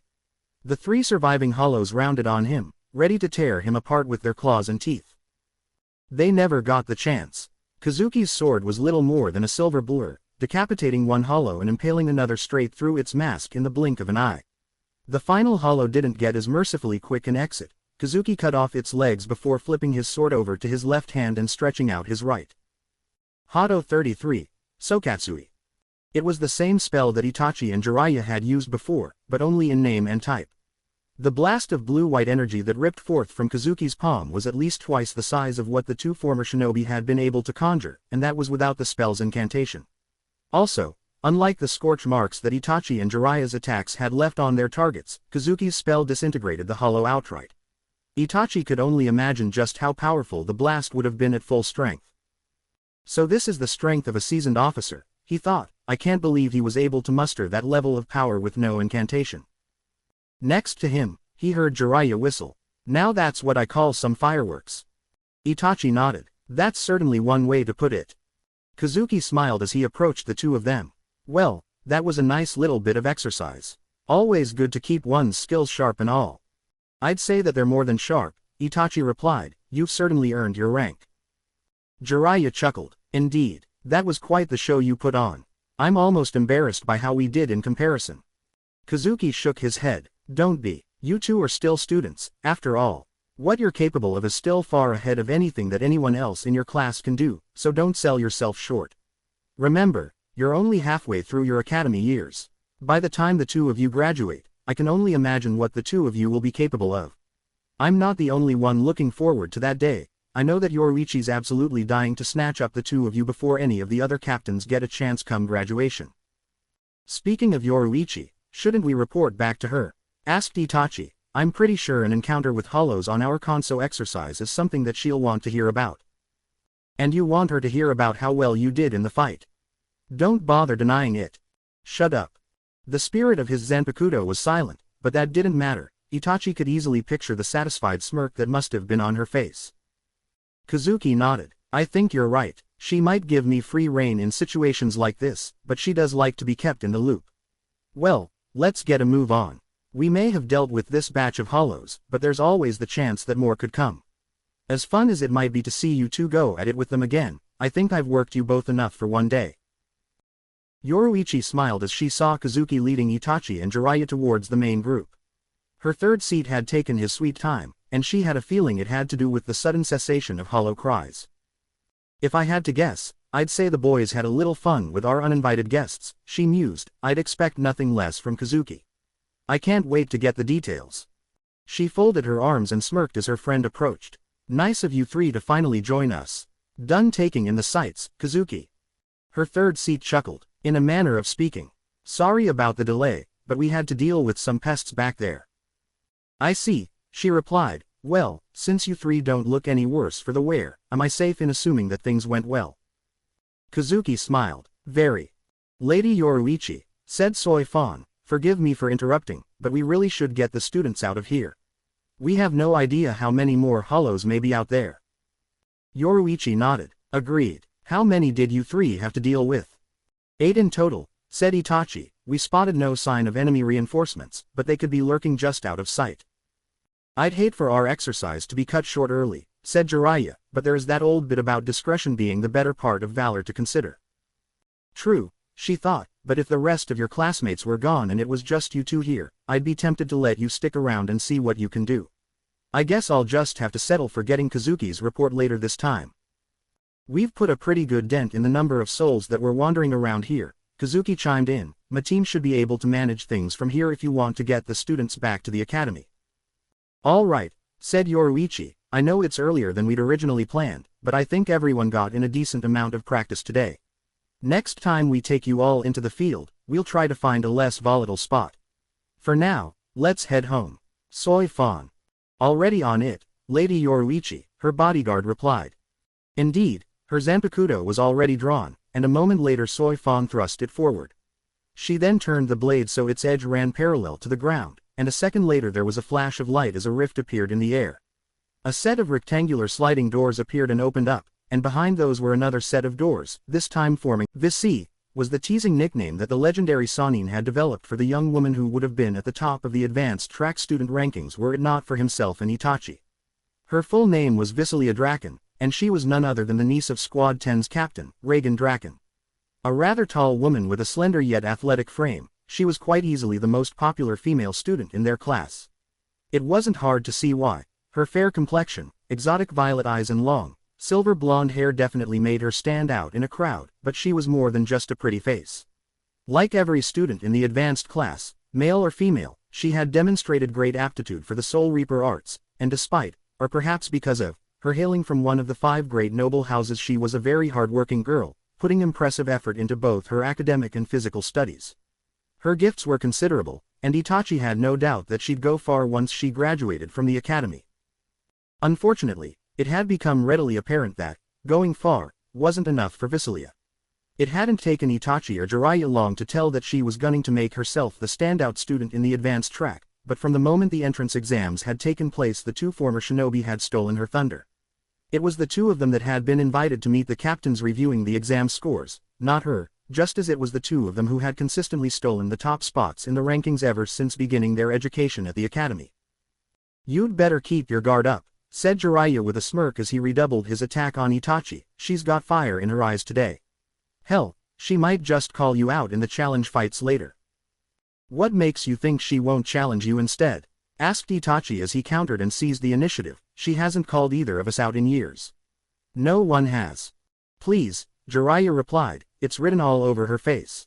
That's confidence and determination if I've ever seen it. She's gunning for the top spot today, and since only one of us in the advanced track has actually sparred with a captain, I think it's pretty safe to say we both know who she's got in her sights. Privately, Itachi had to concede that Jiraiya had a point. Although both former shinobi were at the top of the class, everyone knew that he was the favorite of not only Yoruichi but several other captains. Itachi was as high a profile target in the advanced track as one could get, and just because no one had called him out over the past few years in their Zanjutsu class didn't mean that they couldn't. They were in the 4th year of a 6-year education. There was still plenty of time for one of his classmates to try to knock him from his perch. Itachi wasn't particularly attached to his lofty position, but at the same time he wasn't about to let himself be dethroned without a fight. Their match dragged on for a few minutes longer with no clear winner before it was broken up by the instructor's call. All right, everyone, it's time for the challenge fights. Cease your duels and gather in the center of the hall. Jiraiya smirked as the two of them lowered their training swords. Saved by the teacher. Itachi nodded. Indeed, I would have won the duel on the next exchange. The legendary Sanin chuckled. As that's so, I'll have to prove you wrong in our next match. Maybe Visi won't get to challenge you today. I might just have to cut to the front of the line. You're welcome to do so, Itachi replied casually. I'll be waiting. The two of them joined their classmates in forming a circle at the center of the room. Their instructor, a middle-aged Soul Reaper who went only by the name Aiman, stepped into the middle of the circle. So, who will go first today? He asked. Who wants to open up today's challenge fights? Visilia immediately stood up and stepped forward. I do, Aiman-sensei. Your oath of a friend appears to be right this time, said the spirit of Itachi's Zanpakuto. She hasn't called me out yet. Don't kid yourself, she's looking right at you. Indeed, she was. Visilia's gaze was locked on Itachi, and he could see the determination burning in her violet eyes.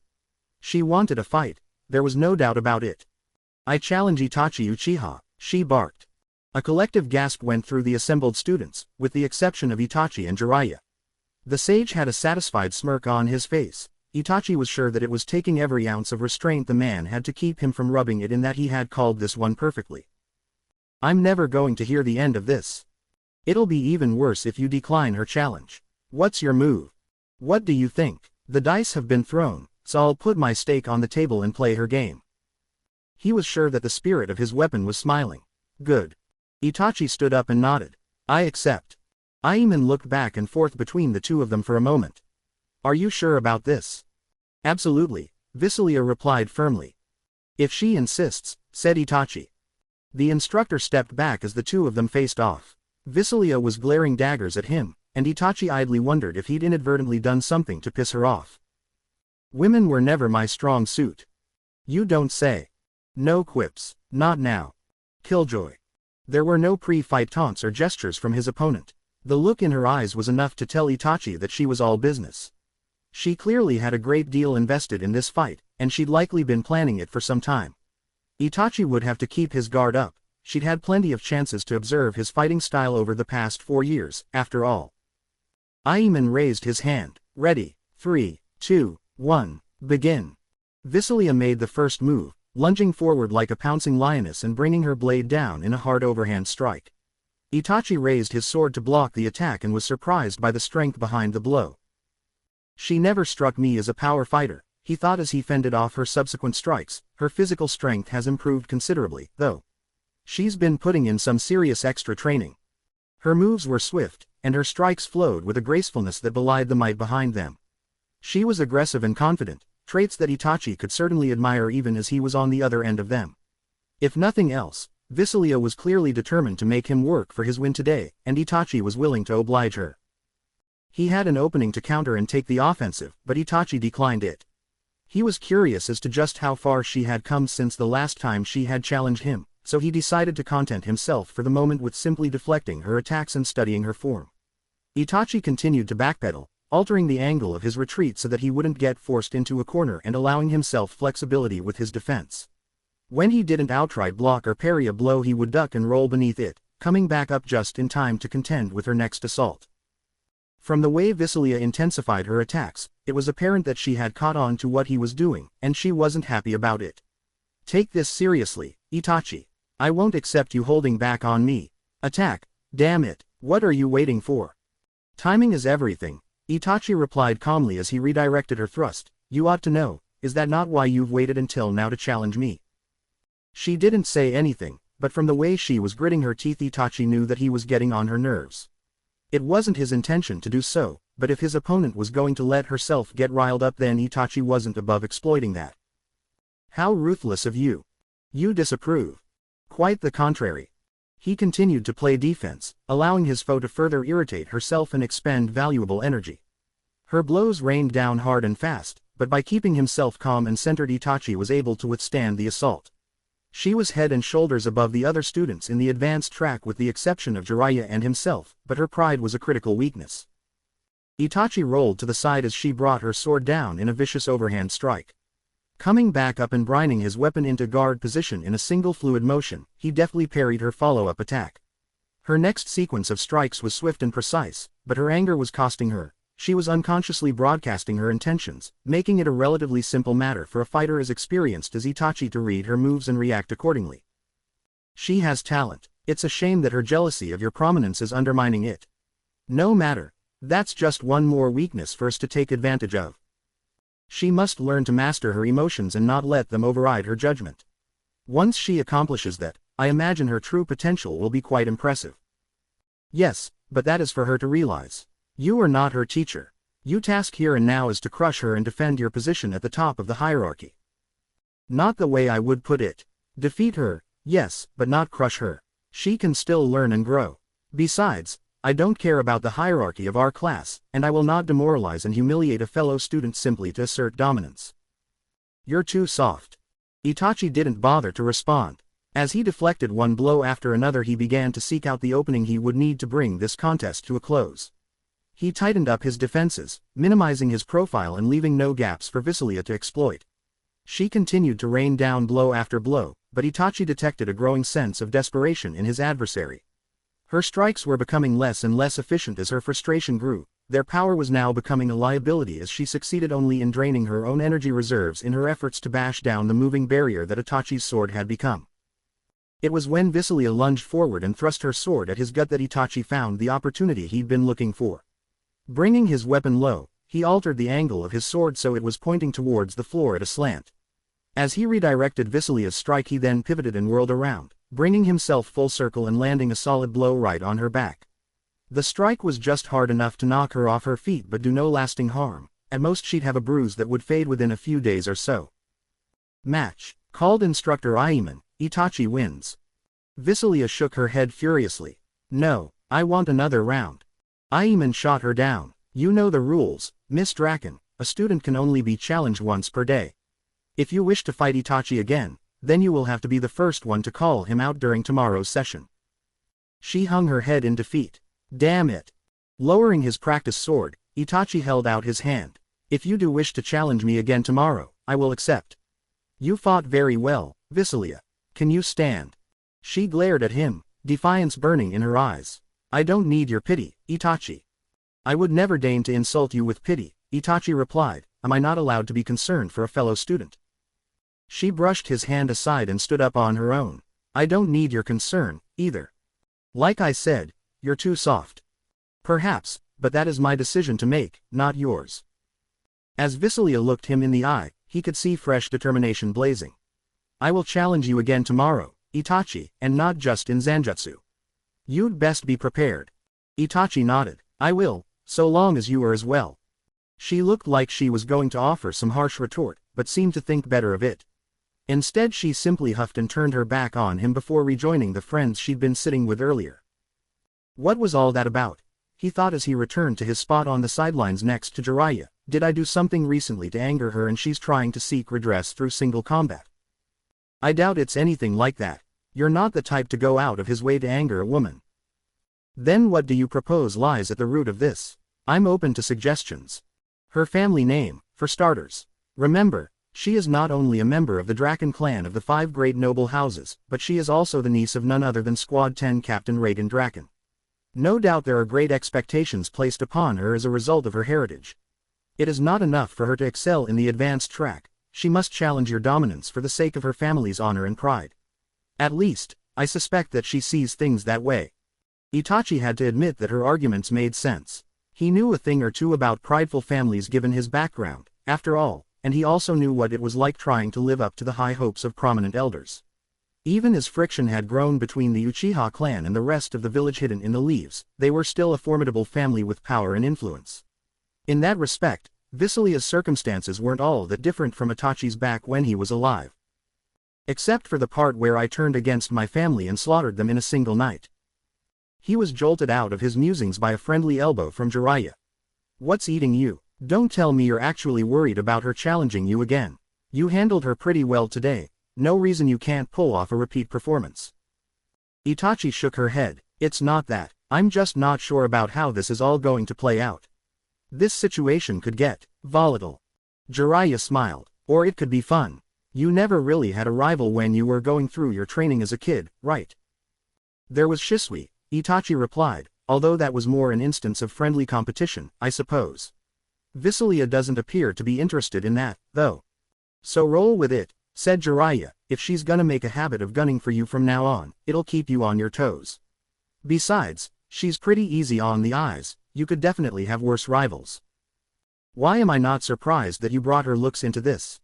Itachi deadpanned.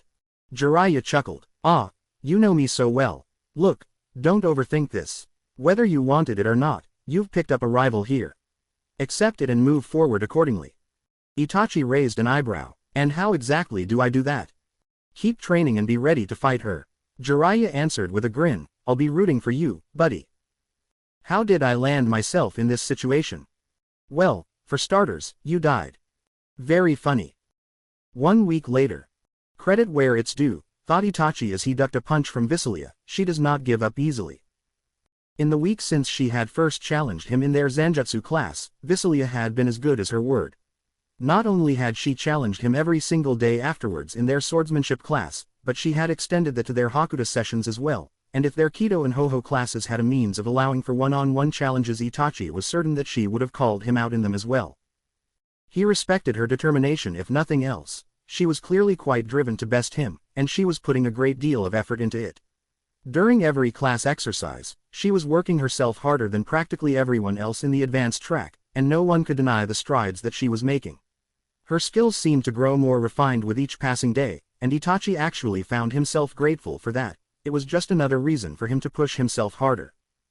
Jiraiya was right about having a rival not necessarily being a bad thing, he mused as he brought up his arms to block a series of blows. I'll never admit that to his face, of course.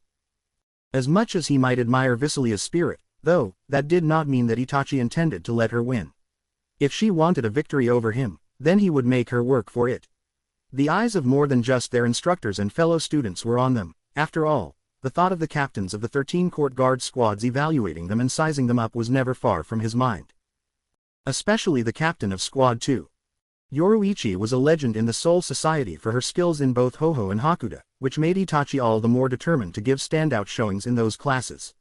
If he could excel in the areas that she had achieved such mastery in, it would only improve his chances of getting into her division upon graduation.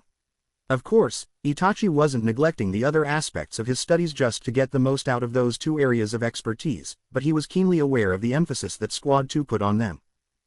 Ducking and weaving through Visalia's punches and kicks, Itachi found the opening he'd been looking for and took it. As Visalia made a powerful right hook, Itachi grabbed her arm and flung her forwards, turning her momentum against her. She landed flat on her back, winded but otherwise unharmed. The young woman blinked a few times as if she was still trying to process just how suddenly the tables had been turned on her. "Did I lose again?" she asked, although it felt like she was talking to herself rather than Itachi. He held out his hand. "You did well, but you're overly aggressive. It leaves you vulnerable to more experienced fighters." She glared up at him. "And is that why you beat me? You're more experienced than me. I find that hard to believe considering that we're both in the same academy year." Itachi nodded. "And I imagine that you also believed that the early training you would receive as a member of the Draken clan would give you a further boost. Does that sound about right?" Her eyes widened. "How did you know about that?" "It's an open secret that the offspring of the 5 great noble houses have access to private tutors, and that their families employ them in order to avoid the embarrassment of one of their children failing to make it through the academy," Itachi replied. "I had help from one of those very tutors when I was recovering from that incident back in our first year." Visalia scowled. "It was a Shihoin clan tutor, right? We all know that the Squad 2 captain favors you. She has since the entrance exams." "Because I proved to her before the exams ever started that I had the abilities she sought," said Itachi. "So did Jiraiya. Do you know why that is?" Visalia looked a bit taken aback at his line of questioning. "No, what was it?" "You were born in the Soul Society, Visalia," said Itachi. "I imagine that the same is true for many of our classmates. Jiraiya and I, though, we were not." Her face paled slightly. "So, you died, then, in one of the realms of the living?" Itachi nodded. "Yes, and they weren't peaceful deaths for either of us." He reached down and pulled her to her feet before she could refuse him. When her eyes met his again, he saw that she no longer appeared angry. Instead, she seemed more curious than anything else as she looked back and forth between him and Jiraiya. "So, the two of you died in battle, then?" she asked. "Technically, mine was disease," he mused, "but that was further exacerbated by my violent lifestyle, and when I succumbed it was during the duel with Sasuke, so I suppose that's splitting hairs." "Yes," he said, "but before that, we had engaged more than our share of foes. You have wondered why the two of us rose so swiftly in our classes despite not having a background like yours. The answer is experience. There is no training that can ever match an actual life and death fight. I suppose you could say that we had our own little advantage coming into the academy, but it is not one that we were born into. We earned our strength, and we are not done building it yet." Visalia's gaze hardened. "My strength is not something that was given to me just because of my bloodline. The power of the Draken clan is strong, but it is only strong because its members strive to attain true mastery of combat. Do not mistake me for someone who cannot stand on her own without the power of her bloodline." Itachi shook his head. "Forgive me if I gave you that impression. You are obviously quite strong. The past week has amply demonstrated that. If you continue your training with the dedication and passion that you have shown so far, then I have no doubt that you will bring honor to the Draken clan." Some of the tension in her demeanor seemed to ease up, and her hostility faded. I appreciate that, Itachi. Itachi gave her a respectful nod. If you wish to challenge me again in order to test and improve your skills, you know where to find me. I will not turn you down. In exchange, I will ask only one thing. Visalia raised an eyebrow, and that is, let go of your anger, and keep your pride in check, Itachi replied. When you let them rule you, they undermine your skills. If you're able to master them, then I think you'll find that your abilities will make a considerable leap forward. After a moment she nodded. I'll keep that in mind. Thank you. You're welcome, he said before he returned to his spot on the sidelines next to Jiraiya. The legendary Sannin smiled. You handled that pretty well. I'm impressed. Never really saw you as the diplomatic type back when you were alive. I'm sure, Itachi deadpanned. I never gave you reason to, after all. That was your old life. Remember that this is not just your afterlife now, it is a second life. Use it to become who you were meant to be. Itachi could stop a small smile from appearing on his face. That's quite encouraging, coming from you. Well, I do have a vested interest in your self-improvement. That you do. 1 week later. Soi Fan raised her eyebrow as she finished reading the notice Yoruichi had given to her. A joint operation with Squad 10. And the academy students will be involved as well. Lady Yoruichi, I know it's not my place to question the head captain, but still. Is this wise? That was something Yoruichi had actually been wondering herself. Well, I'd be lying if I said I didn't have concerns. Still, I can see the merits behind it. Mind if I take a look at that? Asked Kazuki. Soi Fan scowled at him, but a nod from Yoruichi was enough to make her relent and pass the sheet over to him. The Squad 2 captain saw her old friend smirk as he reviewed the notice, which she took as a good sign. That usually meant that Kazuki felt that a certain course of action was worth pursuing. Interesting, he said, possible large-scale hollow nest just outside the eastern borders of the Rukan district. Well, I can see why the old man wants this to be a joint operation. That much I can understand, said Soi Fan, but academy students have no place in a mission like this. The level of danger involved is beyond what they're ready for. Yoruichi smiled. Not necessarily, at least, not for all of them. The head captain specifically ordered for students in the advanced track only to be brought in, and even then, only the ones in the top tier of the 4th, 5th, and 6th years. I can think of 2 who fit the bill nicely. Kazuki nodded. I agree. I think it's about time the 2 of them had another chance to shine in the field. They did quite well last time around, and I imagine they've only improved since then. Soi Fan sighed. I have no doubt that Itachi and Jiraiya have both made progress with their training, but this may be too much even for them. Yoruichi shook her head. No, they can do this. They're ready for it, and I'm willing to bet that most of the other advanced track students that get picked for this mission will be as well. Kazuki smiled. Faith in the next generation. It's a beautiful thing. Of course, we need to make sure that they survive long enough to earn that faith first. Yoruichi nodded. You're right about that. I'll do everything I can for them, and I know you both will too. However, it won't be just us overseeing them this time. And that worries me.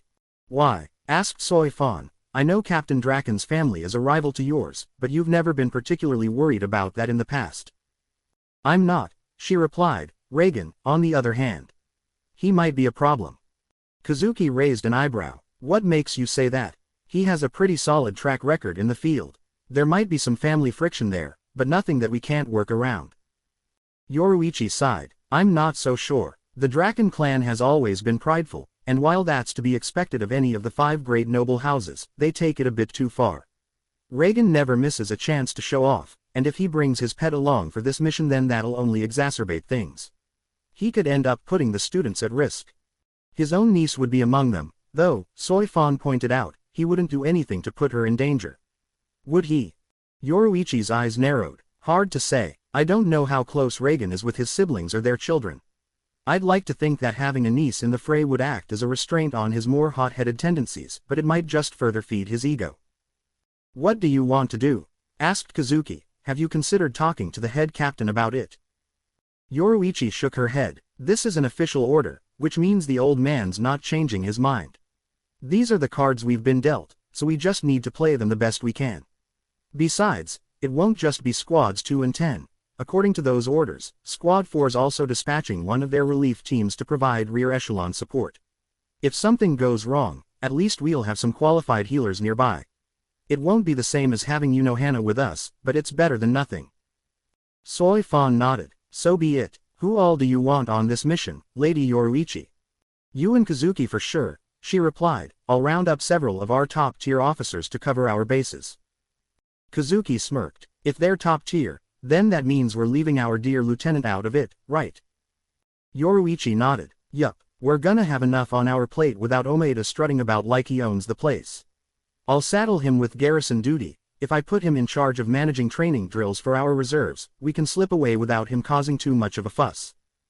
Kazuki chuckled. Sounds good to me. It's always nice to leave him out of the action and then watch him squirm when we hint about what happened afterwards. Yoruichi laughed. That's true. Maybe we've been a bit too rough on him in the past. But, then again, with how pompous and stuck up he acts, he kind of deserves it. Soi Fan's brow furrowed in thought. If we're bringing our best officers, then does that mean our new 10th seat will be along for the ride? That's right, said Yoruichi. He's already proven his worth in the past, after all, so it's time to break him into his new rank. What's up, Soi Fan? When Itachi passed the entrance exams and first started at the academy, our 10th seat was 14th back then, she said. You told me back then that you wanted to wait until graduation to properly introduce him to Itachi, and that didn't change even after Itachi suffered the soul fracture. If we bring him on this mission now, there's a good chance that they'll meet. Yoruichi nodded. I know. I'd been hoping to keep him as a little surprise to spring on Itachi once I learned that they knew each other, but it's out of my hands now. We're going to need as many qualified officers and enlisted on deck as we can get for this one, and he's got more than his share of talent. He's coming along, which means Itachi's going to meet him early. That's all there is to it. Understood, Lady Yoruichi, Soi Fan replied. Kazuki smiled. Well, if nothing else, at least that'll be interesting to see. I wonder how he's gonna take it. Yoruichi shrugged. We'll find out tomorrow when the mission starts. In the meantime, we've got a lot of prep work ahead of us, so let's get to it. The next day. So, said Jiraiya as he looked around the lecture hall, any idea what's going on? Your guess is as good as mine at this point, Itachi replied. They had only just arrived at their first class of the day when the instructor had ordered them to go to a different room. While their teacher had assured them that they weren't in trouble, Itachi was more than a little concerned about the fact that the instructor had not offered any further information. Upon their arrival, they had recognized a few other members of their particular class already in the room, and a handful more had shown up since then. Other students were in the room as well, but not enough to bring it to full capacity. They're all advanced track students, he thought as he studied them, and they're all from either our year or the ones ahead of ours. If the ones I recognize from our class are any indication, they're bringing only the top students from each advanced track group from years 4, 5 and 6 to this room. The question is why? He was surprised to see Visilia approach him. When he met her gaze, he was relieved to see that she wasn't as tense as she'd been whenever she challenged him to a fight. She appeared to be lightening up a bit, as Jiraiya often put it. I take it the two of you are just as much in the dark as I am, she said. Am I wrong? Itachi shook his head. No, you're not. I was hoping you might have some insight into all of this, but it seems I was mistaken. At least we're on equal grounds here, then, she said as she looked around. None of my friends have shown up here, but based on the faces I've seen it appears that only the very best of our class have been selected, the elite of the elite, as it were. So it would seem, said Jiraiya, maybe it's a pop quiz for us hotshots. I'm not seeing a proctor for an exam, said Itachi as he scanned the room again. Of course, they may not show up until we're all assembled. Visilia shook her head. I don't think they're going through all this trouble for a paper test, especially if the top-tier students from the 5th and 6th year advanced tracks have also been brought in. They've got something else in mind. Itachi nodded. I agree. Jiraiya smirked. You two actually agreeing on something. I think that's a first. Visilia folded her arms. I may consider Itachi to be my competition in our class, but I respect him enough that I would be willing to concur with him should his point be valid. I'm glad to see that he seems to share the same level of maturity and mutual regard. I couldn't care less about your thoughts on the matter, Jiraiya the perv author. Jiraiya scowled. Perv author, you take that back. I'll have you know, young lady, that I'm a highly accomplished novelist. My series has been at the top of the Seraite's bestseller list since it made its debut. Only because the masses are easily amused by the cheap smut you peddle. Visilia scoffed. Cheap smut, Jiraiya replied incredulously. It's a romantic comedy series with no rival in the Soul Society. You just have no taste for good literature. Visalia glared at him. I'll have you know that I have excellent tastes when it comes to reading material. They just happen to be far too refined for a lout like you to properly comprehend. If these are my teammates for this mission, then my sanity may not survive. At least they'll be good for entertainment. Glad to see one of us is able to find the silver lining. The two of them were interrupted by the classroom door opening a moment later. Rather than one of the academy instructors, Itachi was surprised to see none other than Yoruichi and Soifan walk into the lecture hall. Visalia's eyes widened, and hers were hardly the only ones to do so. Captain Shihoin, what is the meaning of this? That's what I'd like to know, muttered Jiraiya. Well, I guess that throws pop quiz out the window. Indeed, Itachi murmured, his heartbeat picking up ever so slightly. He highly doubted Squad 2's captain and her bodyguard had shown up just to administer a paper test. Something much more interesting was in the works. Yoruichi immediately caught Itachi's gaze and gave him a friendly smile and wink. He gave her a small nod in return while at the same time trying to figure out just why his face felt a little bit warmer all of a sudden. You're an idiot. I wasn't asking for your input. That doesn't change the fact that I'm right. Itachi didn't bother to respond. There was no point in trying to argue with her when she got like this. She would enjoy it more than anything else, and Itachi had much more important things on his mind than trying to take down the spirit of his Zanpakuto in a test of verbal barbs. The assembled students ceased their chatter as Yoruichi addressed them. Good morning, everyone. Sorry for the manner in which we dragged you out of your regular classes, but this came down the pipe rather quickly. Time is of the essence, something that you'll find is all too common once you graduate and join the rest of us on active duty. She then nodded at Soifan, who stepped forward. When you become a Soul Reaper, you can be called upon at any time to take part in an operation. You must be constantly prepared for such an event, so consider this a taste of what's to come should you complete your education. Yoruichi nodded. Well said. Now, we're on the clock, so I'll jump right to the chase. You're all the best of your respective classes, and we're going to put you to the test in the field. Today, Squads 2 and 10 will be conducting a joint operation just outside the eastern borders of the Rukan district, and you're coming along for the ride. A group of hollows have set up a little nest in the foothills out there, and it's our job to clear them out. A collective gasp went out from most of the students. Itachi couldn't blame them. It wasn't unheard of for students to take on hollows before graduation. The Konso exercise from the year before was proof enough of that. However, for students to be asked to participate in a clear-out operation was another thing entirely. And it's a joint operation on top of that, he thought. I guess we've either impressed the 13 Court Guard squad significantly enough for them to desire to test us in the field, or they're short on manpower. The only way to find out for sure will be to get on site and see what forces they have assembled apart from us. The hollows have taken up residence in a network of caves beneath the foothills that's rather expansive, Yoruichi continued. Our objective is to take them all down.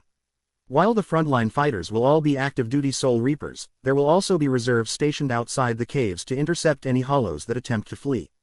Given the nature of the environment we'll be operating in, it's more than likely that some will evade us in the caves and be able to make a break for the surface.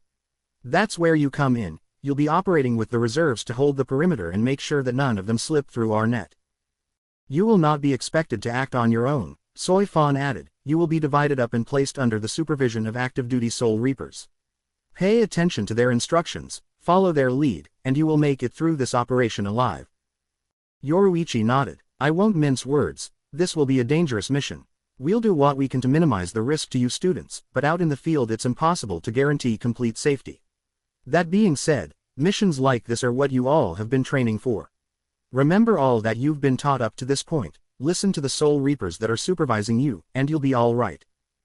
So it's not entirely different from search and elimination missions that shinobi might conduct, thought Itachi. Hollows may not be the same kind of prey as humans, but some of my old training should come in handy nonetheless.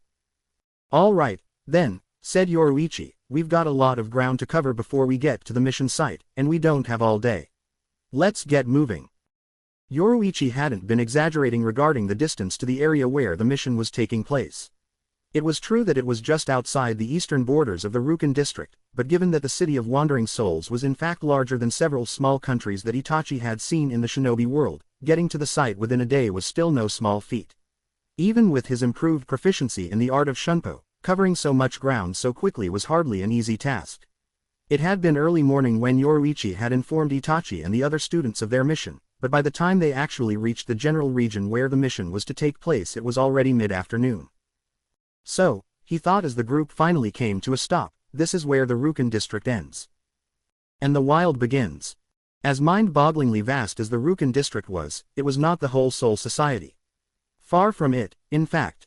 The Rukan district, and the Seraite within, were merely the most densely populated areas in the Soul Society, and in actuality were just a very small fraction of the realm that made up the afterlife. While there were other inhabited regions in the Soul Society, most notably the principalities, the ancestral homelands of the 5 great noble houses and their vassals, the grand bulk of the land was actually unclaimed wilderness. Vast unclaimed wilderness. It was one thing to see it briefly presented on maps or in paintings in the classroom, but quite another to actually step outside the Rukan district and into it. True, they were only on the very edge, but even here Itachi could feel the difference. The Seraite was nice, but even then, it still held some of the same crowded vibe that seemed to permeate the Rukan district. Just stepping beyond its borders and onto the frontier was like suddenly getting blasted with an onrushing gale of fresh air. Suddenly there were no more buildings around them, no throngs of people milling about. There was green, and so much of it. They were atop a small hill, but even that modest vantage point was enough to slam home to Itachi just how massive the world beyond the Rukan district truly was. Mountains were visible just over the horizon, but the expanse before them was a majestic tapestry of trees and plains almost as far as the eye could see. There was nothing man-made in sight. This was nature in all its glory and more. "It's something else, isn't it?" said a familiar female voice from just over his shoulder. Itachi turned and saw Yoruichi come up next to him. A knowing smile was on her face, as if his reaction was just what she'd been expecting. All Itachi could do was nod. "That's one way to put it." Jiraiya whistled. "No kidding, haven't seen something like this in quite some time." "Beautiful," said Visilia softly. "I heard stories, but I never knew." "That's right, I almost forgot," said Yoruichi. "You're Captain Draken's niece, right? You've spent your whole life up until now inside the Seraite, haven't you?" Visilia nodded. "Yes, I always wanted to go beyond. Journey across the wild along the Great East Road to our clan's principality. But I was never allowed to do so.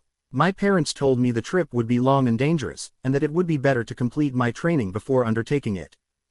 "They're not wrong," said Yoruichi. "Taking a trip across the wild is not something to be done lightly. Hollows are much more numerous out there. Their Gargantas commonly bring them into the Soul Society through various entry points in the wilderness, and it's from there that they begin to converge on the Rukan district, assuming they're not drawn towards one of the independent settlements. Hollows aren't the only beasts to worry about out there, either. There are plenty of dangerous creatures that make their homes in the wild, and they're viciously territorial. As if running that gauntlet weren't bad enough, there are also the various bandit tribes and marauders that are on the loose beyond the borders of the Rukan district." "It wasn't always that way, though, right?" asked Itachi. "Our classes have made the occasional reference to ruins out there that would indicate prior habitation, but they didn't go into much detail. They considered them to be part of a past better left forgotten." Yoruichi sighed. "I should have known that's what your teachers would tell you. The truth's substantially more complicated. Your instructors prefer the sanitized version. Not that they have much of a choice in the matter." Jiraiya raised an eyebrow. "What are you talking about?" Yoruichi shook her head. "We don't really have time to go in depth on that right now. Once you've all graduated and proven yourselves, well, we'll cross that bridge when we come to it." As if on cue, Soifan appeared in front of them via Shunpo a moment later. "Lady Yoruichi, I've made contact with our advanced teams. Third seat Urahara is ready for you, and Squad 10 is on site." Yoruichi nodded. "I see. Did you make contact with Captain Draken as well?" Soifan grimaced at the Squad 10 captain's name. "I did." Yoruichi smirked. "Let me guess, he was his usual self." Soifan groaned. "To put it charitably, with all due respect, Lady Yoruichi, must we work with him on this mission?" Yoruichi gave her subordinate a sympathetic smile. "That's the way it's gotta be this time around. I know it's rough, but we've gotta roll with it. Is Squad 4's support team on site?" "Yes," she said. "According to Kazuki, they arrived just before I did." "Good," said Yoruichi. "With them around to provide medical aid, we should be able to mitigate any potential disasters. Since they'll be charged with healing Soul Reapers from both squads, that should give Captain Draken additional incentive to exercise caution to make sure that they're protected. Hopefully that will serve to rein in his overconfidence." Soy Fan nodded. Understood, Lady Yoruichi. Visilia raised an eyebrow. Is something the matter? I beg your pardon, Captain Shihoin, but I fail to see how working with Captain Draken could be as bad as your subordinate is making it out to be. He is an esteemed member of my clan, and has earned his position just as much as you have. Yoruichi nodded. I never said that he didn't have the skills to go with his rank. He didn't become a captain just because of his bloodline, he put in the work required for the position. However, Visilia, was it? What's your personal experience with the man? He is your uncle, so I wouldn't be going out on a limb by saying you've encountered him at family gatherings and other such occasions from time to time, right? Yes, Visilia replied, I've met him several times. He is proud and confident, as well he should be given his skill and power. At the same time, though, he is also a man of refinement and high standing. How did he treat you? Asked Yoruichi. I'm assuming he did interact with you on a personal level from time to time. Visilia's brow furrowed in thought. Well, he was friendly enough. Perhaps, slightly condescending, but given his position when compared to mine, I think that could be forgiven. I do recall more than one occasion where he said that I showed considerable promise, although, well, I don't know if he was actually taking me seriously at the time. Yoruichi sighed. Yeah, that sounds like him on a good day. Since you're his niece, you get the relatively pleasant side of him. Those of us that are outside the Draken clan, well, let's just say that he can test one's goodwill. Will he be a problem? Asked Itachi. Yoruichi shook her head. You students are under Squad 2's supervision, so you shouldn't have to worry about him. That's good, said Jiraiya. It sounds like he can be a bit of a handful. Visilia scowled at him. You are in no position to criticize a member of my clan. His abilities shall prove all naysayers wrong. No disrespect intended, Captain Shihoin. Yoruichi smiled. It's all right. Your loyalty to your family speaks highly of you, Visilia. Still, take a bit of advice from a fellow noble. Don't let that loyalty become unconditional. Family is important, but so is being able to judge individuals on their own merits. You can respect them while still being aware of their faults. Visilia nodded. I'll keep that in mind. Thank you, Captain Shihoin. Anytime, she replied. All right, let's pick up the pace. We don't want to keep our dear friends in Squad 10 waiting. It actually only took about a half an hour or so for them to arrive at the exact mission site. Itachi spotted a broad clearing up ahead, and he could sense multiple presences with higher than average amounts of spirit energy.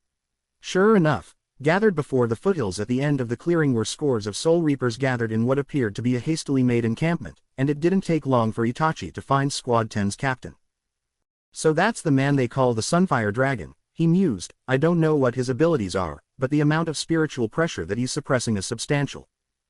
A tall man with an athletic yet slightly slender build, Reagan Draken certainly had the air of an individual who fully embraced their noble heritage. With light skin unmarred by so much as a single blemish, vibrant violet eyes, and shoulder-length silver blonde hair, he was an exemplary physical specimen of his bloodline. There was more than enough family resemblance for Itachi to easily connect him to Visilia, to the point that if he didn't know better he might actually assume that he was her father rather than her uncle. His bearing was just like Visilia had described, proud and confident. He wore his Soul Reaper uniform and Captain's Howry as if they were his birthright, and there was a rather possessive manner in which his hand hovered over the dark red handle of his Zanpakuto. The weapon's gleaming silver circular guard seemed like it was just tailor-made to match the man's locks. It certainly looked as immaculate as them.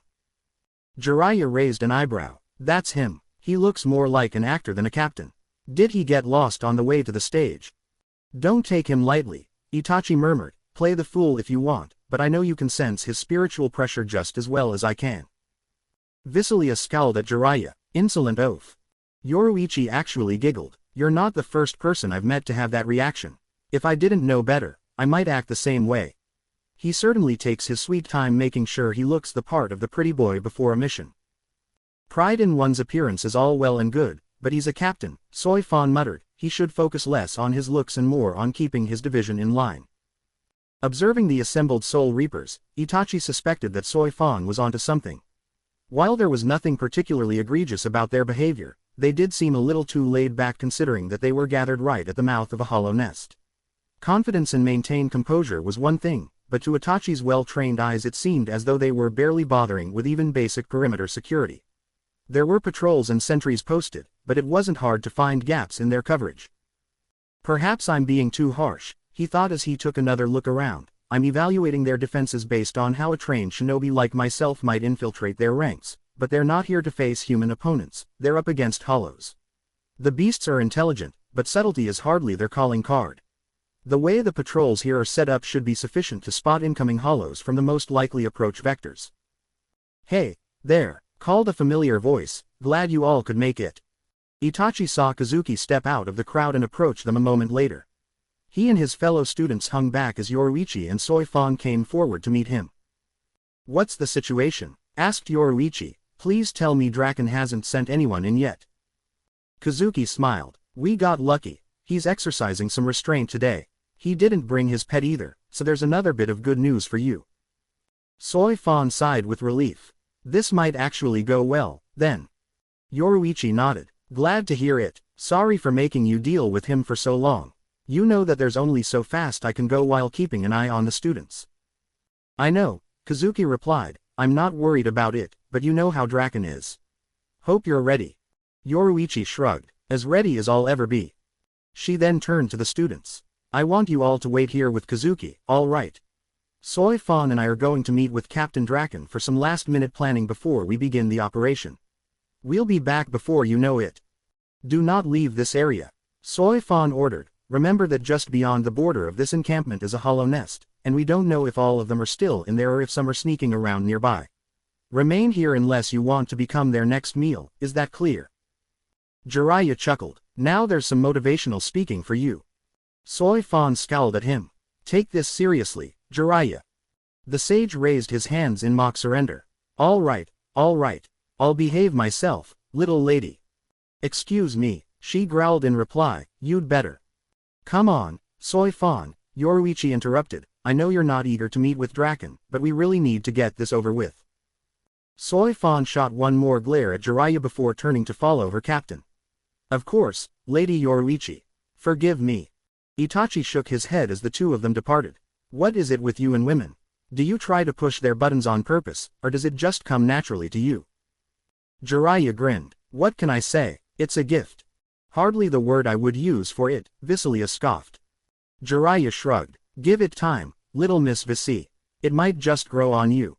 She folded her arms. "After putting up with it for the past 4 years, I can assure you that it most certainly will not."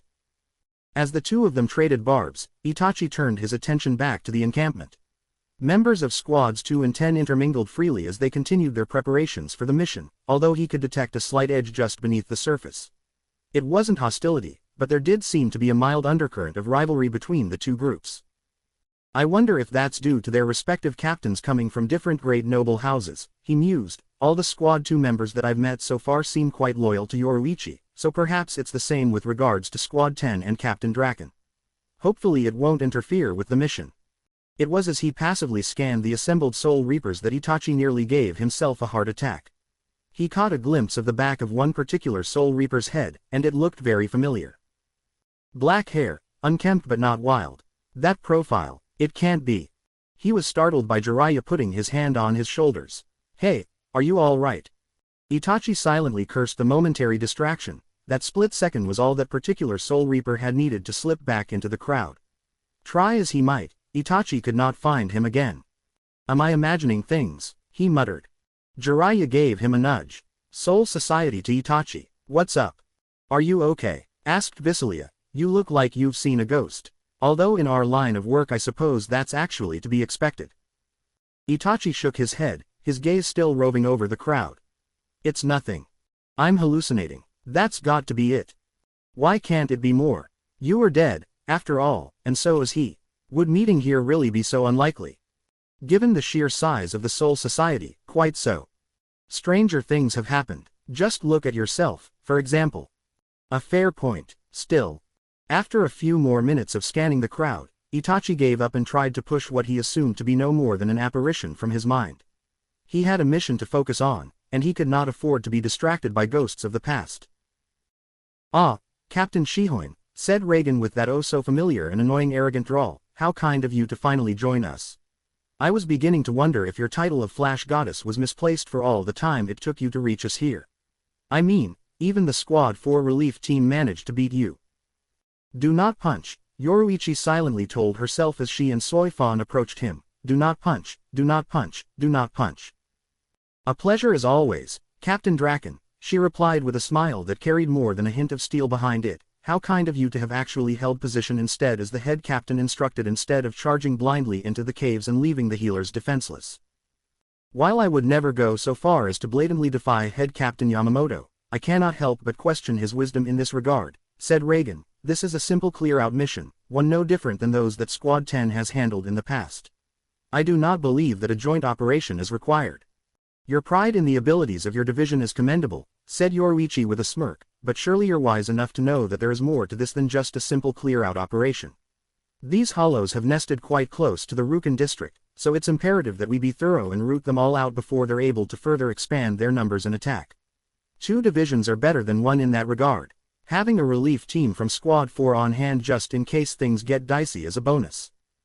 Reagan sighed. Perhaps so, but still, was bringing along the students really necessary? I'm sure they're a talented lot, particularly my niece, but I fear that they may only get in the way here.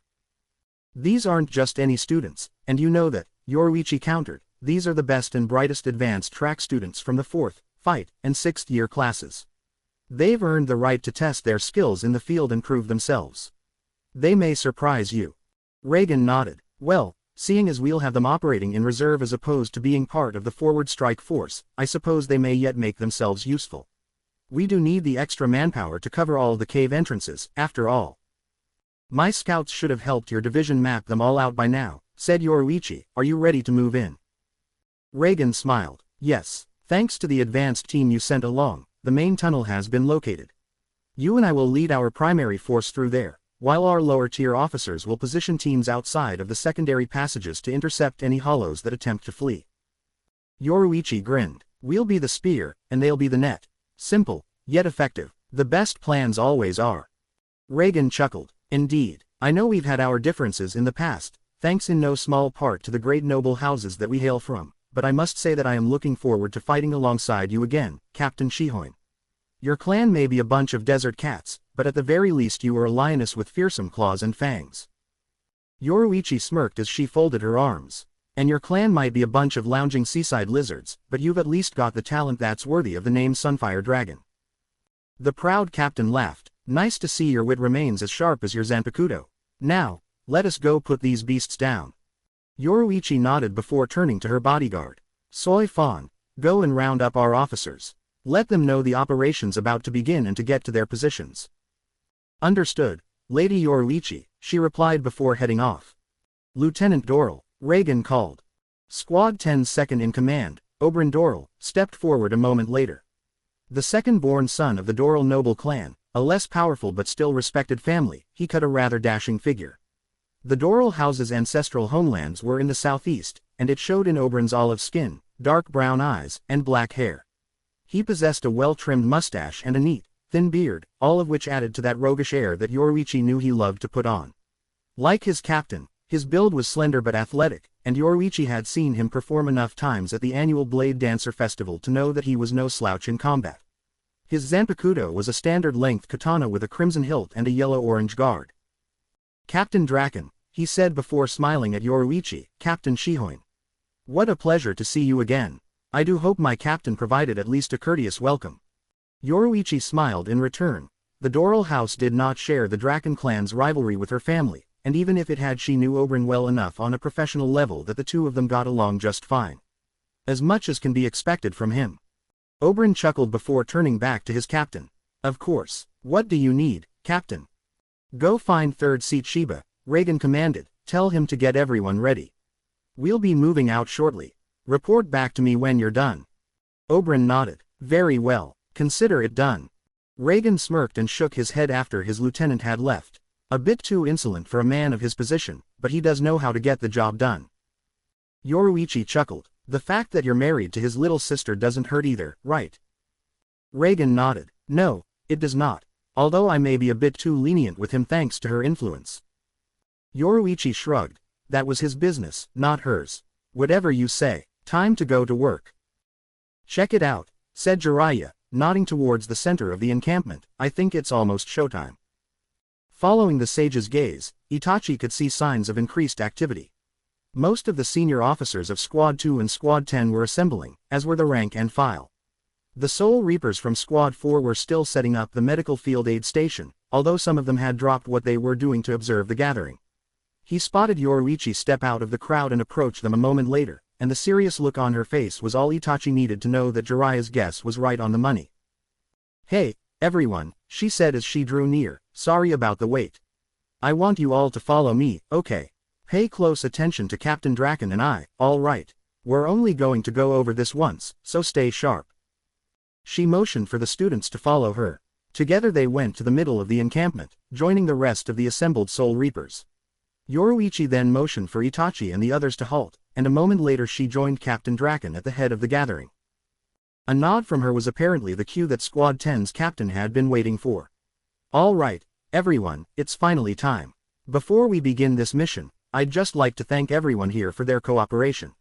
I know that our two divisions haven't always been on the best of terms, but working together today will go a long way towards ensuring that we all get to return to the Seraite alive." He gestured at Yoruichi before continuing. "While the safety of the advanced track students today is primarily the responsibility of Squad 2, I wish for any Squad 10 members assigned to the interception teams to keep an eye out for them as well. After all, some of them may end up joining our ranks upon graduation, so let's make sure that they get a favorable first impression." Yoruichi then stepped forward. "We'll be dividing into two distinct groups for this mission. The first is the attack group. That will consist of Captain Draken, myself, and our most capable frontline fighters. Our goal is simple, to enter the main cave and engage the hollows head-on. Due to the scale of the cavern network, however, it is highly unlikely that we'll be able to kill all of them downward. In fact, it's all but certain that some will find their way to the secondary caverns and make a break for the surface. That's where the second group comes into play," she continued. "We've mapped out all of the caverns, and the second group will be charged with intercepting hollows that come out of the secondary caves. The interceptor group will be divided into multiple smaller teams to accomplish this objective. While members of both Squads 2 and 10 will be with the attack and interceptor groups, it will be my division that will supervise the advanced track students as they reinforce the interceptors. Students, that means you will pay attention to my subordinates. If you don't, then you'll have only yourselves to blame when you become dinner for the hollows." There was a collective shudder that went through most of the students, though Itachi wasn't particularly bothered. He wasn't the only one, either. Jiraiya actually seemed more amused by the warning than anything else. "The two of us have enough fighting experience to hold our own should trouble come along," he thought, "and our continued education has only helped in that regard. I do hope the others heed her words carefully. It would be a shame to lose any of our classmates today, or indeed any of the Soul Reapers here." He then saw Captain Draken nod at one of his subordinates. "Third Seat Shiba should have relayed assignments to those of you under my command by now. We'll also be leaving a team behind to defend the Squad 4 medical station, just to be on the safe side. You all know the roles that you have to play in this mission, and I expect you to perform as well today as you have in the past. This is nothing that you haven't done before, so believe in yourselves and fight like I know you can." Itachi followed the captain's gaze towards Squad 10's third seat. A tall and muscular man with short and spiky black hair, brown eyes, and rather long sideburns, he wasn't quite what Itachi had been expecting of such a high-ranking officer, although his encounters with the likes of Yoruichi, Kazuki, and others were repeat lessons about keeping his expectations flexible. Isshin Shiba struck Itachi as a rather laid-back man, not all that different from Jiraiya on first glance. In fact, Yoruichi hadn't said much about any of Squad 10's officers on the trek out to the mission site, but she had mentioned the third seat in passing and seemed to have a favorable impression of the man. With Itachi's senses now refined after 4 years of training in the Soul Reaper arts, he was able to detect a very sizable amount of spirit energy emanating from Isshin, and he could tell that the officer was holding back much like the other high-ranking warriors in the area. The man might not have been a captain or lieutenant, but it was clear that he had plenty of potential. As had become a habit when he met a new Soul Reaper, Itachi's gaze lingered on Isshin's Zanpakuto. In its sealed state it took on the guise of an ordinary itachi, with a red handle and hexagonal brass tsuba. The way it was carried was rather unusual. Isshin had it on a string that was wrapped around his belt in a manner that reminded Itachi of the Iaido style he'd occasionally seen sported by some of the samurai that hailed from the land of iron in the shinobi world. Since the design of the sealed weapon was itachi, it was worn with the edge down instead of up like a katana would have been. Capping off the ensemble was a blue tassel attached to the end of the pommel. "I wonder what he's like in a fight," Itachi mused. "I suppose I'll just have to wait and see." Actually, If he's with the attack group, then I probably won't get the chance today. He'll be down in the caves while I'm up here with the rest of the students. That's a shame. Oh, well. Squad 10's third seat stepped forward and began barking out orders. All right, people, you heard the captain. Attack teams and interceptor teams, get to your positions. We've got a job to do, so let's move it. The same goes for Squad 2. Called Yoruichi, time to go to work, people. Keep your wits as sharp as your blades and we'll all make it home tonight. As assembled Soul Reapers began to disperse, Itachi saw several of them from Squad 2's ranks approaching the students. Among them was a woman that Itachi realized was heading straight for him. Itachi, Jiraiya, Visilia, she said when she reached the trio, her voice a little on the deep side and actually rather melodious. I'm Ria Yuzurba, 15th seat of Squad 2. The three of you will be under my supervision for this mission. It's a pleasure to make your acquaintance. Itachi took a moment to evaluate the officer. She was a rather striking woman, with a tall and very athletic build that was apparent even through her loose Soul Reaper robes. Her skin was definitely on the tan side, and it actually reminded Itachi a bit of Yoruichi. It was accented by a mane of dark red hair that managed to be long and flowing even though it was tied up in a ponytail. Her eyes were a deep and vibrant shade of emerald, and when combined with her dark blue lipstick the effect was rather alluring. She projected an aura of confidence and reassurance, with what Itachi was surprised to realize had an almost motherly feel to it. Her zanpakuto was secured at her hip, with its bright green hilt wrapping and golden circular guard quite difficult to miss. Itachi nodded. It's nice to meet you. Jiraiya grinned as he looked her up and down. Truly, the pleasure is all mine. I feel more confident about this mission already. Ria smirked. Ah, yes, Captain Shihoin warned me about you, Jiraiya. Ply those charms to your heart's content, but I'm afraid you'll find me no easy prey. Jiraiya chuckled. Hey, I don't mind a challenge. Please, spare us your vulgar attempts at courtship, Visilia dryly quipped at the sage before turning to their overseer. It's an honor to meet you, Miss Yuzurba. The officer smiled. Please, just call me Ria. There's no need for formalities when we'll be fighting alongside each other. Visilia nodded. Very well, then, Ria, I hope you won't find this to be rude, but I'm rather curious as to the nature of your name. I've never heard one quite like it. Would you by any chance happen to be from the Shihoin clan's principality? A keen observation, she replied with an approving nod, and a spot-on guess. Yes, I'm from the ancestral homelands of the Shihoin clan. They recognized my talents and sent me all the way to the Seraite, at no small expense I might add. Their support was based on the condition that I joined Squad 2 in support of their clan's heiress, and I was more than happy to oblige them. The captain is certainly worthy of it. Just like Kazuki and Soy Fan, Itachi mused, Yoruichi seems to have a knack for inspiring loyalty in her subordinates. I wonder if it comes naturally to her or if she had to practice to consistently achieve that. I suppose I'll find out when I join her division. Indeed, you're already well down the path to being just like them as it is. I owe her. She saved my life, and she's done a great deal for me since then. Joining Squad 2 in order to repay her upon graduation is the right thing to do. Perhaps. Itachi could tell when his zanpakuto was holding back her real sentiments. He wasn't going to push her to come clean here, though, it would just invite quips that he'd rather do without at the moment. Will we be working with any of the other students in this mission? Asked Itachi. Ria shook her head. No, Captain Shihoin is rather keen on putting your abilities to the test today, so we'll be operating apart from them.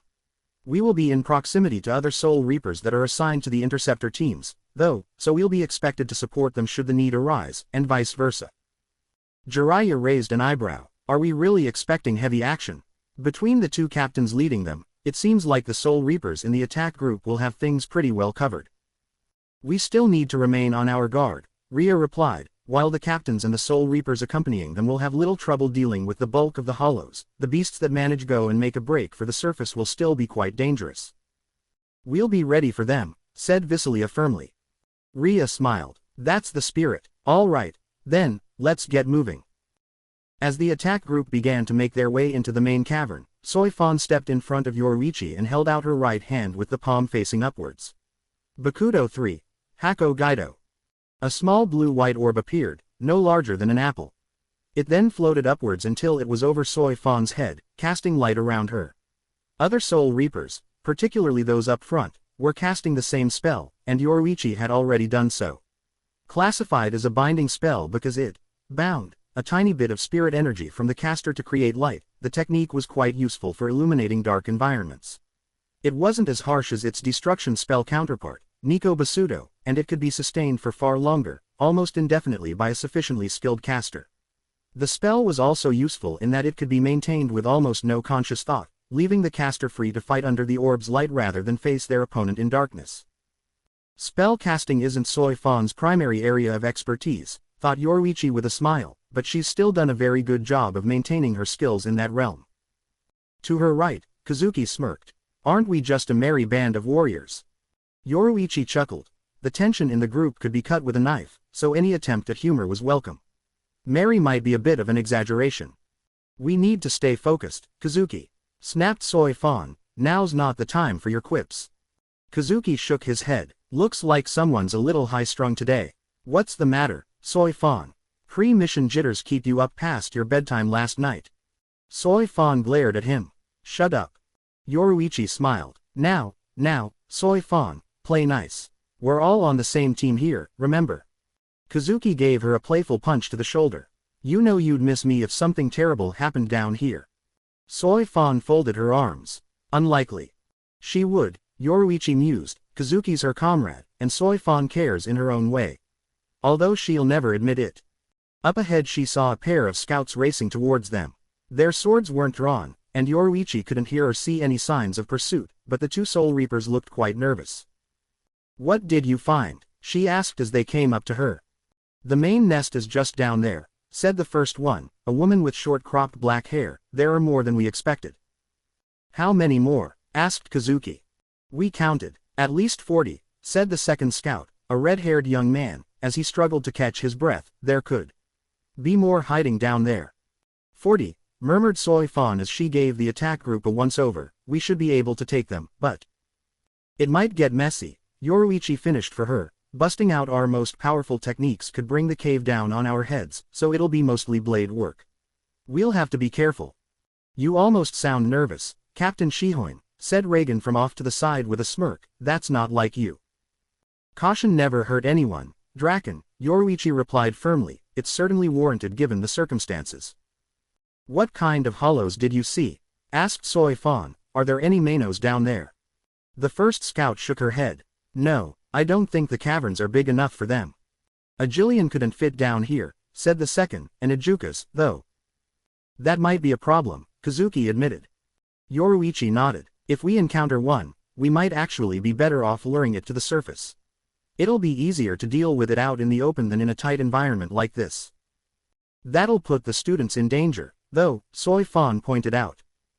Not if I keep it focused on me, Yoruichi countered. If we do find one, I'm pretty sure I can distract it while you and Kazuki get the students clear. Once they're safe, I'll be able to play for keeps. Kazuki can see to the students, said Soi Fan. Any of the other officers can. I'm your bodyguard, so I'm not leaving your side, Lady Yoruichi. Yoruichi smiled. I appreciate that, but I don't know if you're ready for a fight like that yet.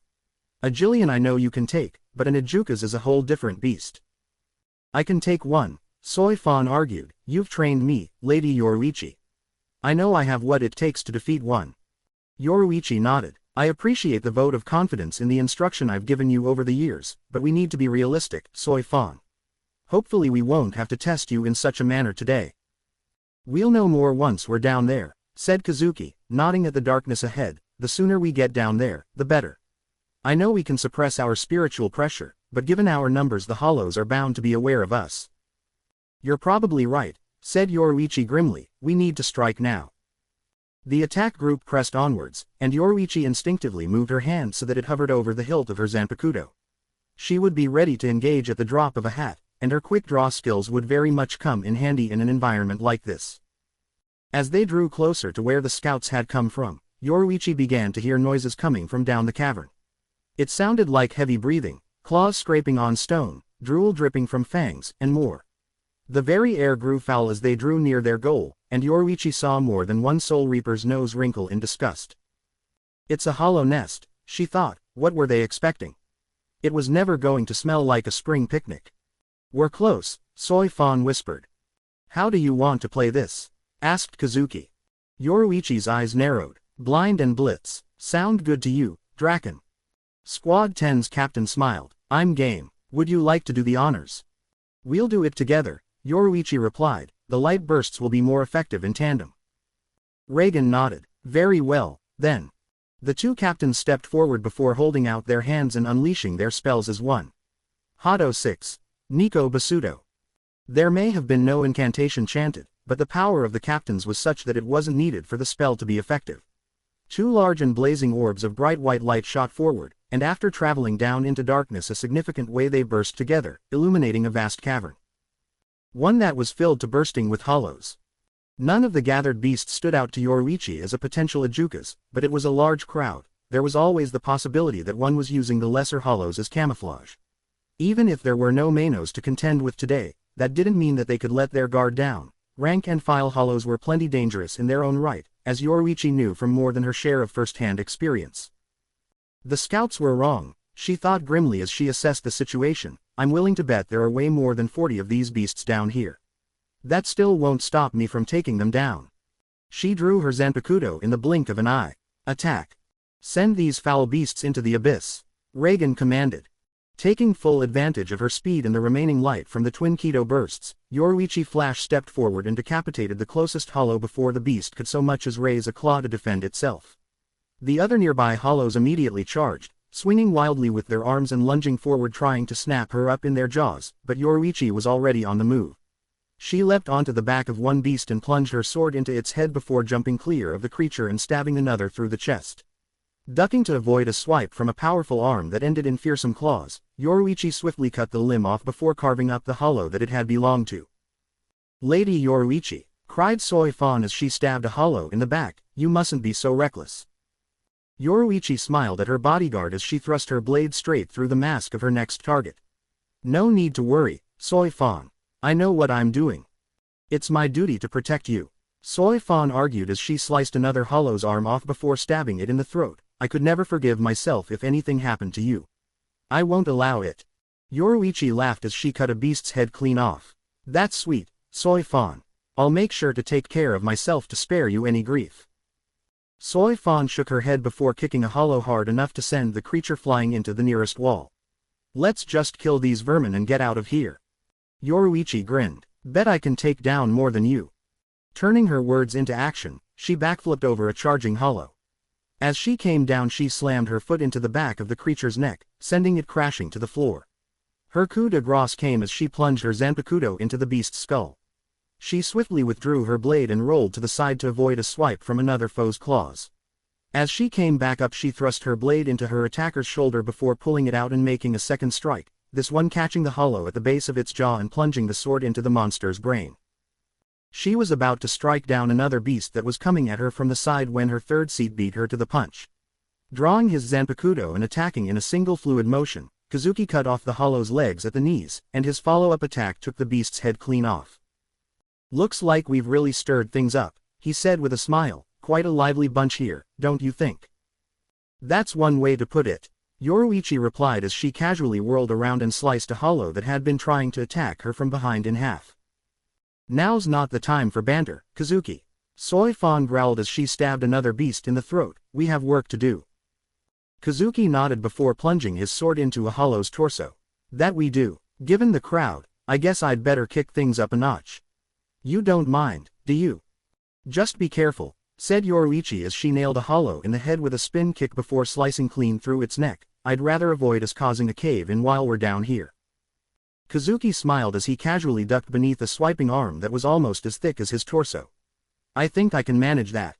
Whirling around and cleaving the attacking limb from the beast that had used it to attack him, Kazuki's grin turned devious as he held out his Zanpakuto. Awaken, Benihime. Yoruichi felt a surge of spiritual pressure as her old friend unleashed his Shikai. The Zanpakuto glowed with crimson energy as it transformed from a katana into something much more unique. Like a katana, it was still a single-edged sword, but now it was a straight blade instead of a curved one, and it was slightly thicker than it had been in its sealed state. Rather than tapering at the end like a traditional katana, Benihime's Shikai form had tip that ended in a slanted razor-like edge. Meanwhile, the weapon's hilt had significantly changed as well. The grip, which had black decorative wrapping, bent forwards towards the end and had a crimson tassel hanging from it. Rather than a traditional tsuba, The base of the blade now had a U-shaped guard that went up the first 3 inches of the sword and had a flower petal design engraved upon it.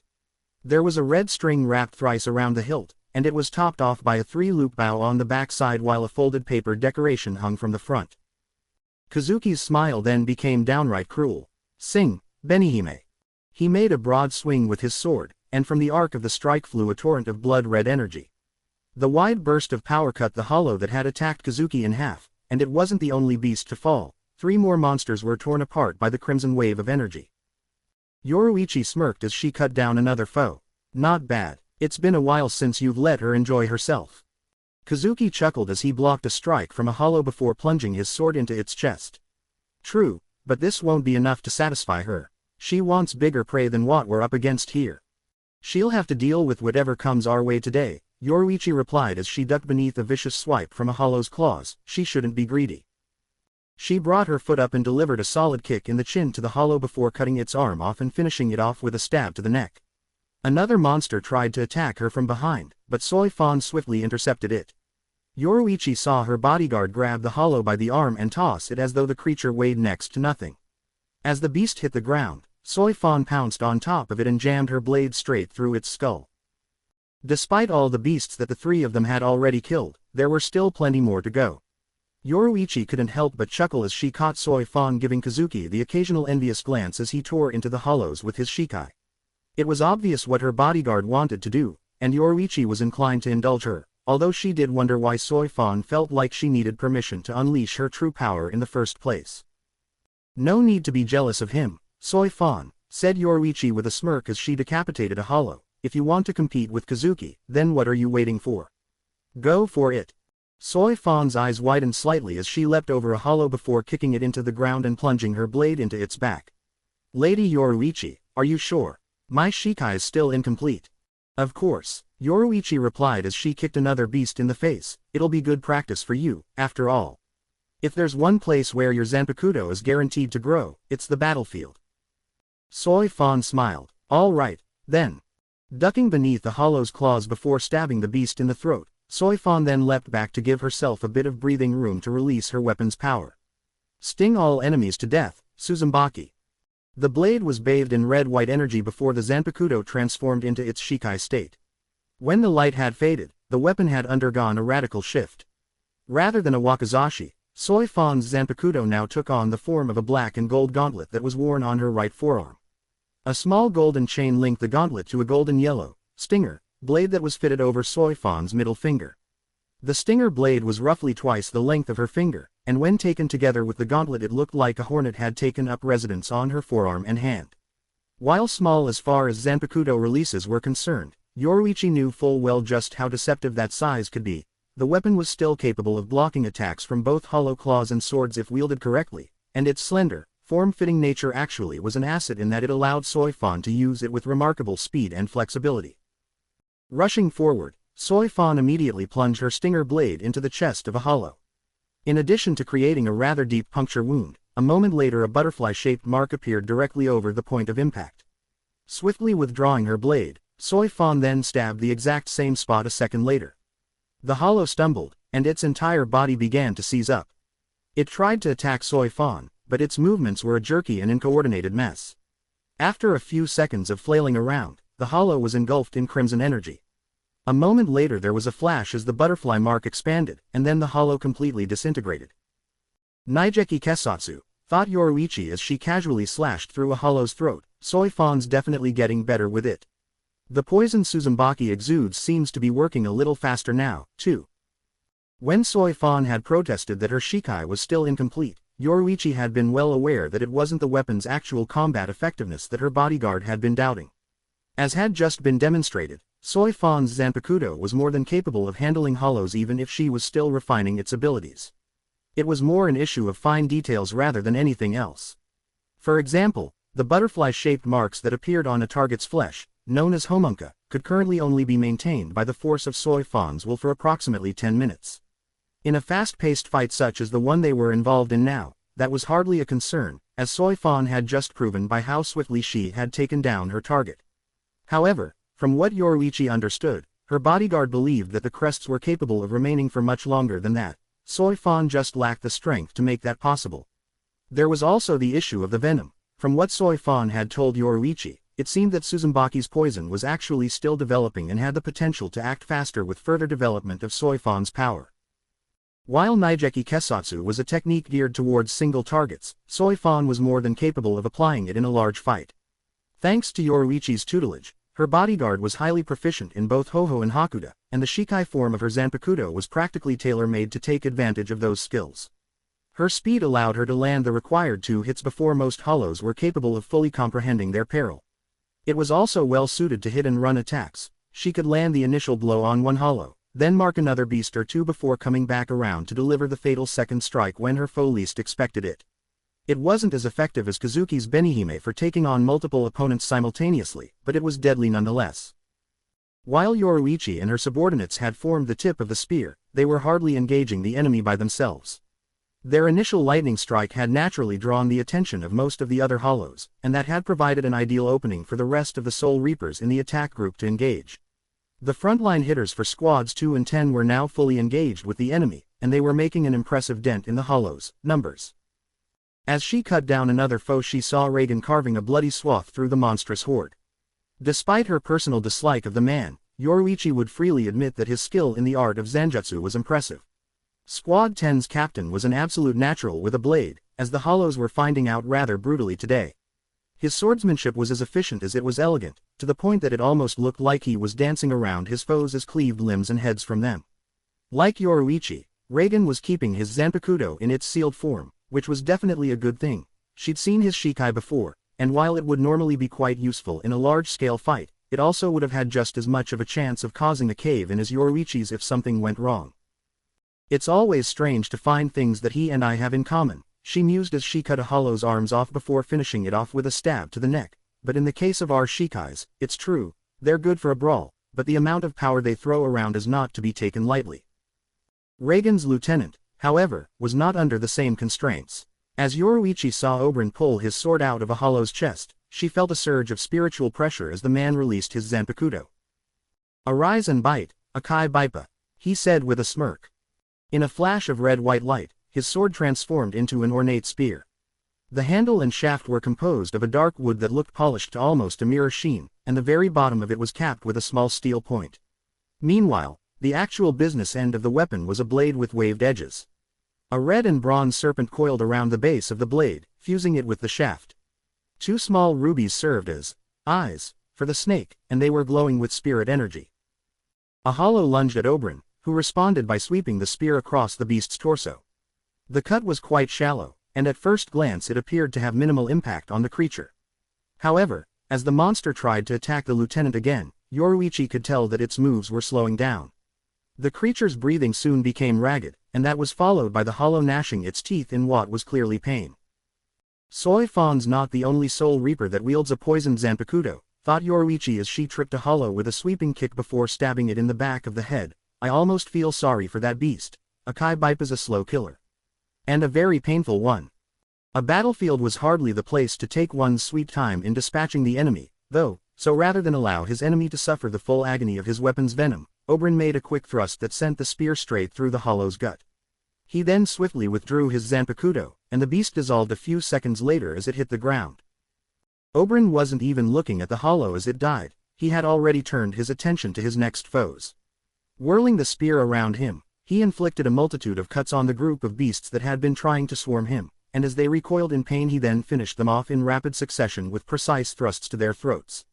As the hollows fell around him, Oberon smirked and spun his Zanpakuto in an artful flourish before engaging a fresh set of foes. Squad 10's lieutenant had a reputation as a rather flashy fighter, but there was no denying his effectiveness, and Yoruichi knew that despite his penchant for showmanship Oberon could also be quite crafty in a skirmish. He certainly wasn't a foe to be taken lightly, as the hollows were finding out the hard way. Oberon wasn't the only one of Reagan's subordinates that was unleashing their Zanpakuto. A little way past the lieutenant, Yoruichi caught a glimpse of Squad 10's third seat, and the surge in his spiritual pressure was all she needed to know that Isshin Shiba was getting down to business. "Burn, Engetsu," he shouted. Physically, the sword did not change, but the sudden surge in spiritual pressure was all anyone needed to know that Shiba's Shikai had been unleashed. The blade became sheathed in spirit energy that engulfed the tassels trailing from the hilt, creating long streams of power flowing from the weapon. He may be a third seat, thought Yoruichi as she plunged her blade into a hollow's back, but his spiritual pressure is easily lieutenant class at least. In fact, in terms of raw power, he might actually be stronger than Oberon. She was concerned that the sheer strength of the energy flowing from Engetsu might pose a risk to the integrity of the cave they were fighting in, but Isshin seemed to have it under control. As a group of hollows charged him, Isshin met them head-on. Yoruichi was intrigued when she saw him actually bite one of his own fingers hard enough to draw blood, but the reason for such a strange action was revealed a moment later as he then spat that blood onto his sword. A wave of blue-white energy ripped forth a moment later and reduced the whole group of hollows to nothing more than ash. "Captain Shihoin," cried one of her subordinates, "we have a problem." As she cut down another monster, Yoruichi saw a female soul reaper with short-cropped black hair running towards her. She wasn't being pursued, but Yoruichi was still determined to make sure that the woman was able to deliver her message safely. "Soi Fan, Kazuki, cover me," she ordered. "Right," Soi Fan replied. "You got it," called Kazuki. She rushed over to her subordinate, cutting down any hollows that were unfortunate enough to get in her way. As she drew near, Kazuki and Soi Fan took over, carving out a bit of much-needed space for Yoruichi to hear her messenger out. "What's happened?" she asked. "Several hollows have broken off from the main group." The woman replied, "They made for one of the side passages and are heading for the surface as we speak." "Shit," Yoruichi hissed, "who's closest to them?" "Our 10th Seat's team," she said. "He wants your permission to pursue. He believes that this group is too strong for the interceptors to handle on their own." Yoruichi nodded. "Let him know that he can go after them. I'll send someone with you to clear a path." The woman nodded. "Understood, Captain Shihoin." Yoruichi then turned to her third seat. "Kazuki, go with her. Make sure she gets to where she needs to go no matter what, you got that?" Kazuki nodded as he shredded a group of hollows with a burst of crimson energy from Benihime. "Understood. Soi Fan, with me," Yoruichi ordered. With that, she plunged back into the fray. His eyes closed and his hand hovering over the hilt of his Zanpakuto, Itachi concentrated on the spirit energy of the attack group as they battled it out with the hollows down in the cave. It was hard to get an exact feel for the fight, but his senses had developed enough over the past 4 years for him to understand that the engagement was an intense one. The spikes in spiritual pressure that he felt indicated that multiple Soul Reapers had activated their Shikais, although Itachi doubted that either of the captains were among them. Yoruichi's spiritual pressure has been steady, he thought as he focused on Squad 2's leader. She must be relying purely on skill rather than power. That makes sense. Captains are strong enough that even their Shikais can do a tremendous amount of damage, and given the environment that they're fighting in, it would make sense for her to restrain herself to avoid collapsing the caverns. He wished that he could be down there, both to witness Yoruichi in combat and to fight alongside her, but Itachi understood his role quite well. He was support this round, and since he was still a student he could hardly fault the logic in that decision. Itachi didn't mind being on defense rather than offense, but he looked forward to the day when his Soul Reaper powers would be developed enough to the point that he could engage on the front lines. It wasn't a desire to fight for fighting's sake, but rather so that he could repay Yoruichi's investment in him and prove that her faith had been well placed. "Looks like we're missing out on quite the fight," said Jiraiya. Itachi opened his eyes and turned to his friend. "You sense it too?" Jiraiya nodded. "Yeah, it feels pretty hectic down there. Too bad I can't sense hollows as well as Soul Reapers, otherwise I'd have a better idea as to what the odds are." "True," Itachi replied, "it's a lot harder to get a feel for them than it is our fellow Soul Reapers. Hopefully that will change with time as our skills develop." "It will," said Ria with a smile. "More time in the field will help you refine your ability to detect hollows. Tracking spirit energy is important, but don't neglect your other senses as well. Every advantage you can get is crucial to survival." Visilia folded her arms and tapped her foot impatiently as she stared at the mouth of a nearby cave. "They've been down there for quite some time now. What if they need help?" "The attack group is led by 2 captains," Ria reassured her. "They can handle anything that rears its ugly head down there." Visilia sighed. "I do not mean to doubt their abilities. I just don't like waiting up here while the others are down there fighting." "Part of being a Soul Reaper is accepting the tasks given to you and completing them to the best of your abilities, even if you don't like them," Ria reminded her. "We have our role to play in this operation, and we need to see it done. If individual Soul Reapers disregard their orders simply because they don't like them, then the 13 court guard squads would fall apart overnight." You're in the advanced track because you show great promise, Visilia, but talent does not exempt any of us from the tasks that we are given. Visilia nodded. Of course, I'll keep that in mind. And I will do my part to make sure our mission is a success. Ria smiled and gave her a pat on the shoulder. Now that's the right attitude to have. I think you'll do just fine, Visilia. Itachi closed his eyes again while the others chatted. Stretching out with the rest of his senses, he concentrated on the opening of the cave again. A few seconds went by before he detected a change in the spirit energy coming from down in the dark. Some of it appeared to have broken away from the main fight. And it was heading straight towards them. Itachi's eyes snapped open as he immediately drew his sword. We're about to have company. Jiraiya, Ria, and Visilia wasted no time in unsheathing their blades. Ria stepped forward, her eyes narrowing as she studied the entrance of the cave. Hollows, she hissed, I can't tell how many. Shit. What should we do? Asked Visilia, her voice betraying a hint of nervousness despite her best efforts. Ria swiftly issued orders to the others. I'll hold the front. Itachi, take my left flank. Jiraiya, you've got the right. Visilia, pick whatever spell you can fire off the fastest and unleash it the moment you can see them. The three students quickly formed up around the veteran Soul Reaper. Itachi's mind flashed back to his early days as a shinobi. Their current formation reminded him of countless drills with classmates and comrades. My weapon and powers are different this time around, he mused, but the rest of this feels quite familiar. Don't get lost on a trip down memory lane, the spirit of his Zanpakuto chided him, we're about to be up to our necks in hollows. Itachi had to work to suppress a smirk. If you insist. There was a slight rumbling in the ground as the enemy drew closer, and the tremors were a sign that the pack of hollows racing towards them wasn't a small one. Itachi was ready, and he knew Jiraiya was as well, but he wasn't sure if Visilia was prepared for what was coming their way. She was gifted, but unlike the two former shinobi or the 15th seat of Squad 2, she had no prior combat experience. This would be a trial by fire, and Itachi could only hope that she had what it took to survive it. As the first white death masks appeared out of the darkness, Visilia raised the palm of her right hand and made her incantation.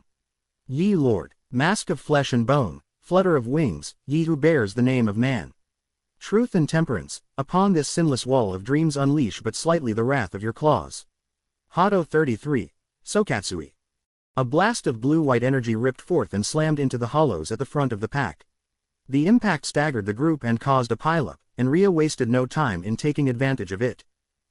Hado 5, Hotaru Basudo, she shouted. A stream of tiny green energy balls flew forth and hammered the already disoriented hollow. Ria swept her hand from left to right in an arc, and the barrage of small emerald spheres continued, spreading across the entire group. It was a much more sustained burst than Itachi was capable of maintaining with that spell, and what made it even more impressive to him was the fact that she was doing it without an incantation. Seated officers really are a cut above the rest, he thought, I'm glad she's on our side. None of the hollows had been killed, but they were wounded, and none of them were prepared for when Ria lunged forward. She immediately stabbed one of the beasts straight through the head, while Itachi and Jiraiya plunged their blades into the monsters flanking her target. Meanwhile, Visilia had already begun a second incantation. Lord of Storms, Queen of the Sky, Wrath of the Heavens. The Knight of the Bolt rides forth to strike down the heart of corruption. Hado 19, Reimei. The spear of lighting that flew forth impaled a hollow that had been about to pounce on Jiraiya. The sage smirked as he delivered a follow-up attack, slicing the beast in half. As the hollow dissolved, Visilia moved forward. There would be no more time for further incantations. The skirmish was now a full-on close-quarters clash, and it would only be by working together that the four of them would be able to survive. Raising his Zanpakuto, Itachi fended off a swing that had been meant for Ria before countering by slicing the hollow's arm off. He then thrust his blade forward, and it went right into the monster's neck. Returning the favor, Ria sliced the head clean off of a hollow that had been about to pounce on Itachi. Keep it up, she yelled as she ducked beneath another beast before stabbing it in the gut. This fight's just getting started. Fighting in unison, the four of them stood as a bulwark against the onrushing pack. Their blades flashed through the air, and each combatant carved into the charging hollows with their own style. While Itachi maintained his swift and precise swordsmanship, Ria had a more graceful and flowing nature to her zanjutsu that reminded him of Minerva's technique. Jiraiya and Visilia, by contrast, both favored more powerful styles. The key difference between the two of them was experience. Jiraiya's strikes carried with them the confidence that was born from surviving fights to the death, while Visilia's attacks were a little rougher, as if she were trying to find her step. That was to be expected, though, and she was giving a commendable accounting for herself. "There's plenty for all of us," said Jiraiya with a smirk as he slashed a beast across the torso. "May the best man win." "This isn't a game, Jiraiya," Visilia snapped while stabbing a hollow in the face. "Besides, who's to say that a woman wouldn't win whatever contest you're thinking of?" Jiraiya chuckled. "So you are counting, aren't you? Save the competition for when you've got more experience," Ria ordered as she sliced the legs clean off of a hollow before finishing it off with a thrust through its mask. "Stay focused." "She's right," thought Itachi as he cut down another foe. "The last thing any of us need right now is a distraction." "I can count your kills if you're too busy at the moment." "Don't." He saw Ria's eyes narrow as more hollows came out of the cave. "Not good. Itachi, cover me, I just need a second." Itachi stepped forward and plunged his sword into a hollow's stomach. Behind him he felt a sudden spike in spiritual pressure. Ria was releasing her Zanpakuto. "Shock and awe, Tsutomudansa," she shouted. A moment later she stepped forward again, giving Itachi a good view of her Shikai. Her sword had taken on the form of an exotic curved blade, which had a barbed point on the inside just a little bit behind the main tip of the weapon. Flowing runes that were beyond Itachi's ability to decipher ran up along the inside curve of the weapon, and they glowed with a green-yellow light. The weapon's handle had changed from a traditional katana hilt to a golden design with a curved wrist guard that began at where the blade met the handle and ended at the end of the pommel. Rubies and emeralds were embedded in the handle, and greenish-yellow sparks danced up and down the blade. The design of the sword was intriguing enough, but that wasn't the end of Ria's Shikai. While the blade was held in her left hand now grasped a circular shield unlike anything Itachi had ever seen before. A green ring made up the border of the design, while the main body was composed of a violet circle emblazoned with a set of golden wings. Running straight up the middle of the shield in a line were 3 gems, 2 sapphires flanking a ruby.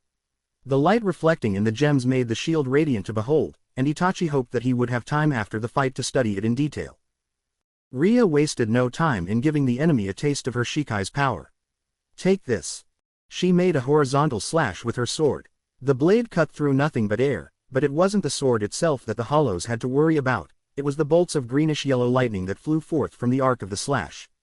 The hollows were engulfed in the energy, with bolts of electricity coursing all over their bodies and causing them to jerk and spasm uncontrollably. Itachi and his fellow students immediately recognized their opportunity to strike and seized it. Their blades carved into stunned hollows, ripping them apart before they could defend themselves. Ria leapt forward to join them, and her engraved sword danced through the air at a significantly greater speed than her sealed Zanpakuto had. "The blade's actually smaller in its Shikai form," Itachi noted. "I bet it's lighter, too, even with the gems embedded in the handle. It really suits her fighting style." Jiraiya smiled as he finished off a hollow. "Impressive. I'm shocked, truly." "Save the bad puns for later, Jiraiya," Visilia barked as she delivered the coup de grace to her latest target. Jiraiya chuckled. "What can I say? I was struck by the spark of inspiration." Ria smirked as she blocked a heavy blow with her shield. "Thanks, but don't let it distract you. I'll take your praise after the fighting's done." As Itachi cut down the hollow that Ria had just fended off with her shield, the 15th seat leapt forward and slashed through the air again. Just like before, bolts of lightning flew from the arc of her slash and stunned a fresh wave of hollows. Even as he moved in to attack the vulnerable monsters, Itachi's mind was already hard at work analyzing how Ria fought with her Shikai. Its special attack was clearly an area of effect strike, and the way that she had put herself out in front of the students before unleashing the ability was a clear indicator of its indiscriminate nature. She could probably cover a much wider area with that attack if she wanted to, he thought as he stabbed a hollow in the neck, but she doesn't want to risk hurting us in the process. I wonder how much control she really has over her power. Even with the knowledge that he, Jiraiya, or Visilia could be hurt by an errant bolt of lightning did not change the fact that Itachi was quite grateful that Ria had decided to unleash the true power of her Zanpakuto. The group of hollows attacking them out of the cave did not seem to be letting up anytime soon, and Ria's abilities were invaluable for crowd control. It had become quite clear to Itachi that Yoruichi had put her with the interceptor group for more than just to keep an eye on the 3 of them. Her Shikai was ideal for corralling and stunning hollows, making them much easier for her comrades to take out. If Itachi had a concern about Ria's Shikai beyond its area of effect, it was how much spirit energy it took for her to use it. While he still had much to learn about the nature of the Zanpakuto, One lesson that had been taught early on was that only higher-ranked officers could typically utilize their shikai in the most efficient manner possible. As Squad 2's 15th seat, Ria was likely still trying to develop her skills with her shikai and discover the full extent of its abilities. The power and skill that she was displaying in the current fight was quite impressive, but Itachi had to wonder just how long she could fight like that. She didn't show any signs of strain at the moment, but that could always change. It was up to him, Jiraiya and Visilia, to cover the much more experienced Soul Reaper and make sure that she wasn't carrying the bulk of the fight on her own. Fortunately, despite their differing personalities and fighting styles, all three students were already proving that they were more than capable of working together. Despite her clear distaste for Jiraiya, Visilia was still cooperating with him and working fluidly to fill in any gaps in his defenses, and the same was true the other way around. Since Ria was between Itachi and the two of them, he saw his role as serving as a second sword and shield for the officer, giving her some much-needed breathing room so she'd be able to unleash her invaluable lighting attack and keep the attacking hollows off balance. Ria seemed to catch on to what Itachi was trying to accomplish, because she gave him a knowing smile and nod as he cut down a beast that had been trying to flank her. The captain was right, you are a natural at this. Thanks, Itachi replied. As he fended off another hollow that tried to attack her from the side, Ria stepped forward and unleashed another arc of lightning against the pack of enemies. The burst of electricity once again engulfed a wave of the monsters, but there were even more behind them. As the hollows that were hit by the lighting stumbled, the others simply rushed around them. The situation was beginning to deteriorate, and to make matters worse, Itachi didn't see any sign of reinforcements heading their way. The other teams in the interceptor group must be occupied, he thought as he thrust his Zanpakuto through a hollow's chest. Just how many of these creatures were nesting here? Itachi still had plenty of energy left for the fight, and he could tell that the same was true for Jiraiya and Ria, but he wasn't so sure about Visilia. She was still holding up, but from the sweat that was beginning to gather at her brow it was clear that the battle was starting to take its toll on her. For all her promise and skill, this was still her first real life-and-death fight. If the hollows' assault didn't ease up soon, she would be in trouble. Itachi could only hope that Jiraiya would be able to give her a chance to catch her breath. Their blades flashed through the air in streaks of silver as one monster after another fell before them, but the enemy just kept on coming. What this batch of hollows lacked in individual power they made up for in numbers and tenacity. It was times like this that made Itachi curse the loss of the Sharingan. Its powers would be most useful for evening the odds. Even more conventional justice such as shadow clones or summoning would come in handy in a situation like this, but for all their similarities, spirit energy was not quite the same as chakra. It had its own qualities and rules of manipulation, and unfortunately Itachi still had a long way to go before he could achieve mastery of it. Well, these guys don't lack for enthusiasm, said Jiraiya as he cleaved clean through a hollow's neck. How many do we have to kill before they take the hint that they're not welcome around here? 2. Damn, many, Visilia growled as she thrust her blade through a beast's knee before finishing it off with a stab to the chest. No kidding, said Ria as she bashed a hollow in the face with her shield before cutting it down. We might be in trouble here. She's not wrong. How are you holding up? You actually sound concerned. If you die, I die, remember. I'm not dying here, none of us are. Of course, that was a case of easier said than done. They were holding their own, but how long could it last? The hollows seemed to sense an opening, because if anything their already fierce assault suddenly became even more aggressive. They were pressing hard, and it was all Itachi could do to hold his ground at Ria's side. To make matters worse, it was becoming increasingly clear that Visilia's strength was waning. Her breathing was growing labored, her strikes were losing speed and power, and her footing was becoming shaky. Jiraiya was still going strong, but more of his efforts were being spent now just keeping the hollows from exploiting the growing gaps in Visilia's defenses. As skilled as the legendary Sannin was, he no longer had access to the vast array of jutsus that had made him so powerful in life. He was still building up his new abilities, just like Itachi. Experience and skill were vital, but they weren't enough. A trio of hollows charged forward, aiming right at Jiraiya and Visilia. The sage met them head-on, and while his powerful strike was enough to instantly take down the lead hollow, its companions went around him, gunning for Visilia with dripping fangs and grisly claws. She brought her sword up in response and was able to block an attack from one of the beasts, but the second one lunged at her from the side. Visilia tried to dodge, but the monster's claws still got a hit on her. The force of the blow knocked her to the ground and winded her, and Itachi could see blood seeping from her wounds. Damn it, Jiraiya snarled as he stabbed the second hollow in the back. Visilia, hang on. Despite her injury and her struggle to catch her breath, Visilia still brought her sword up into guard position, and her violet eyes were burning with defiance as she stared down the third hollow. The beast's claws were raised for a killing blow, and Itachi knew that his classmate wouldn't be able to withstand it. Another hollow was already moving on him, though, and he couldn't help Visilia without leaving his back exposed to his new foe. "Visilia, move," he shouted. Even as he gave her that desperate command, he knew it was too late. Her wounds would not let her evade in time. Time seemed to slow to a crawl, and Itachi could only steel himself for the horror that was to come. He was about to lose a comrade to the horrors of war once again. And that was when the hollow's arm was cut clean off by a flash of silver. As he plunged his Zanpakuto into the throat of his opponent, Itachi's eyes widened as a second strike against Visilia's assailant resulted in the creature's chest being ripped open. The beast dissolved, and the face of Visilia's savior was revealed. A face that Itachi hadn't seen in years. "Shisui," he said softly as his mind struggled to process it. He wore the robes of a Soul Reaper now, and the blade he wielded was quite clearly a Zanpakuto, but there was no denying that the man he was looking at was his best friend. The short and unkempt dark hair, the black eyes with the friendly gleam to them. It was truly him. "Shisui Uchiha. Itachi, focus," Ria ordered as she took a blow on her shield that had been meant for him. "We still have a job to do." Itachi nodded, his eyes narrowing as he turned his attention back to the fight. "Right. We'll have to catch up later," he thought as he stabbed another hollow in the chest, but still. "He's back. Yet another reason for you to make it through this fight alive." "I couldn't agree more."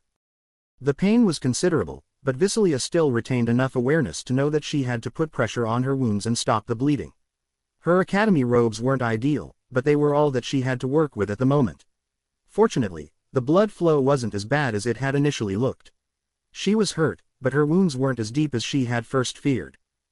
Unfortunately, she was a prime target for the hollows now. All her instructors had been quite clear: once someone was wounded, the beasts would concentrate their efforts on that individual like sharks after bleeding prey in the water. Keeping pressure on her wounds meant that she could not fight back, while trying to defend herself would likely only make her injuries worse. Visilia hated that she was stuck in this situation, but she could draw solace from the fact that she had defenders. While she might not be particularly fond of Jiraiya, she trusted his skills and his personal integrity enough to know that he would not let the hollows get to her without a fight. It wasn't Jiraiya that her gaze was on now, though. Her eyes were riveted to the Soul Reaper that had just saved her life, and was utterly decimating the hollows around her. While Visilia was still a student, she had always believed that she knew more than a thing or two about Hoho and Zanjutsu. She was in the advanced track, after all, and while she still had yet to surpass either Itachi or Jiraiya, her skills had always earned the praise of her instructors. The display her savoir was putting on now served as a stark reminder as to just how far she still had to go. His sword was like a viper, striking at blinding speed before his foes had a chance to react. Each blow was as precise as it was lethal. As for the few hollows that got the chance to attack him, none of their strikes even came close to touching him. He moved with an agility that Visilia could only marvel at. At times he almost seemed casual in the manner that he was dodging the blows of the hollows. After clearing out a space around them, the newcomer turned to Jiraiya. "Keep her stable until the Squad 4 relief team is able to tend to her. I'll keep the hollows off of you." Jiraiya nodded. "Right." He then knelt next to her and used his Zanpakuto to cut strips of fabric from his own robes. Visilia could not help but be impressed with how Jiraiya was swiftly able to turn the torn clothing into makeshift bandages. He'd clearly done this before. "Hold still," he said as he began to bind her wounds. "These won't perform as well as real bandages, but they should keep you alive until you can get real medical attention."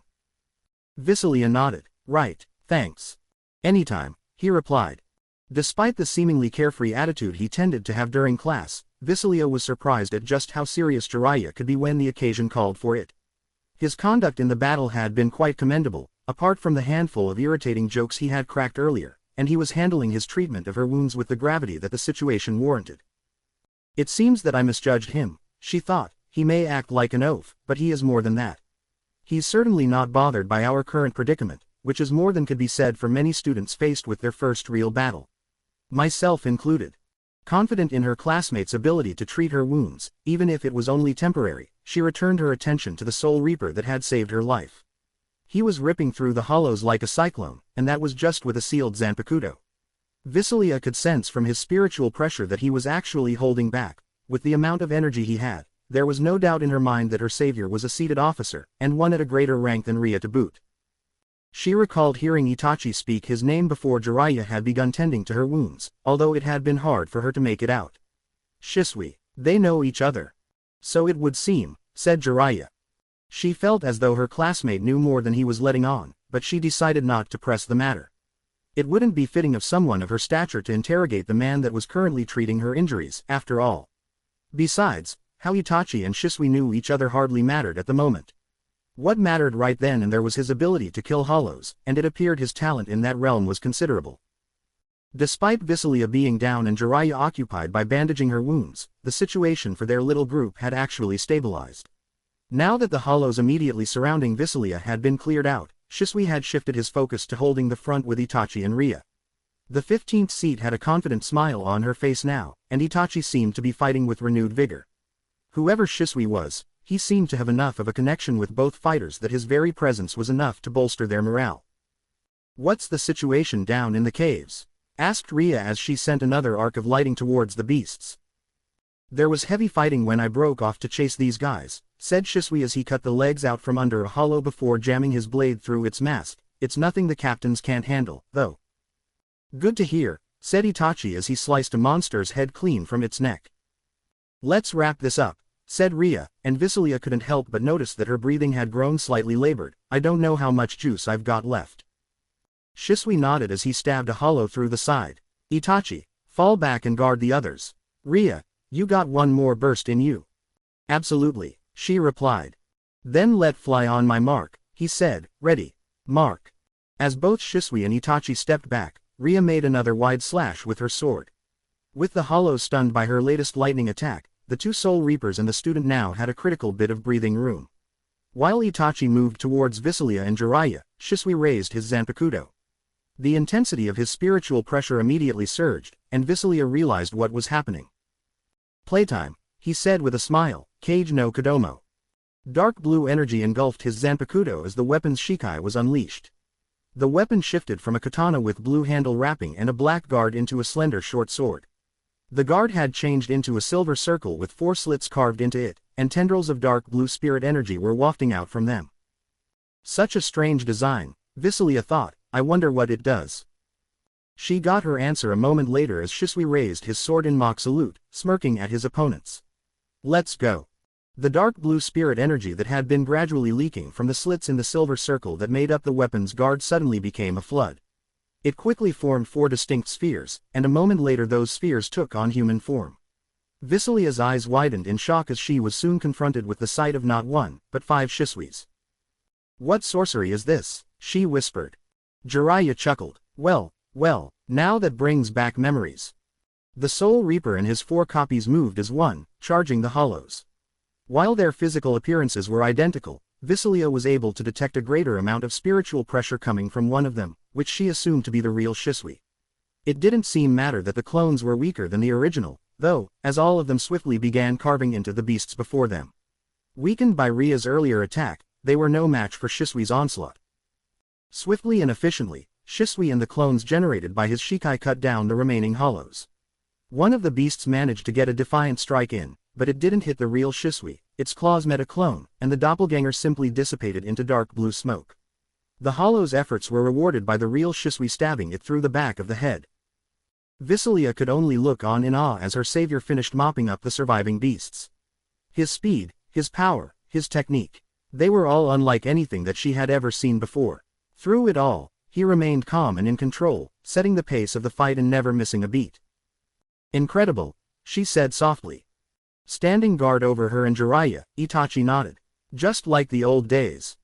Visilia raised an eyebrow. "How do you two know each other?" She was surprised to actually see a small smile appear on his face. Another time, and another life. Visilia found herself blushing with embarrassment. It was so easy to forget that he and Jiraiya hadn't been born in the Soul Society like she had. Her etiquette lessons had been quite clear that asking someone like Itachi about their prior life was brutally insensitive to say the least, and yet she had blundered like a buffoon right across that line.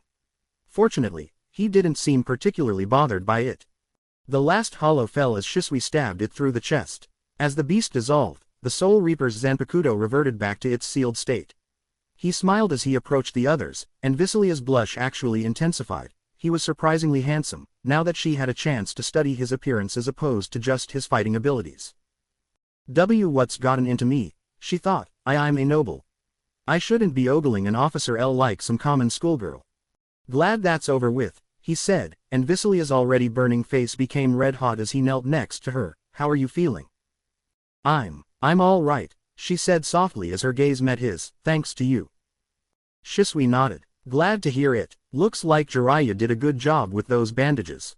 I should have expected nothing less from one of the legendary Sannin. Visilia blinked in confusion. Sannin, I beg your pardon.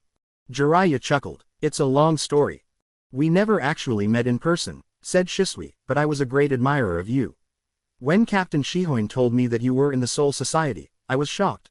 I didn't think there was anyone out there that could kill someone like you. Jiraiya gave him a weary smile. Yeah, well, there's always someone younger and more powerful out there. I had a good run. That's more than many can say. Shisui then turned to Itachi. There was a moment of silence as the two men looked at each other, and Visilia felt as though the very air around them had thickened. Something told her that the two of them had been more than casual acquaintances in whatever past life they'd shared. It was Itachi that broke the silence. How long have you known that I was here? Shisui sighed. Since the academy entrance exams. I wanted to come and find you, but Captain Shihoin overruled me. She said I'd be a distraction and wanted to keep me as a little surprise for when you graduated. Still, I'm sorry.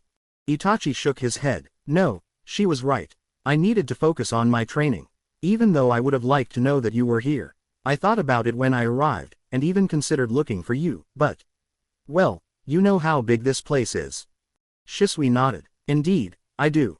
He then stepped forward, held out his hand and smiled. It's good to see you again, Itachi. Itachi returned his smile and shook his hand. You too, Shisui, it's been a long time. Don't take this the wrong way, said Shisui, but I'd hoped that it would be longer. As incredible as the Soul Society is, I wanted you to live longer before seeing it. I guess that wasn't to be. It's all right, Itachi replied, I had my time, and I used it the best that I could. And I made sure that your death was not in vain. Shisui sighed with relief. So you stopped our clan, then. That's good. Itachi nodded, but Visilia didn't fail to notice the dark look in his eyes. Yes, though it came at a high price. Shisui closed his eyes for a moment. It really came down to that, did it? Damn. Believe me, said Itachi grimly, it wasn't a task that I undertook lightly. Still, it had to be done. Visilia looked back and forth between the two of them. What are you talking about? Shisui opened his eyes and looked at her. Something that I had left undone before my passing. I'm afraid it's a personal matter. Visilia nodded. I see. Forgive me for prying. It's all right, said Itachi. We're still in the field, so now's hardly the time for us to be catching up. Agreed, said Ria, we've got a job to do. And now one of us is wounded. Visilia looked down in shame. I'm sorry, I thought I was stronger than this. Shisui leaned down and put his hand on her shoulder. When she met his gaze again, she saw an encouraging smile on his face, and she felt herself begin to blush once more. Don't be so hard on yourself, he said, you did well to hold out as long as you did. You should be proud, you show great promise. I think by the time graduation rolls around you'll be more than ready to join the ranks of the 13 court guard squads. Visilia slowly nodded. Oh, thank you. You're welcome, he replied. That being said, I think your part in this mission is over. Ria, take her back to the staging camp and see that the Squad 4 relief team treats her immediately. I'll remain here with Itachi and Jiraiya to cover for you. Ria smiled. Understood, Shisui. She knelt down and carefully picked up Visilia. It was embarrassing to have to be carried like this, but she knew that it couldn't be helped this time. She certainly wouldn't be moving very quickly under her own power. You boys take care of yourselves, said Ria, we'll see you back at camp. Before Visilia could bid farewell, the world around her became a blur as the 15th seat began the series of flash steps that would take them both back to the staging camp. Even so, the face of her savior remained perfectly clear in her mind's eye. Shisui Uchiha. Thank you. Once Ria and Visilia disappeared, Itachi turned to Shisui. Since it was just the two of them and Jiraiya now, his old friend appeared more willing to let his guard down. He gave Itachi a smile, and the former shinobi almost felt like he was back in Konoha. Strange how a simple gesture can take one back to memories of better times, he thought. I certainly won't complain, though. I really wanted to give you the grand tour of the Seraite once Captain Shihoin told me that she'd found you, said Shisui. This place is incredible, Itachi. Forget the Rukan district, the Seraite alone puts our old village to shame several times over. Itachi nodded. I'd like to explore it at length sometime, but as a student I'm confined to the academy grounds most of the time. I have seen some of it, though. It's truly a fascinating place. Jiraiya smiled. It's impressive, but, well, you know what they say, you can't beat the comforts of home. Shisui chuckled. I know what you mean. I still find myself thinking of the Hidden Leaf village from time to time. Still, that's no longer our home, no matter what our sense of nostalgia may say to the contrary. Good point, said Jiraiya. Shisui turned to Itachi again, and the dark look in his eyes did not bode well. I didn't want to go into too much detail in front of the others, but how much does Jiraiya know about our clan? I told him the truth, Itachi replied, all of it. What they were planning, what we had planned in response, and what ultimately happened. Shisui sighed, although now he looked a little nervous. I see. Since my plan failed, I've got a pretty good idea as to what you had to do. Still, what happened to Sasuke? Did you have to? Itachi shook his head. No, that was the deal I struck with Danzo, the rest of the clan for Sasuke's life.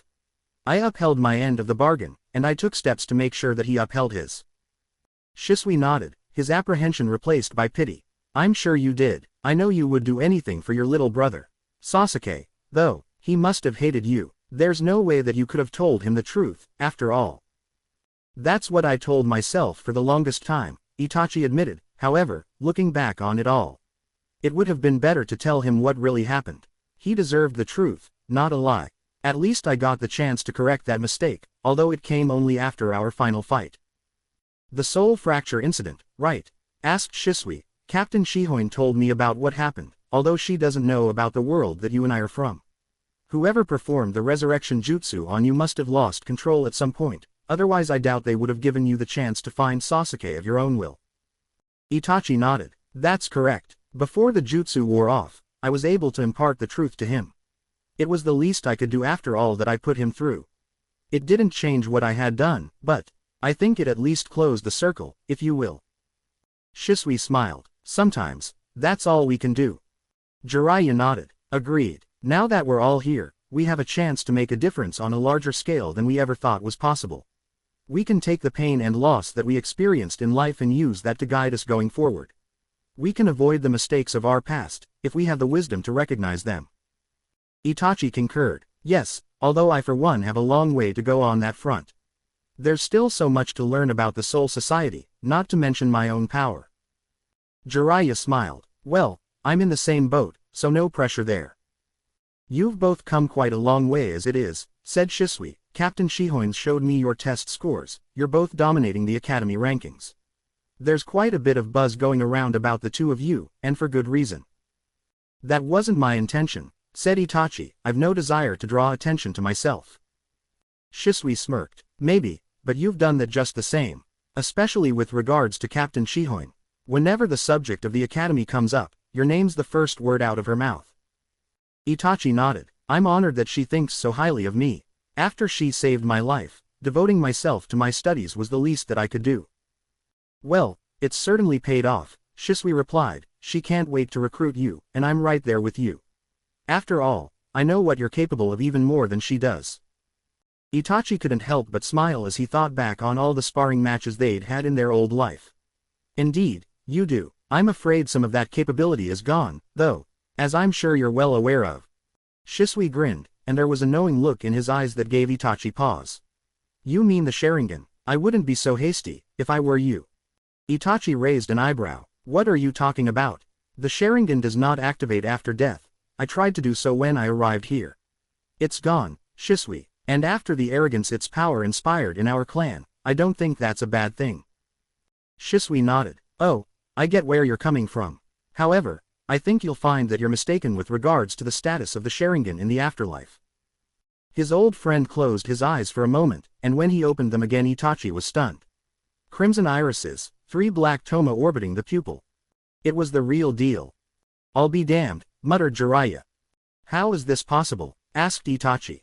When I first arrived, it was gone, just like yours, said Shisui. I figured it wasn't something that we took with us when we died, and like you I actually didn't mind that too much. I joined the academy and began my training as a soul reaper, and for a while that was all that I was focused on. Eventually I went out to the field, though, and one of my comrades got into trouble. I unlocked my Shikai that day, and the Sharingan. It was thanks to both that I was able to save them. Since then I've worked in secret to restore it to its full power, minus the Mangekyo.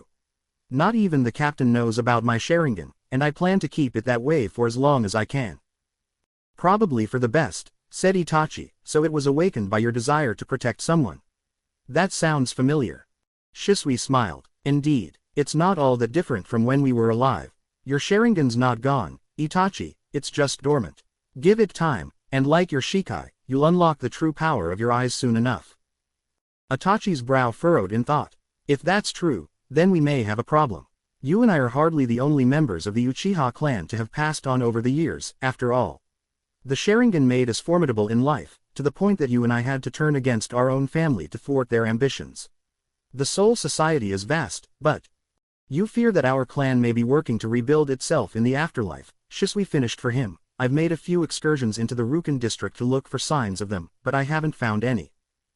Itachi sighed. That doesn't mean that they aren't out there. And plenty of them would have reason to hold a grudge, given what I did to them.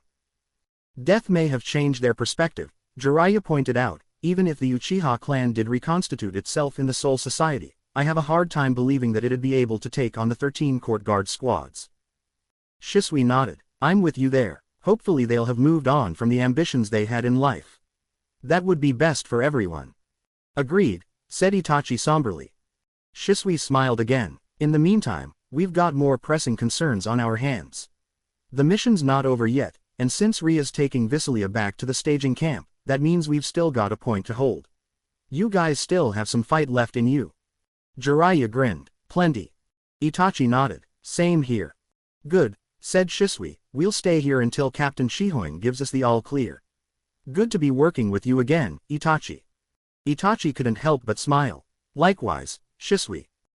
Take this, yelled Yoruichi as she kicked a hollow right in the gut. The blow sent the beast flying, and it knocked over 3 of its allies in the process. A single flash step was all it took for Yoruichi to pounce on them, and a few swift slashes from her Zanpakuto tore them all to shreds. She could sense another hollow coming at her from behind, but she wasn't worried. She knew that her bodyguard had it in her sights. Her faith was proven right a moment later as Soi Fan intercepted the beast. Suzumbaki's twin stings were administered with blinding speed right to the hollow's chest, and the monster began to succumb to the lethal poison seconds later. She's getting even better with that technique, she thought with a smile. I can't wait to see just how much further she can refine it. Putting some space between herself and the enemy, Yoruichi took a moment to assess the situation. From what she could see, it appeared that the surviving hollows were attempting to fall back deeper into the cave. Their lines of retreat to the surface had been mostly cut off, apart from the group that her 10th seat had pursued earlier, and their numbers were definitely dwindling. I think we've got them on the ropes, said Kazuki with a grin as he sliced a beast clean in half. Yoruichi nodded. Keep up the pressure. Let's end this here. With a flash step, she was back into the fray. Her Zanpakuto danced through the air, slashing one hollow's throat and stabbing another through the torso in the blink of an eye. Soi Fan was right beside her, and yet another hollow fell to her lethal twin stings. Squad 2's top fighters weren't the only ones carving into the enemy. Squad 10 was fighting just as fiercely, and clan rivalries aside, Yoruichi would freely admit that Reagan was giving a good accounting for himself. Her fellow captain didn't look remotely tired, and in fact appeared to be slaughtering any hollow unfortunate enough to cross his path with contemptuous ease. The same went for his lieutenant and the rest of his top officers, all of whom were making steady headway through the horde of monsters. Kazuki smirked as he stared down another charging group of hollows. Sing, Benihime. Once again, a wave of blood-red energy flew forth as he swung his Zanpakuto. The fearsome attack ripped apart the hollows, and Kazuki immediately charged into the gap created by the dissolving beasts. One monster after another fell to his blade, and Yoruichi swiftly moved to join him. With her watching his back and Soi Fan watching hers, the 3 of them mauled anything unfortunate enough to get in their way. As she stabbed a hollow through the back of the head, Yoruichi saw Kazuki's eyes narrow. Following his gaze, she saw that he was focused on a hollow at the far end of the cave. There was nothing that particularly set it apart from its fellows at first glance, but Yoruichi was sure that her third seat had a good reason for singling it out. "That one's about to bolt," he said as he stabbed another beast through the chest. "Deeper into the caves?" she asked while slicing a monster's arm off. Kazuki shook his head. "No, it's about to summon a Garganta." "Does how it runs away really matter?" Soifan argued while plunging her stinger blade into a hollow's back. "Either way, if it retreats, then it'll come back later on. We need to kill it now." Yoruichi was inclined to agree with her bodyguard, but she knew that look in Kazuki's eyes. The gears in his mind were spinning. He wanted something from this particular hollow. "I'll be right back," he said before vanishing in a flash step. The horde of hollows had thinned out enough that a skilled practitioner of Shunpo could easily traverse the cavern, and Kazuki did precisely that. As Yoruichi took down another beast, she saw Kazuki reappear a little way off to the side of his target. His sudden appearance startled the monster, and sure enough, the space behind it began to shift. It soon opened like a mouth, and a swirling black mass was revealed by the rift. He was right about it fleeing via Garganta, she thought as she decapitated another hollow. "Kazuki, what are you playing at?" Her third seat's eyes narrowed, and to Yoruichi it appeared that he was studying the Garganta itself rather than the hollow that had created it. For a moment she thought that he might actually let the beast escape through it, but her fears were put to rest when he surged forward in the blink of an eye and thrust Benihime through the back of the hollow's head. The Garganta collapsed, and the monster dissolved a moment later. A flash step took Yoruichi over to him, and as she casually struck down another hollow she addressed her third seat. "Mind telling me what that was about? You almost let it get away." "I wanted to study the Garganta a bit," Kazuki replied as he effortlessly sliced another beast in half. "That was rather informative." Yoruichi smirked while stabbing a third monster in the throat. "Oh, really? And what exactly are you going to do with that information?" Kazuki smiled. "Well, if everything else goes my way, something fun." Yoruichi laughed. Kazuki's idea of fun could be rather unorthodox at times, to put it mildly.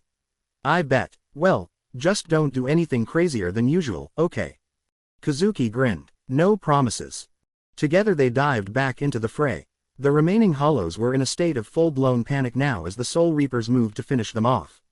The beasts fought frantically as they tried to escape, whether by going deeper into the cave or opening more Gargantas, but the net was closing in.